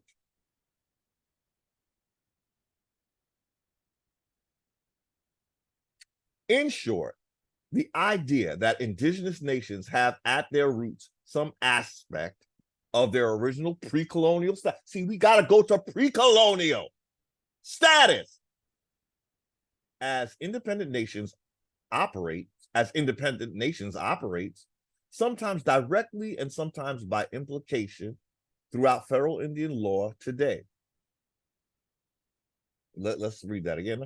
In short, the idea that indigenous nations have at their roots some aspect of their original pre-colonial status as independent nations operates as independent nations operates, sometimes directly and sometimes by implication throughout federal Indian law today.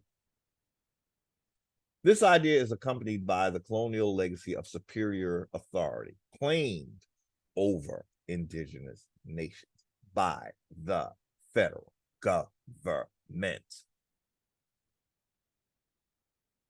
This idea is accompanied by the colonial legacy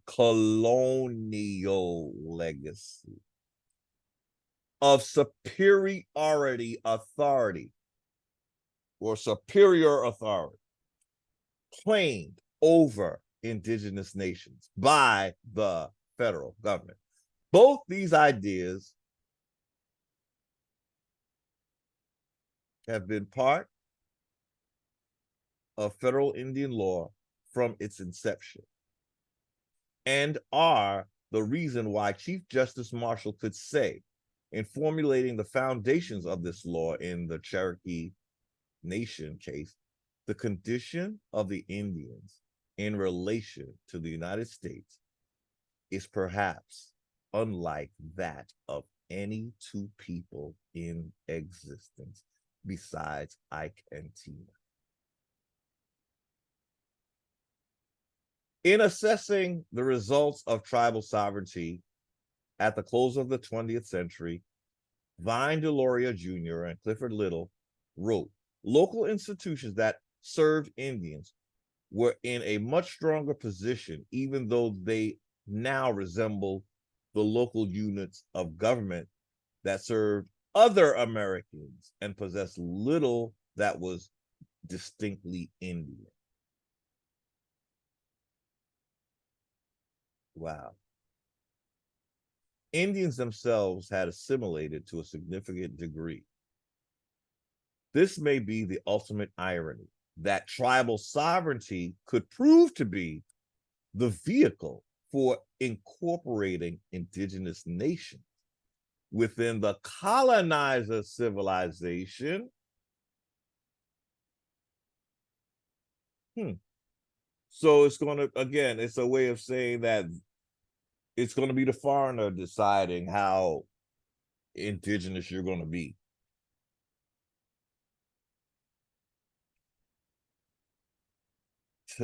It's not your civilization anymore. It's the colonizers. He came on your land and now it's his civilization. And tribal sovereignty could prove to be the vehicle for incorporating indigenous nation with the colonizers, not the other way around. It may also be true that the persistence of tribal sovereignty has kept alive the idea of local sovereignty of the people as the ultimate source of legal authority. The idea of indigenous sovereignty surfaced internationally and with intensity in the draft United Nations Declaration on the Rights of Indigenous People, issued in 1994 as a report to the UN Commission on Human Rights. This document, which may eventually become the basis for an international protocol, we already have a national protocol. It's called the Constitution for the United States of America. All we got to do is reinstitute it. We don't need the UN to make our laws. Just like we don't need the federal government to make our laws, just like we don't need the state to call itself making any laws for Indians. We were here before you got here, and we know we got this, okay? If you stop mixing us in with your Negropeans, maybe we can start to have our own identity while you keep trying to make us your identity. This document, which may eventually become the basis for the protocol, stirred up the ancient debates. The United States took an official position that the word, we said this before in the last article, peoples was inappropriate in a statement of rights because it implied group rights, which would threaten the sovereignty of states. Well, the states are not sovereign anyway, so what are you talking about, United States? You're talking that bullshit again. That's what you're talking. States ain't sovereign. Okay. They are funded just like that situation we just read. The states are funded by what? The Fed. So who's controlling the states? By political power, or what do you call it?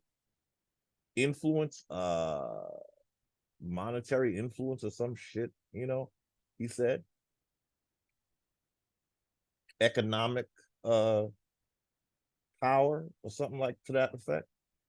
So either way, you're getting dominated by a federal entity through their use of money, or just their plain churchified statutes based roughly on the doctrine of discovery or some laws of commerce, where the bottom line is profit, not people. So the United States and others argued that rights adhere only to individuals. Yeah, they like to keep you in, again, bite-sized chunks that they can devour you more easily. And of course, as an individual, you're going to have very little use of the massive extent of your land. So that's the government is only thinking about the bottom line here. They can tolerate individual sovereigns. Just don't tell the rest of you niggas what your status is. And as a single individual, you won't need all this land. We'll stick you on some little plot over there and consider yourself taken care of.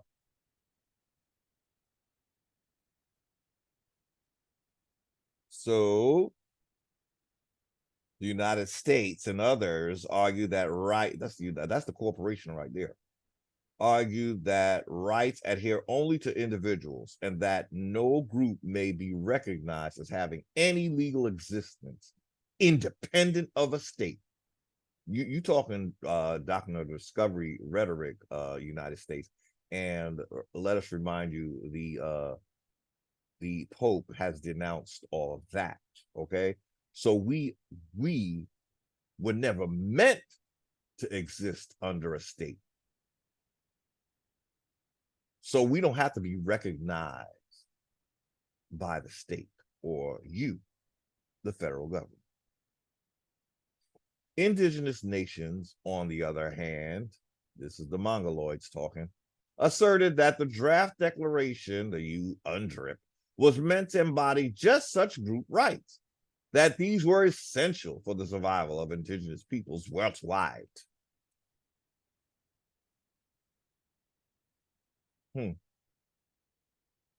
Indigenous nation. This is all a ploy, y'all. They again, watch out when they lump you all together, because who's going to be at the bottom when the oil separates from the water or whatever have you? Your Negro ass, okay? Do not look to join forces with some other people that's going to have a higher status than you. You're black, remember? That's the lowest in a caste system. So you're never going to be treated fairly, even in this UNDRIP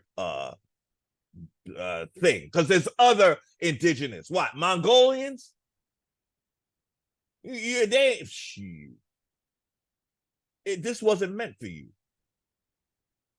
What we're supposed to do is tell them about what we're declaring. And what are we declaring?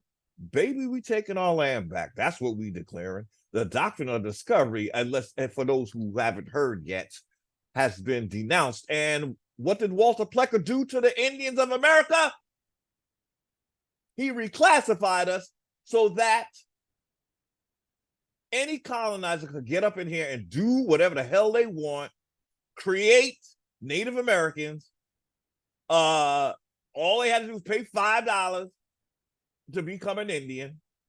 And they had the nerve to print a $5 bill with an Indian face on it. So funny. The corporation is so funny. They think they're so clever.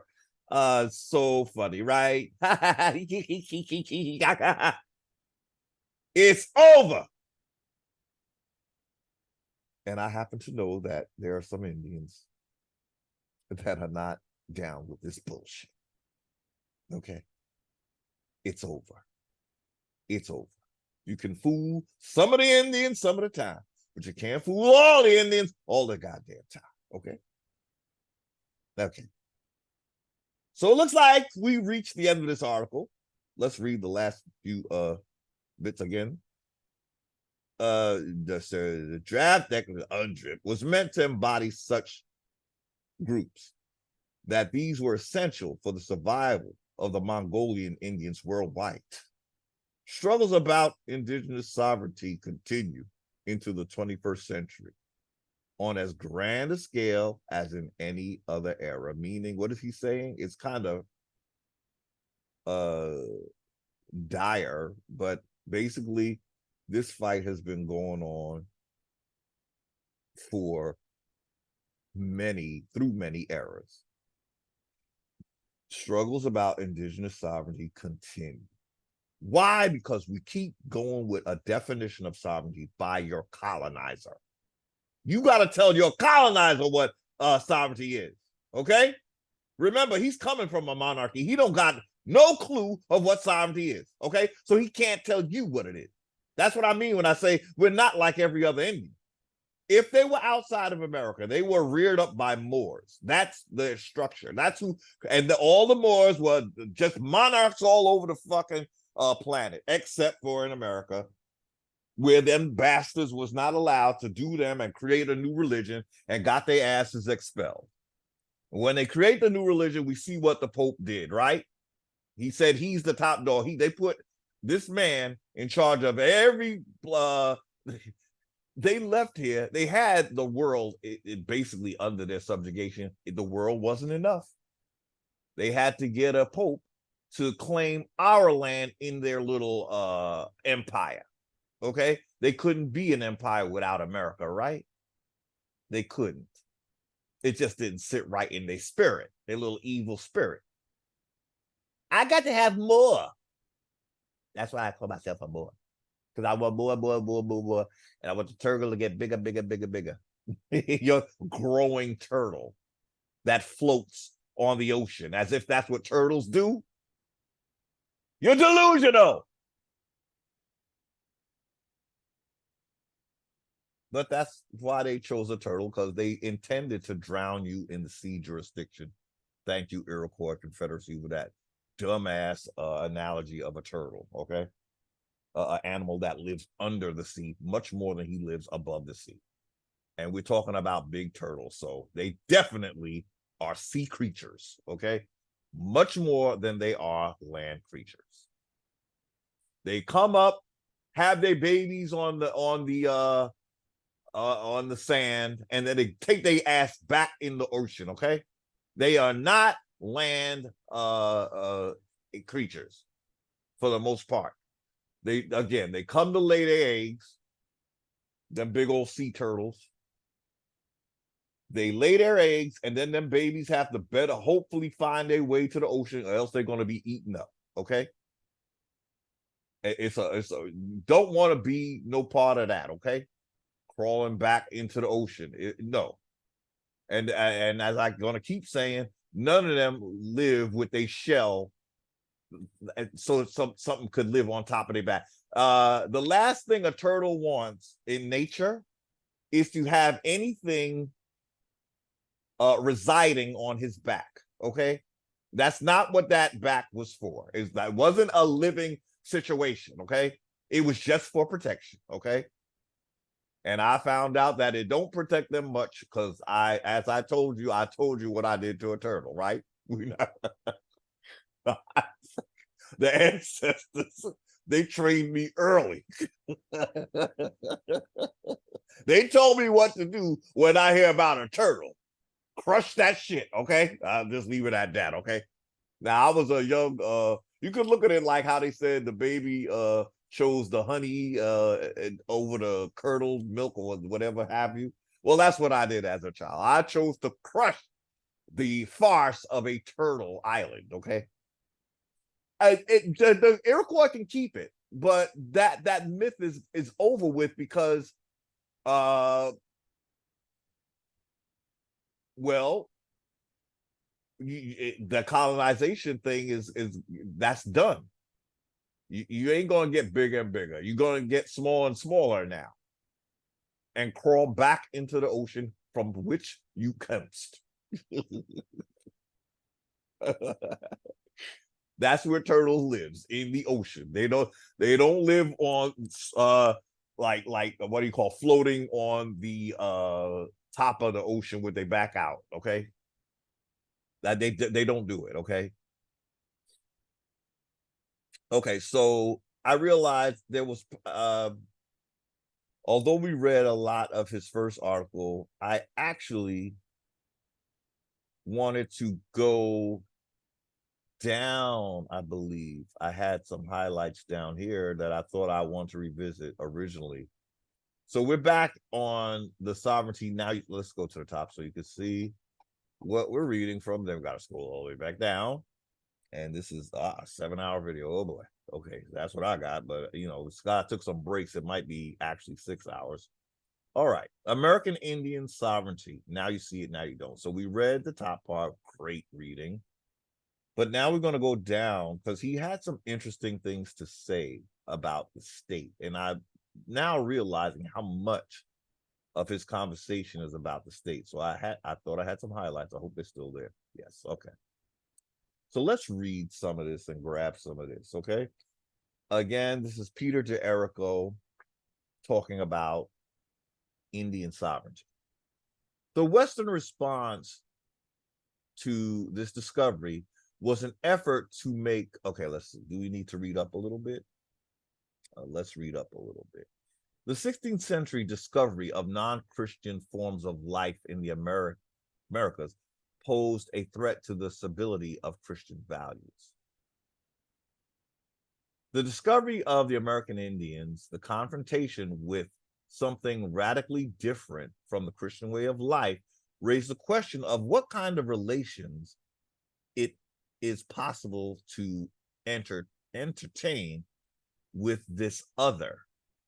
First, to what extent is it possible to know the Indian except as something inferior? Second, to what extent is it possible to bring him into the framework of universal law by giving him the status of a legal subject?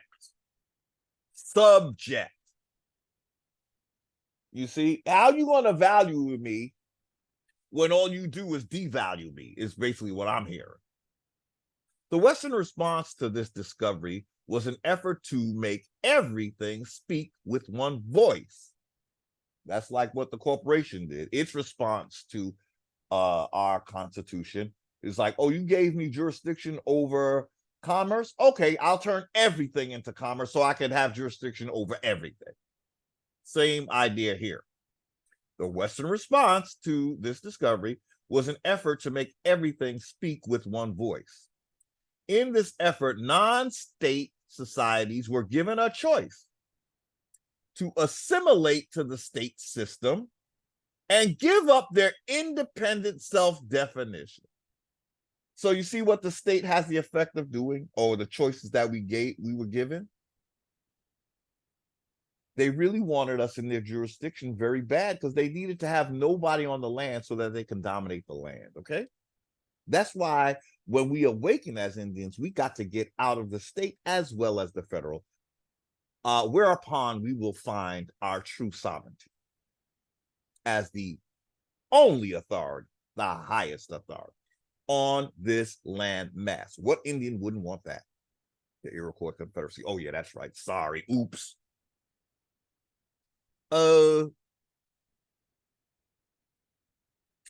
We were given a choice: assimilate to the state system and give up your independent self-definition, because the state is now defining you, well, federal government is now defining you, or to maintain their self-definition and be denied a place in the world's legal and political order. See, that's what they want us to feel.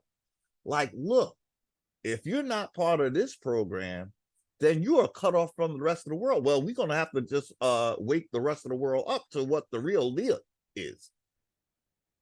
We're going to have to wake the world up to what the real deal is. We are here. This is our land. And you've been fooled. So don't let this big oaf threaten you with this size. Might don't make right, right? The bigger they are, the harder they fall, was once you know, the thing that we used to say. So the underlying assumption was that there is only one reality, and it is Western. Okay, that's the message they want us Indians to get. Surrender, Dorothy. Surrender. You're outnumbered. You got a whole world of slaves. How are you going to be sovereign? You better join the slave. No, we will not be doing that.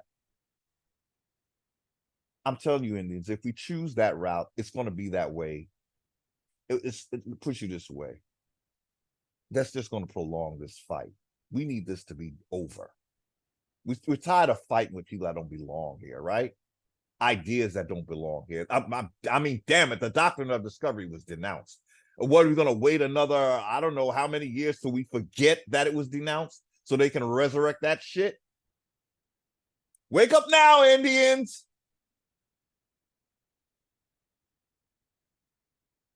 The problem of figuring out how to talk about indigenous self-determination without sovereignty is partially solved by learning how to talk about states and sovereignty accurately. Let's read that again. The problem of figuring out how to talk about indigenous self-determination without sovereignty is partially solved. See, that's a problem. When you talk about indigenous, but you don't talk about sovereignty, it's a problem. That's what Peter DeErico, the law professor, figured out. But a lot of our Indians still have a problem with that. The problem of figuring out how to talk about indigenous self-determination without sovereignty is partially solved by learning how to talk about states and sovereignty accurately. Far from being an inherent and necessary aspect of self-determination, it appears that state sovereignty is but one form of self-determination. So it's not the only. State sovereignty is not the only sovereignty. It's what he's saying. It's a foreigner's sovereignty, okay? Let us Indians get it right, at least. It's the foreigner's route to sovereignty on someone else's land. They had to create a structure like how they did with us. They wanted us to have our sovereignty on, and it wasn't real sovereignty, but they wanted us to have it only on the reservation. Well, that's what it was supposed to be for the immigrants. They were only supposed to have sovereignty within a state. They flipped the script. Now they, if you hear Anna, she's resurrecting their sovereignty. And if we Indians don't get on board, we'll be the only ones that's not sovereign, you know, when compared to the state nationals. Okay. And I think an argument was made that no, the state nationals can never be sovereign, but they can if Indians choose to not be. You see what I'm saying?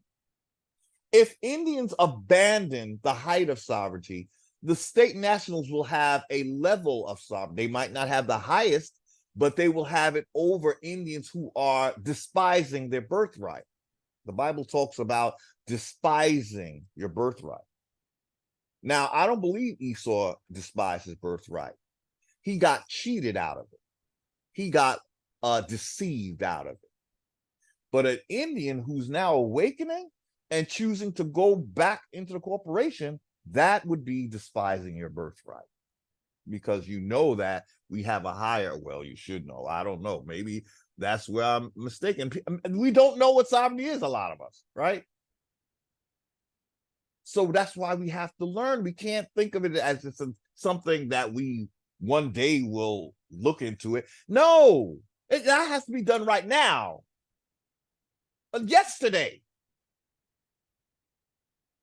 This is a legal expert we're reading, okay? And all he's talking about is sovereignty in his articles. But we just want to like put it on the back burner.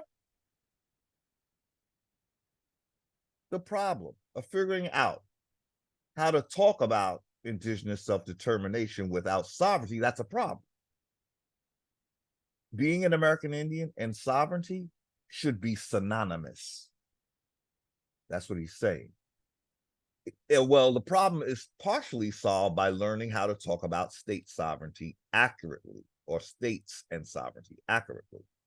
Far from being an inherent necessary aspect of self-determination, it appears that the state, or that state sovereignty, is but one form of self-determination.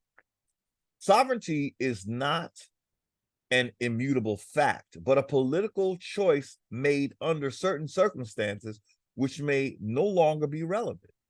The eclipsing of sovereignty in today's world threatens the international order of states and raises the possibility of new ways of understanding what it means to be a people.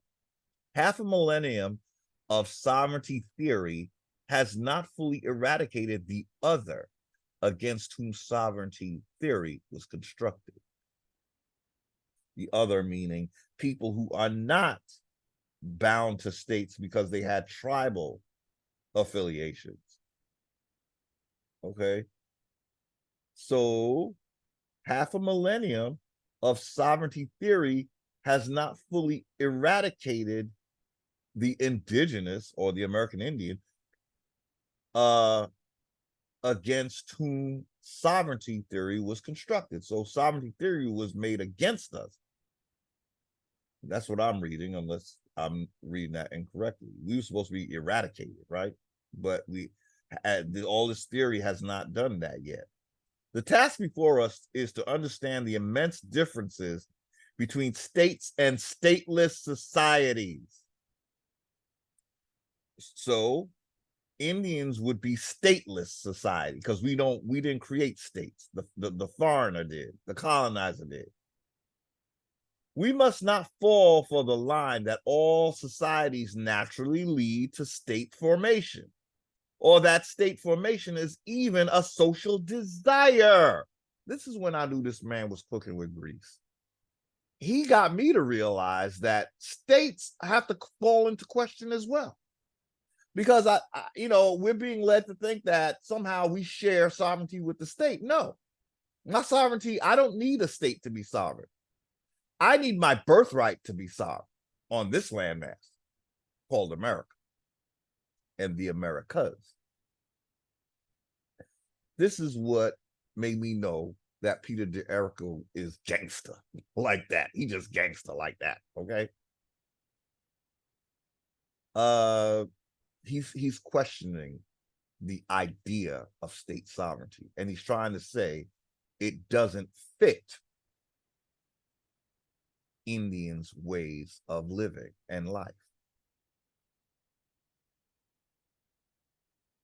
The task before us is to understand the immense differences between states and stateless societies. We must not fall for the line that all societies naturally lead to state formation, or that state formation is even a social desire.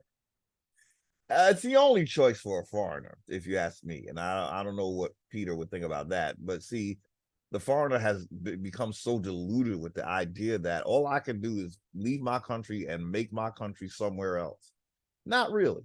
You're in someone else's. Just like when they dumped us in Africa, the Africans was like, who are you? Okay. It wasn't, oh, you could just come sit on my land and I don't have nothing to say. Even the Africans knew that much. So it wasn't, oh, just be here and do you. No, there's somebody that was there before you. And you got to reckon with them, federal government, state government. So emergence of the state reflects not the desire of a society for its kind of rule, but an urge in men to possess its kind of power.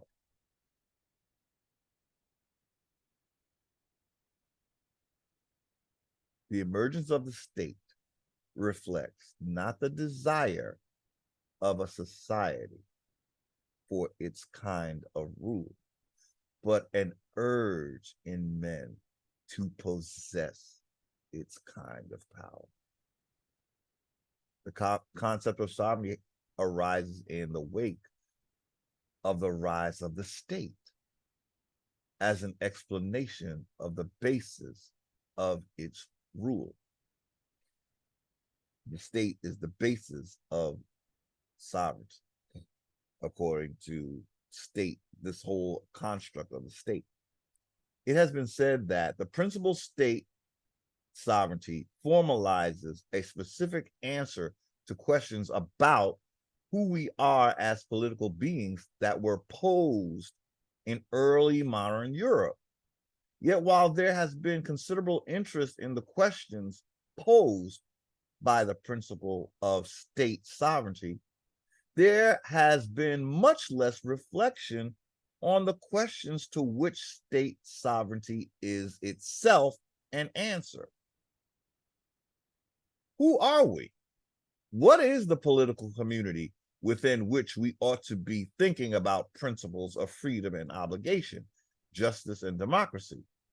How ought we to understand the relationship between specific communities and other communities, and between specific communities and humanity in general? It is often tempting to minimize the significance of these questions. Well, I think he's saying the state is there, but it doesn't answer these kinds of questions. It just sits there and says, this is the choice you have: assimilate or be not recognized. Well, we're going to be recognized because this is our landmass. There are spiritual questions. What does it mean to be people? Is a spiritual question. The Western Christian rationalist answer to this question is not the only possible answer. This is not the place to catalog the ways in which indigenous peoples answer this question. Suffice it to say that the myriad versions do not require a concept of state sovereignty. Okay? State sovereignty is not the one size fits all, especially for indigenous, because that's like saying our sovereignty doesn't exist unless we join the state that colonized us. That's ridiculous. Sovereignty exists, sovereignty, if it exists at all, is a quality of each being in creation. Yeah, but they have to be on their landmass. Okay, so sovereignty, I think I would qualify this by saying your sovereignty rests on the landmass of your birth and your land of origin. There has to be both. You don't just run around the earth like a colonizer would do or a corporate church would do, claiming that God sent you and this land is my land and this land is my land. They said that the song was wrong. This land is not your land. They got the lyrics mixed up. The song's supposed to go, this land is my land, this land is my land, and you could get your Indian ass up off of it. You'll never know, dear, how much I hate you. Please go on, get through with it, okay? Get on out of here. So, and I don't think there's a whole lot of myriad of versions of sovereignty. Like, I think Peter is just being figurative or something. There's only one sovereignty. I just explained it. Your land or of origin and birth. That's your sovereignty. The end of story. There's no big let's figure this out type of deal. Okay, that's the end of it and the beginning of it.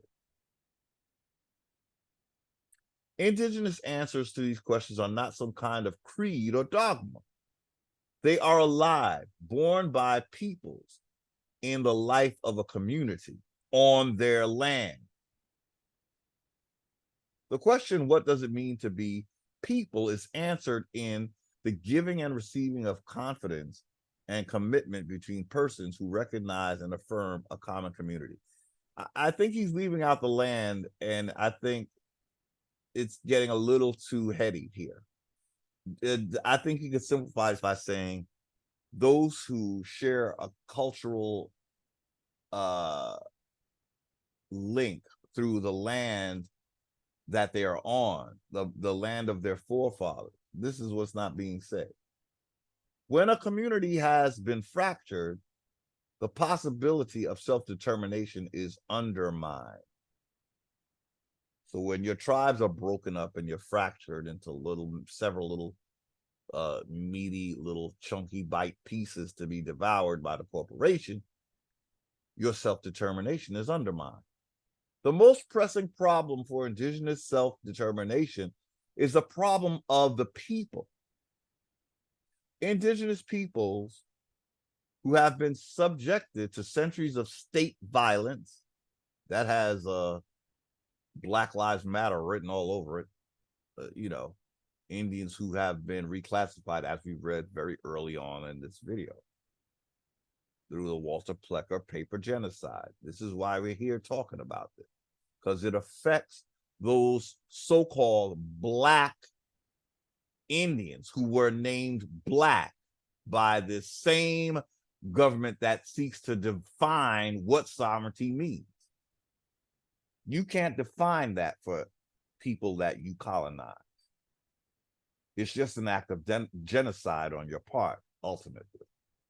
So stop defining things for us, because it's an act of genocide. Ultimately, we'll tell you who we are. Okay? That's what the colonizer has to understand. And then once we do, you'll know that you are the intruder, not us. And I think you guys should really start to look to home, Dorothy. Think of home. Click your heels 3 times and transport your ass up on out of here, okay? That's what Indians would really like, ultimately. But I'm not going to go into it right now, but there are days when I look at my America as an American Indian, and at times I sort of appreciate the diversity that we have as a highly developed society that can have different cultures. Sometimes I like that. I'll admit it, even as an American Indian. I like difference. I like the diversity. I do. But not at the cost of my footing and my status. That I'm not having. Now, if these cultures can be made, and they shall be made, just as easily as they were indoctrinated, they're just going to have to be re-educated, because you must know the land that you're living on. You must know who the people of that land are. It will really behoove you to do so. That's what has to happen, y'all. We are so used to being minimized, made small, made insignificant. Well, just the opposite has to occur once we stand up, okay? You have to let the world know who we are, so this doesn't happen so easily. Again, if we stay quiet, the going doctrine is that Africans came here and they can go back home because this is not their land. This is the Mongoloids' land. Anything to say to justify, even if it was the Mongoloids' land, the colonizers ain't supposed to be here, right? Even if these fake Indians were, if this was, that wouldn't justify your ass being here, right, colonizer? So why are you so busy trying to be the mouthpiece for the mouth? Well, you did create them after all, so that's why you have the right to talk about that. Oops, I forgot. I made you. You know it's true, Mr. Mongolian Potato Head. I made you. Okay, so yeah, you can speak for them. Yeah, actually, that would be yeah. You created them as an entity. They were not organic to this landmass. Okay. Uh, the most pressing problem for indigenous determination, self-determination, is the problem of the people. Indigenous peoples who have been subjected to centuries of state violence in the name of state sovereignty, ooh, Lord, face a profound crisis of the meaning of community, a crisis of political identity. Oh, we got our identity now. We just got to deal with the political part. Yeah. In this crisis, it is tempting for people to take on the ways of the state. Oh, it's that worked like a charm. That's what the intention was. We think we're supposed to be part of the state. We think that that's our, where we can say that nope, federal ain't it. We still haven't figured out that state ain't it either. Okay. These ways can be taught. Okay. They are, in fact, the most basic part of the curriculum of the modern state education system. It is not accidental that education has been a primary vehicle for destruction of indigenous peoples. Congress took upon itself to create a Department of Education that was never part of their enumerated functions. They had to do it.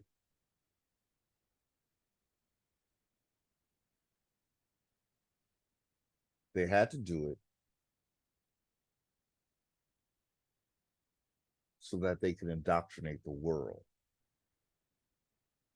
with this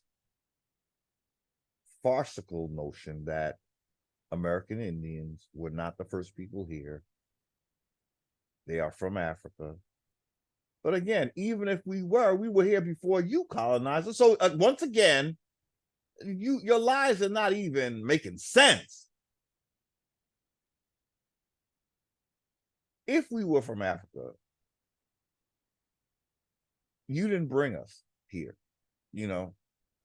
If we really go with a more logical psyop, it would be that we were here before anybody. But the truth is, we've never come from Africa. This is the motherland.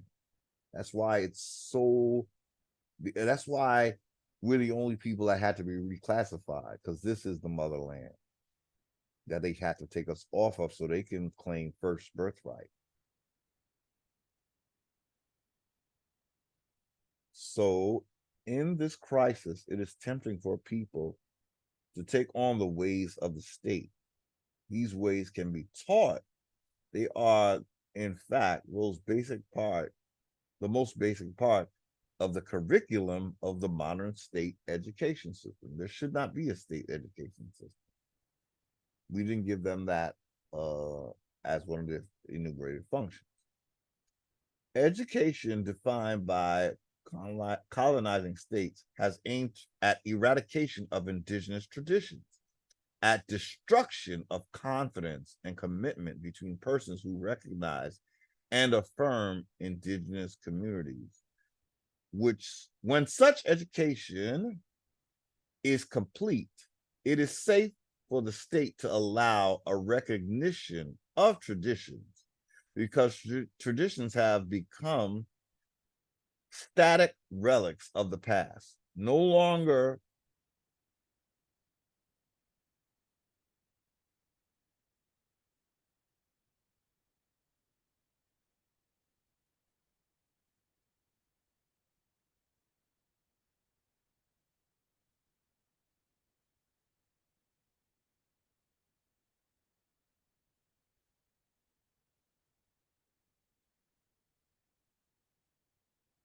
Okay, so I had a little dip right there. It's a long video, but pardon. So education defined by colonizing states has aimed at eradication of indigenous traditions, at destruction of confidence and commitment between persons who recognize and affirm indigenous communities. When such education is complete, it is safe for the state to allow a recognition of traditions because traditions have become state or static relics of the past. It's like they want to make you a dinosaur, no longer part of everyday relations. Ethnic diversity then becomes window dressing, decoration, new clothes for the emperor. The American state can tolerate and even promote the diversity of Irish Americans, Italian Americans, African Americans. Oh, that one is not actually good. And yes, Native American. It would be possible for the American state to exist even if there were no Americans at all, and everyone was a hyphen American. So it would be possible for the American state to exist even if there were no Americans at all. See, that's what they're doing. They're trying to take us American Indians out. They want everyone to be a hyphen American, right? They don't want the real American.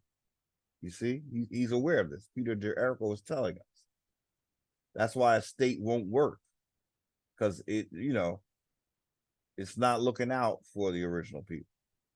Ultimately, it is land, thank you, and a people's relationship to land that is at issue in indigenous sovereignty struggles. Okay.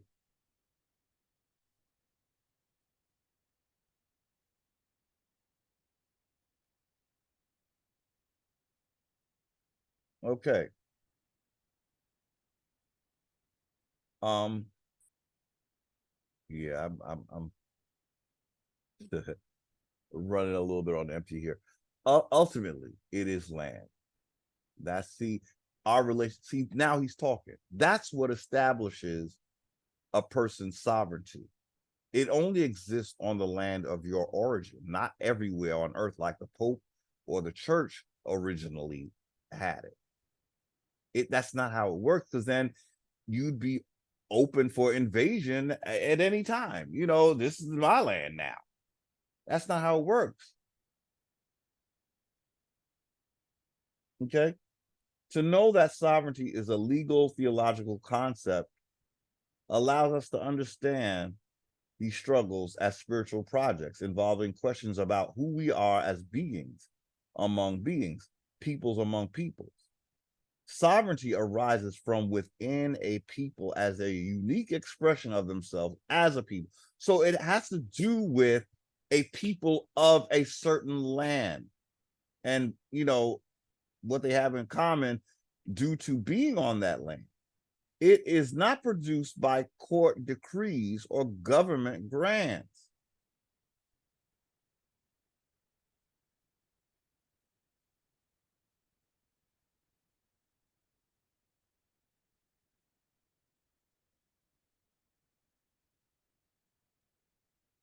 Okay. Okay. It is not produced by court decrees or government grants, but by the actual ability of a people to sustain themselves in a place, their land. This is self-determination.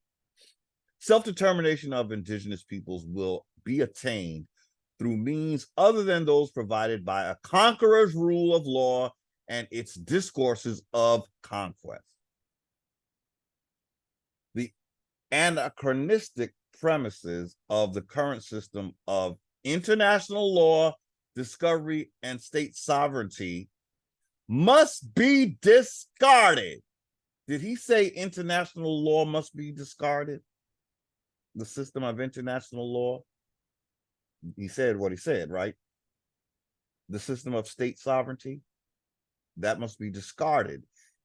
Discovery, well, the Pope did denounce it. 2 more to go. 3 down, 2 more to go. No, I'm sorry. 1 down, 2 more to go. International law, discovery, and state sovereignty must be discarded in order to understand self-determination clearly and see a way to manifest it. This is the real struggle of indigenous peoples, to redefine radically the conceptions of their rights and status. And all through his articles, he's telling us that what the feds, the state, and the church offer us as status is some bullshit.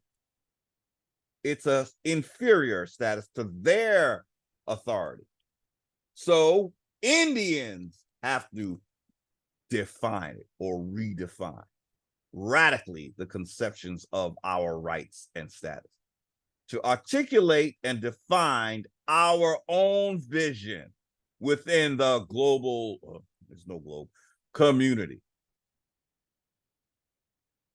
See, we have to step up.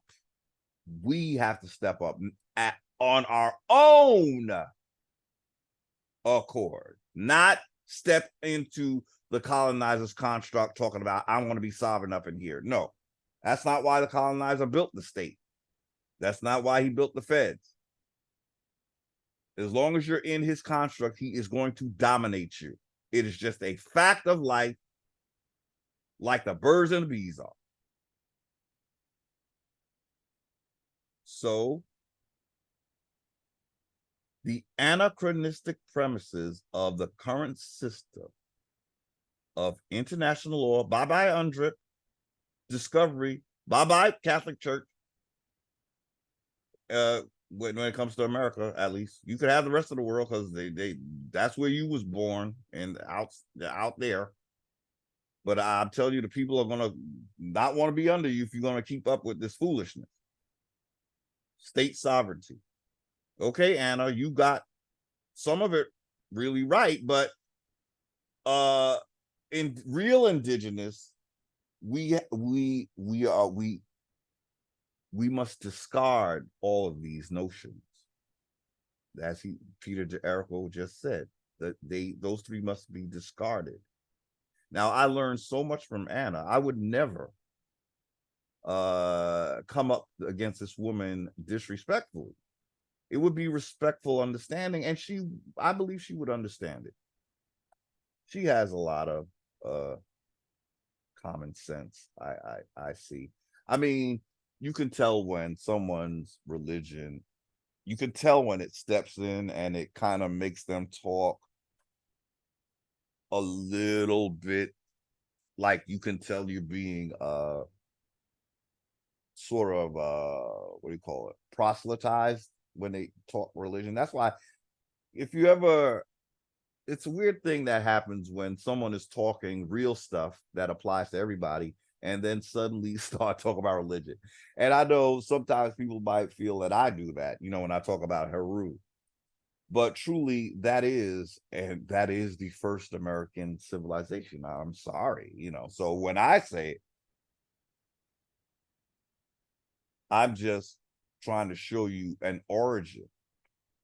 Christianity was not our origin. You know, monotheism was not our origin. Actually, the story of Heru originated in the Americas. That's why Peru is named Peru. We did a video. Peru breaks down to Per-Heru, House of Heru.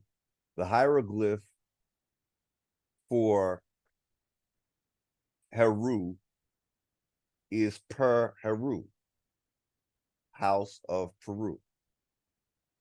So that is the area where Tamari was located in South America. So when I talk about that particular spiritual system, I'm just letting you know what was first on this landmass. It wasn't Enlil and Enki, Marduk, and all of that. That came circa the 2600 BC or 2900 BC. Heru is circa 3400 BC. So it's older than the Sumerian, type of rhetoric.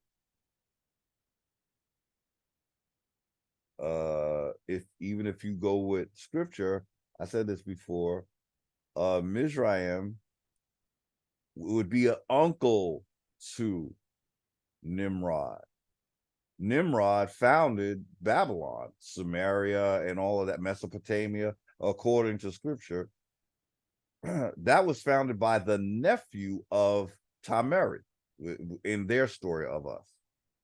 I'm just using their story. I'm not saying that they got it accurate in how we told our story, but they do get that part right when you talk about who was born first. So it was Mizraim, it was Ham, right? According to scripture. And he had sons of Punt, Canaan, I believe. Wait a minute. Wait. Mizraim, Cush, Punt, and Canaan, I believe. Is that, I might got it wrong, but so, okay, so those are his sons, right?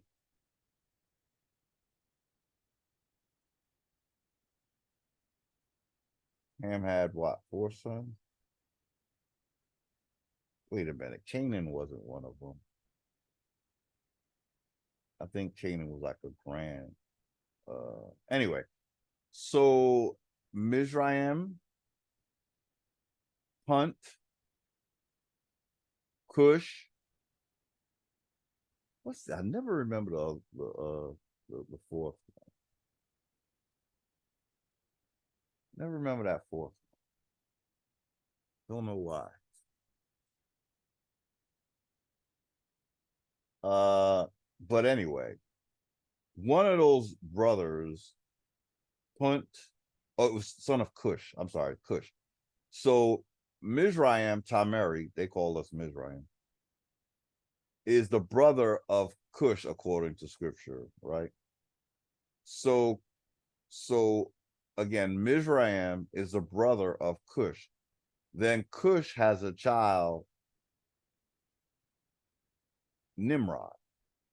So Nimrod comes after Mizraim, is my point.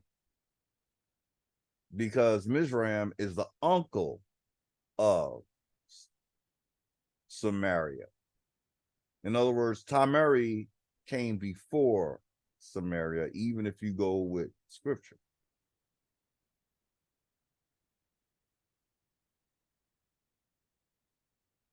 Okay, so let's read this again.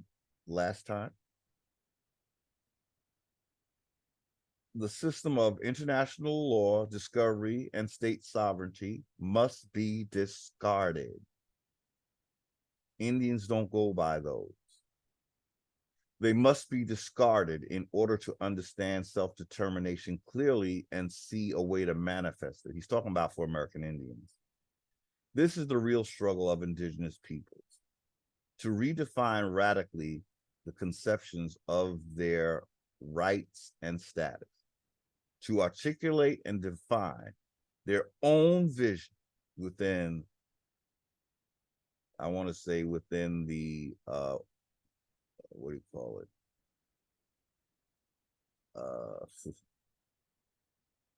The world community.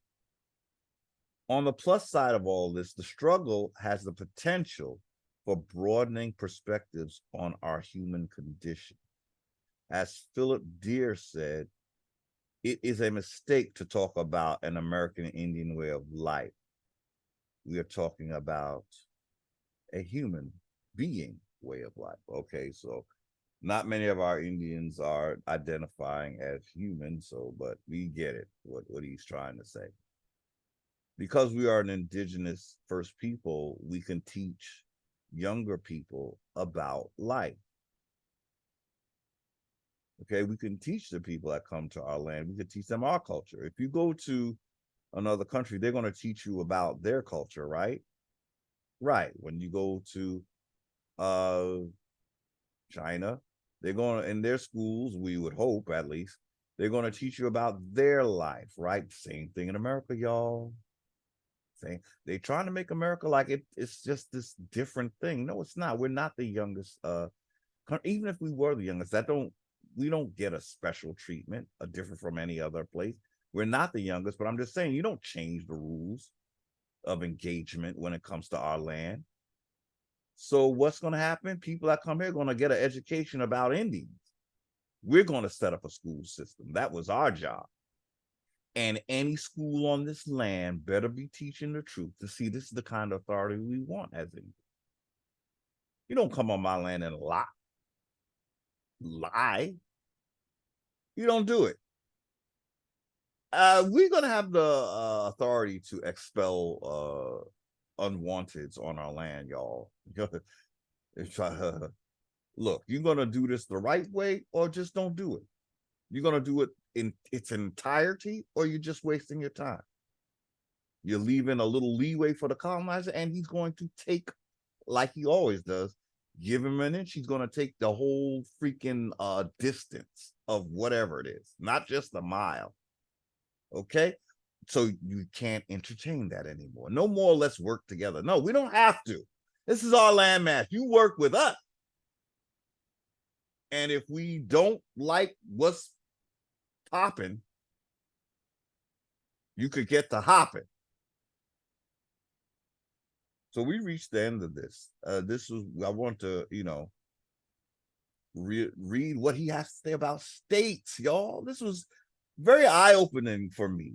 That he's really clear on state. And I thank Peter Jericho for that. So next, I think I wanted to, is this what I want to look at here? No, we read that already. So this is what, all that talk about land and land rights. See, when it comes to Indians, this is what our states are actually. It's our linguistic groups. So let's be clear. These are the two entities that ended up the fallout between the rift of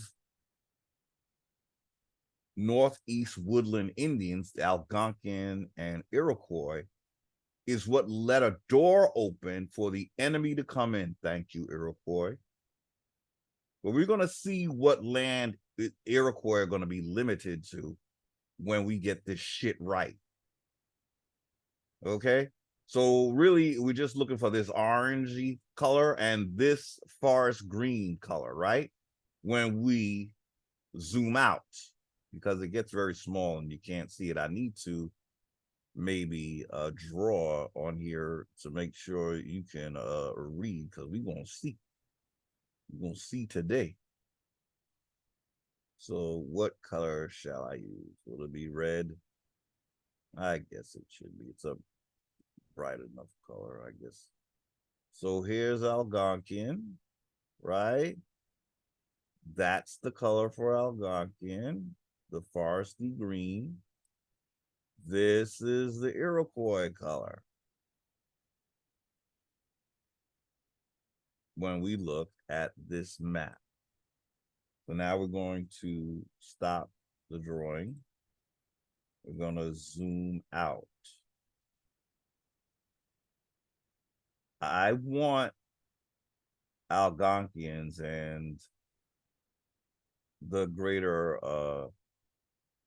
Indian family to see who lost the most land when the colonizer came and who's going to get their land back. So we got the forest green. You can't find a lot of these maps because they seem like they're compromising even this linguistic map, right? But all of this green here, I didn't realize Blackfoot was considered Algonquin. I thought, So there's some Algonquin traders. I won't put it past them. But here's Iroquois territory. Apparently, Iroquois, they clearly they were. I'm gonna go ahead and say I think they were once Algonquin, to be honest with you. Because that's the predominant thing in this area. We're all around them. Algonquins surround Iroquois. I think they were once one, to be honest with you. Okay, so all this green is Algonquin, yo. So the colonizer had to get rid of the big dog so that it'd be easier to come for all the smaller tribes, the smaller linguistic groups. Algonquin had even up in here, y'all. We were reached into beyond the northeastern woodland. This is the what do they call this area? Middle America, basically. So these are the Indians that have lost the most. This is why no one talks about them as a linguistic group. We will talk about the what you call it, the Shawnee, we talk about the Pequots over here. We won't mention that they're Algonquin though, because Algonquins are not supposed to exist in the United States portion of the colonizers' booty. So we got Ojibwa, Cree, Menominee, Ottawa, Winnebago, Kickapoo, Potawatomi, calling out my Algonquin brethren. We got the Illinois, who's Algonquin, y'all. The Shawnee, the Cheyenne.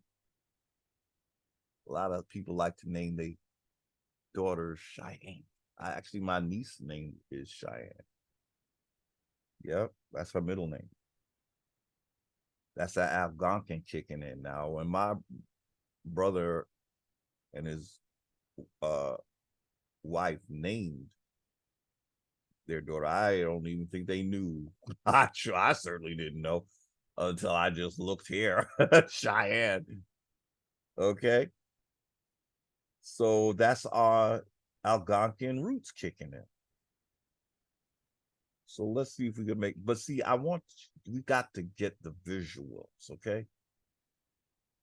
Algonquin was a very significant American Indian.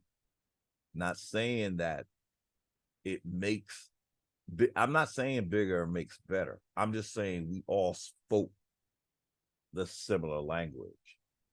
And the influence was very large. I just have the feeling that somehow the Algonquins were, I think everything is a break off from somewhat of Algonquin. I don't know why I think that. I think that's why it's the language is so far spread out, over the United States. That's a wide, like, you know how large that shit is? A lot of Algonquin speaking Indians, y'all. And we supposedly disappeared. Probably more of us than anybody on that shit. Again, I'm not trying to set up enmity. I'm just trying to show why Algonquins are made the smallest.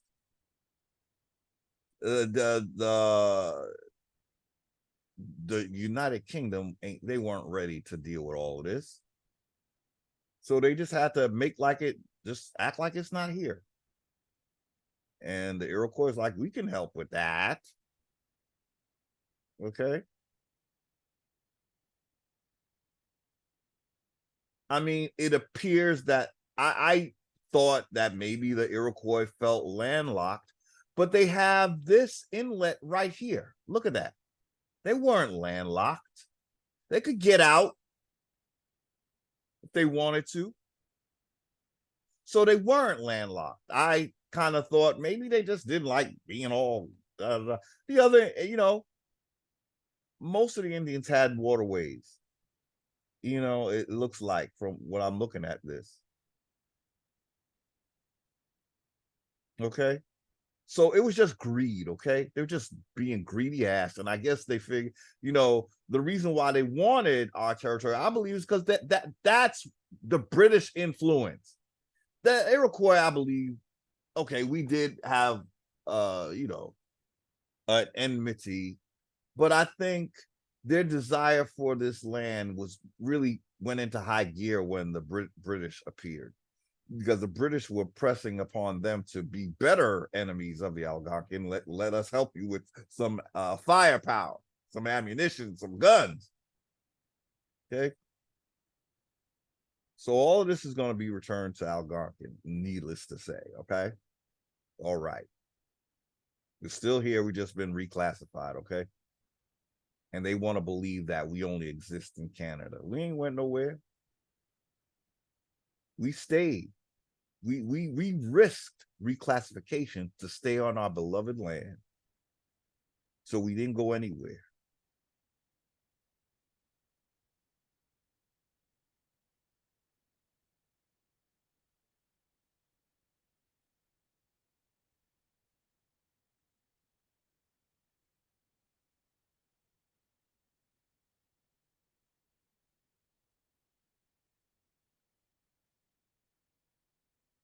So I just want to get a nice shot of the reality.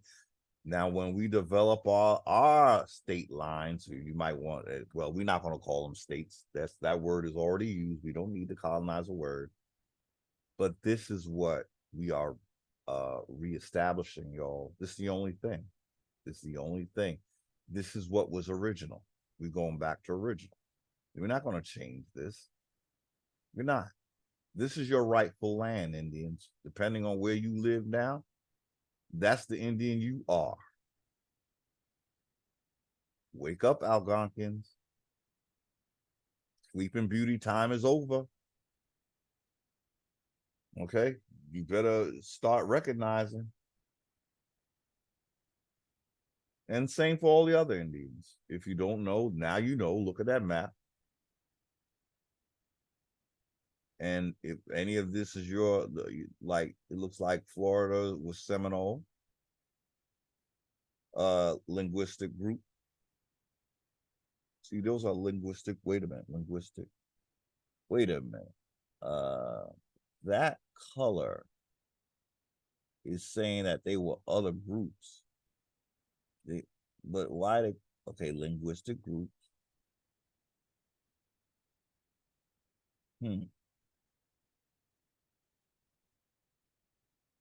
All right, so that light green is just various linguistic groups, I guess, other groups.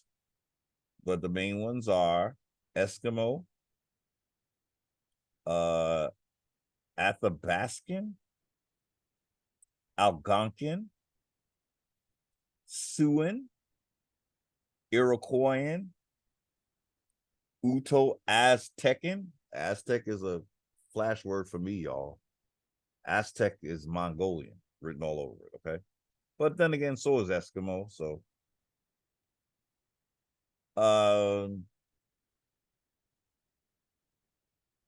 Aztec, that's Set. That was Set stuff. Set, the deity that was the jealous of his brother deity. Aztecs are directly linked with Set. They were said to be the ones that practiced human sacrifice in the reading that I found.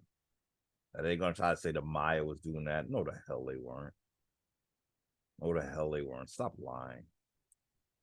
It was the Aztecs. Okay.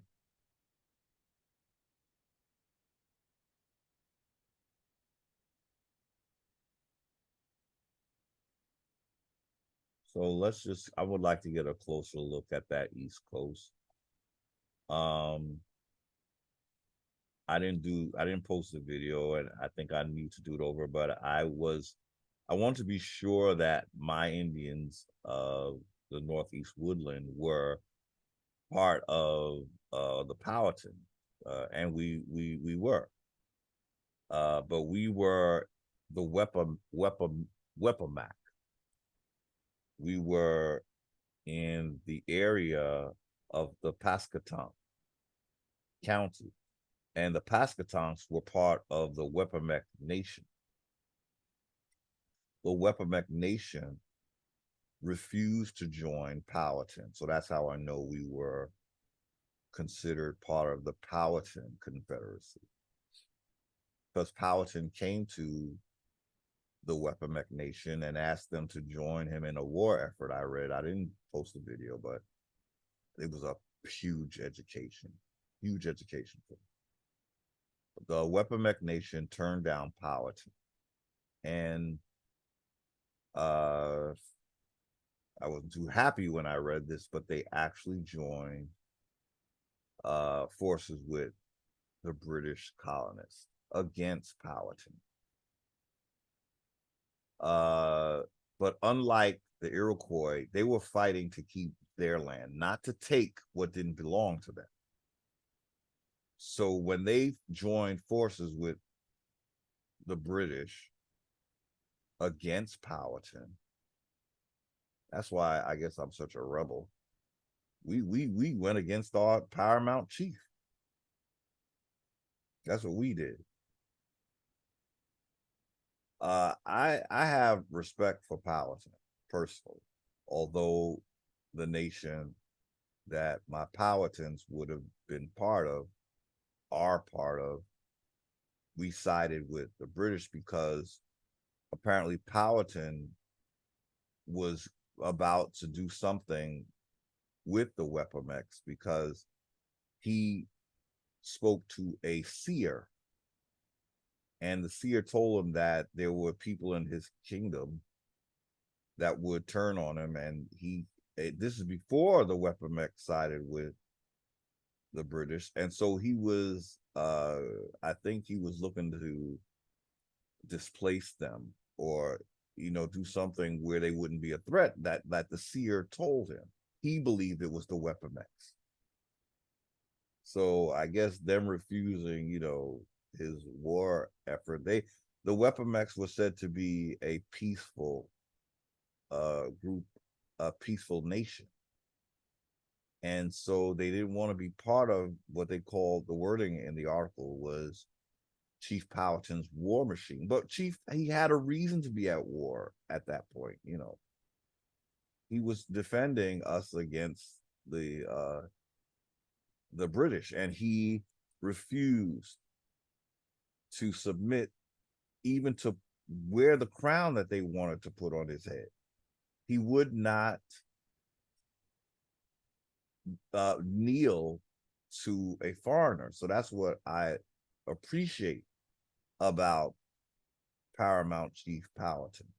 As you see, the Powhatan are down here. So this map is saying it. See, usually when I see Powhatan, it's like something like that, saying that he was more up here. But look where they have Powhatan on this map. That is North Carolina area, y'all. It's Virginia and North Carolina, because the Cherokee were part of North Carolina. So they were in Iroquois territory. So these are the lines that we're going to go by when we return to our lands. Sorry, Iroquois Confederacy. Getting the colonizer to bully us was not the solution. It didn't solve. It's not a long-term solution. It worked for a long time. I gotta hand it to you. But once we get back to what this land is supposed to be, all of that did all of that. Everything you got with the colonizers going right back to us, Algarves. Trust. trust. That's the only way you even won this, was with the assistance of the colonizer, giving you firepower. Okay, you were basically outnumbered otherwise. The way this map is looking to me.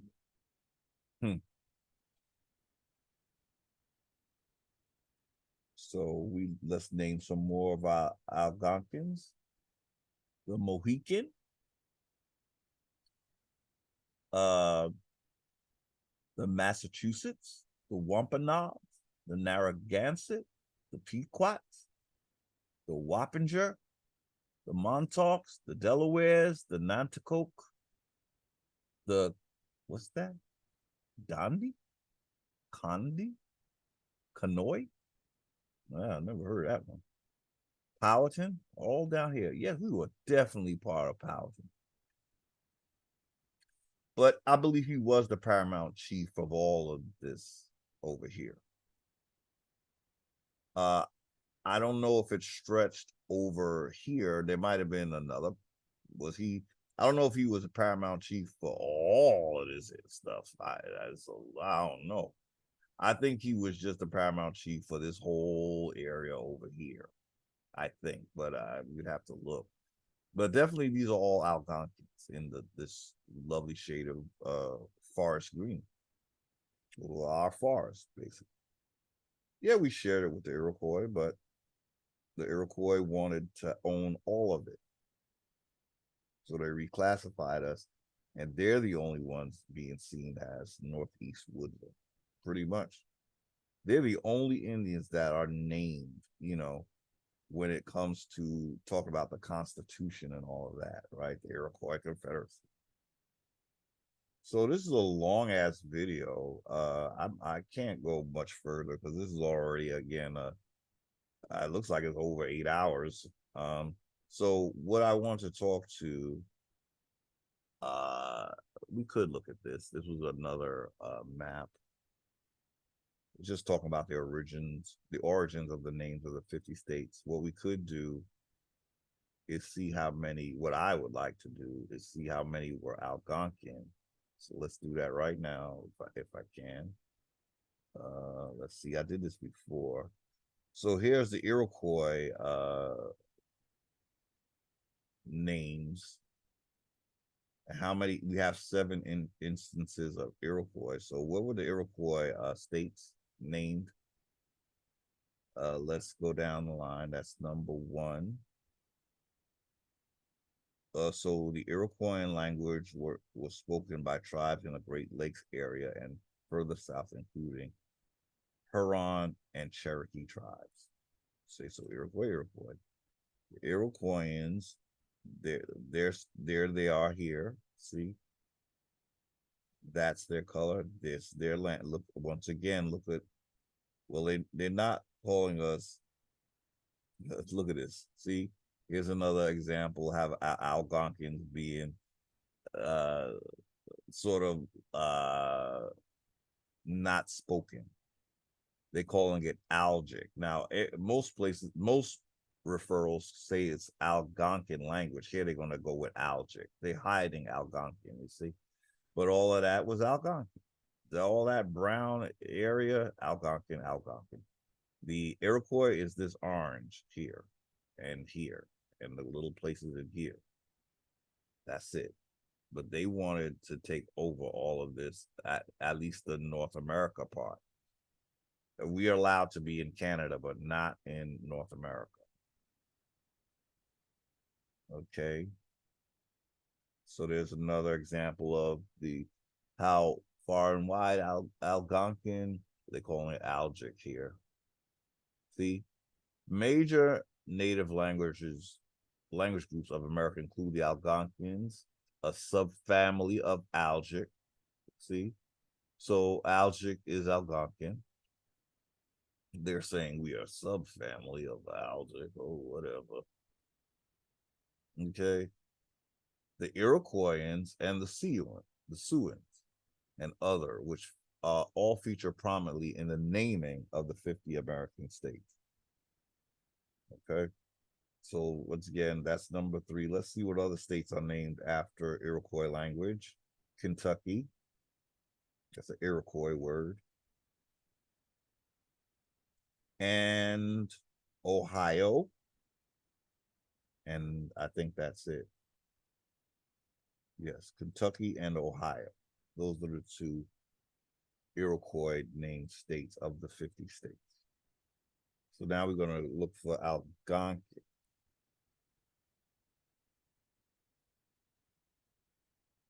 Oops, I'm spelling it wrong.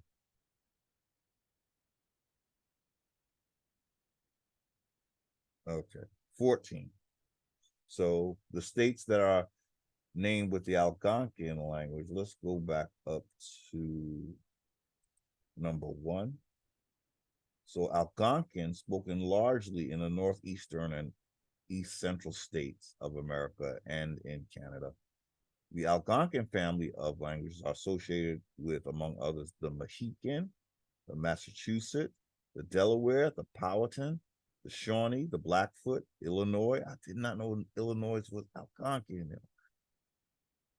And Ojibwe tribes. Further west, we have the Cheyenne we looked at, speak a similar dialect, all incorporated in a larger language grouping called Algic. Okay. So let's look at the Algonquian name states. Arkansas. And I was drawn to Arkansas at one point in my evolution. I even bought land there. And I didn't know why. Again, it's that Algonquin bloodline, y'all. Even when I pick a state, it's like I end up going in my linguistic area. I bet that's the same with other Indians too, I bet. Except for Iroquois, who was looking to go outside of their territory all the time. Okay.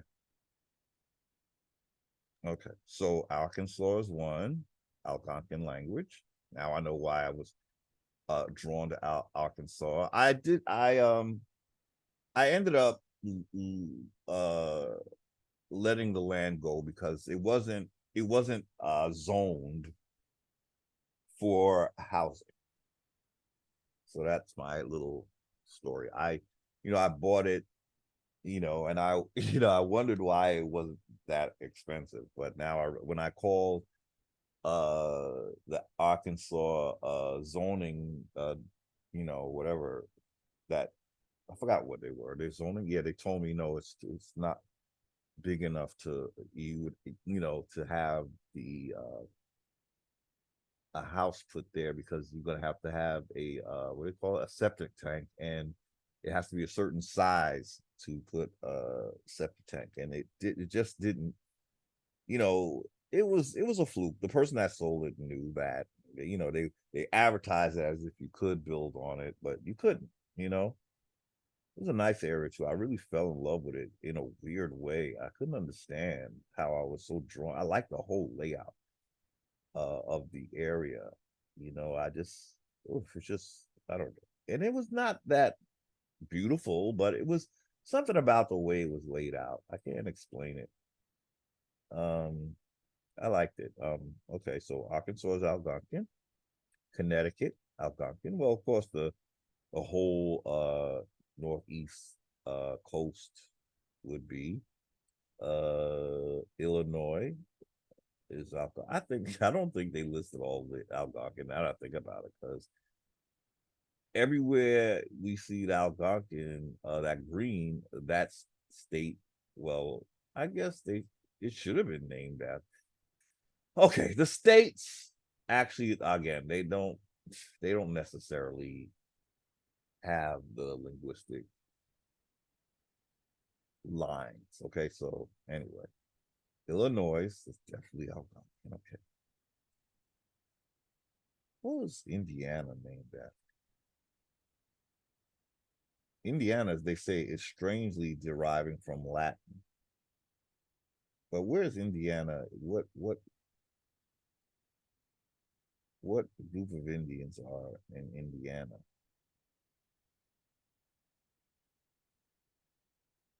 Okay, they're not. I'm not sure. Okay, okay.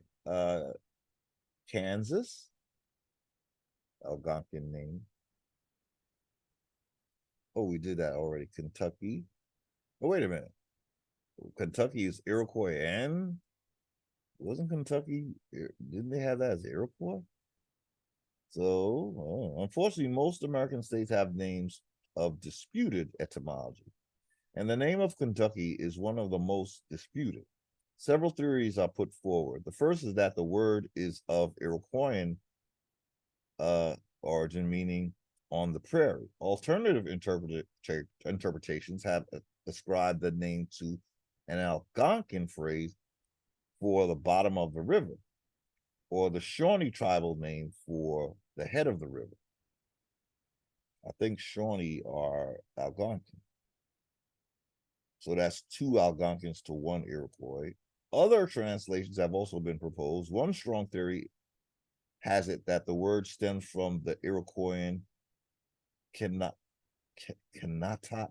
Oh my God, that sounds so much like Akhenaten, y'all. Good Lord. And Akhenaten was the heretic.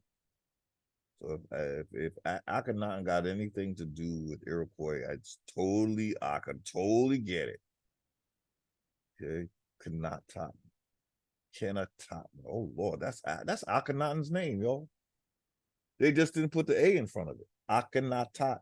Oh, let me say Kentaten. Akhenaten.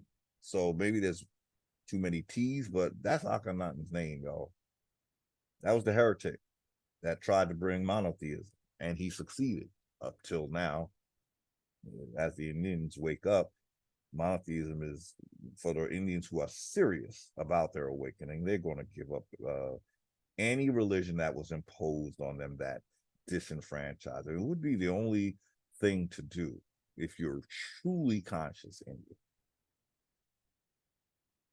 Okay, other translations have also been proposed. One strong theory is that the word stems from the Iroquoian Kentaten. Oh, wait, it's still Totten. Akhenaten. Wow. Meaning land of tomorrow. And that it refers to the tribes of, refers to the territory south of the Ohio, where the Wyandot Indians, Hurons, dreamed they would live in the future. Oh. Okay, so they was looking to take people's land back, man, because if you dream to live there, that means it's not yours, okay?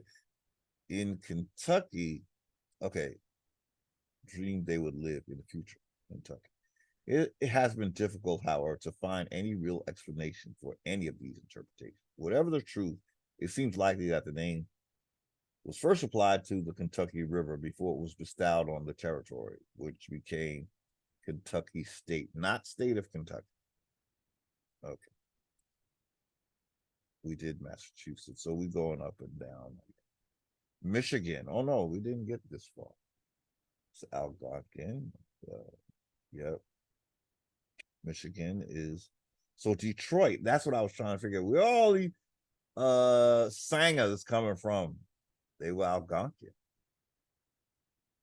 Detroit, Michigan, right? So that's Algonquin territory. Motown, Algonquin. Okay, unless I'm misinterpreting it, but that's what I'm getting. So there's my answer right there. I was wondering, I was trying to figure out where Detroit fit. At some point, I don't know, I just became curious about that. So Mississippi is Algonquin. Mrs. Isis.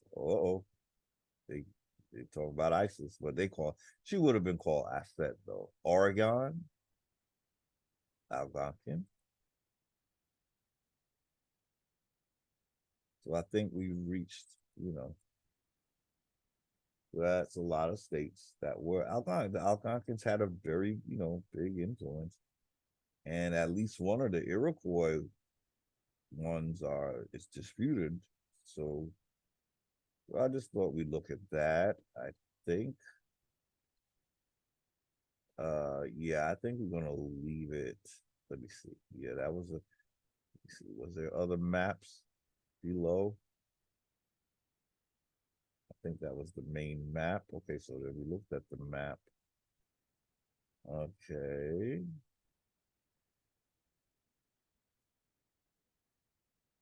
I'm not going to read it, but if you want to freeze it, summarizing the 50 state names, maybe I'll read it another time when I post this video. I just got to get this thing done.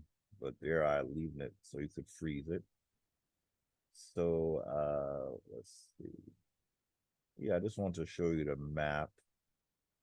You know, two maps that I think really show you know, the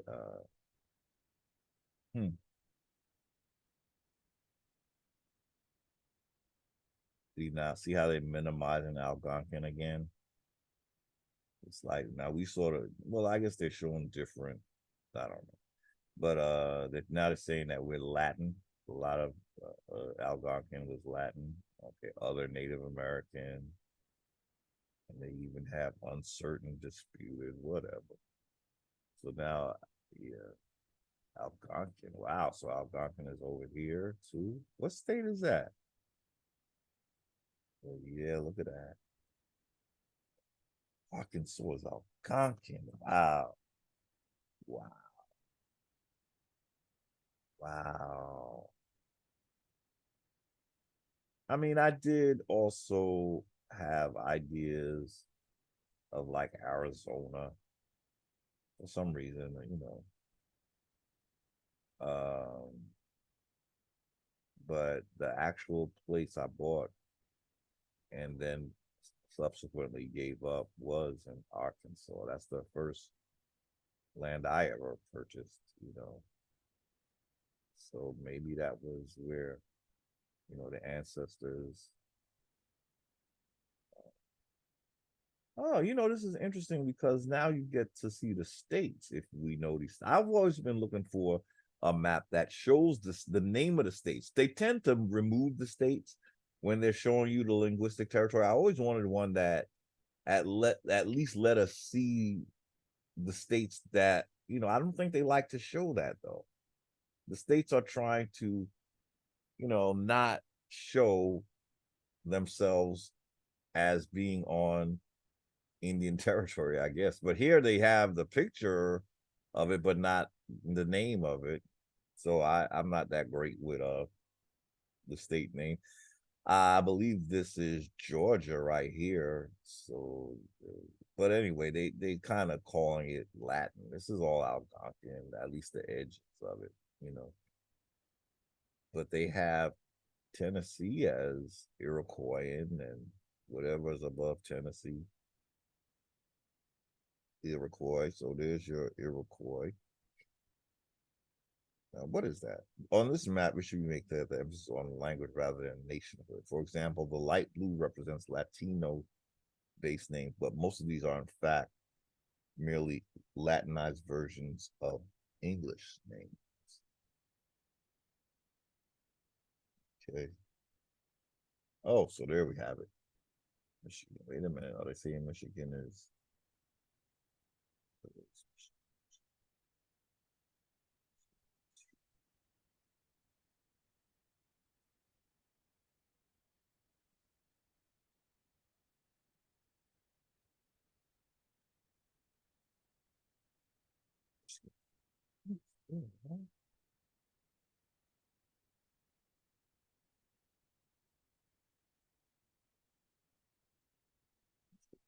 Right here.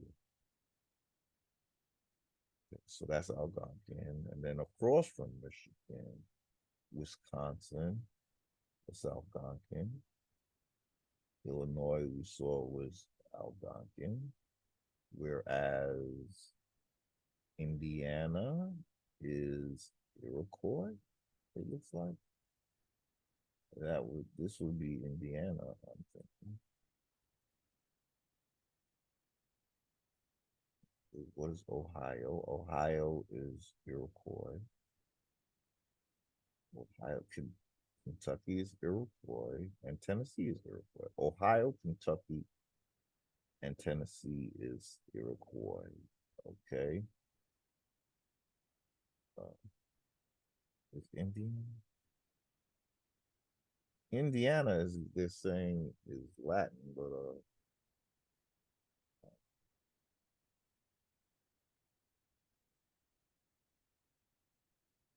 oh wait a minute. That I was calling Arkansas is actually what? MS. Mississippi. Okay, yeah, so Mississippi's here, Arkansas is over here. All right. Okay. And above Arkansas is Missouri. That's Algonquin.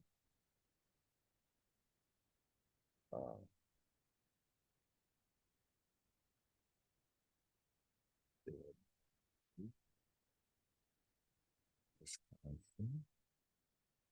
Okay. And then I think Wyoming is right here, right? Is that Wyoming? Yeah, that's Algonquin. Wyoming is Algonquin. So Algonquin influences really off the chain. So these are the places that Algonquins can go to and feel a sense of ancestral connection, you know? We got a lot of, area. Okay, so yeah.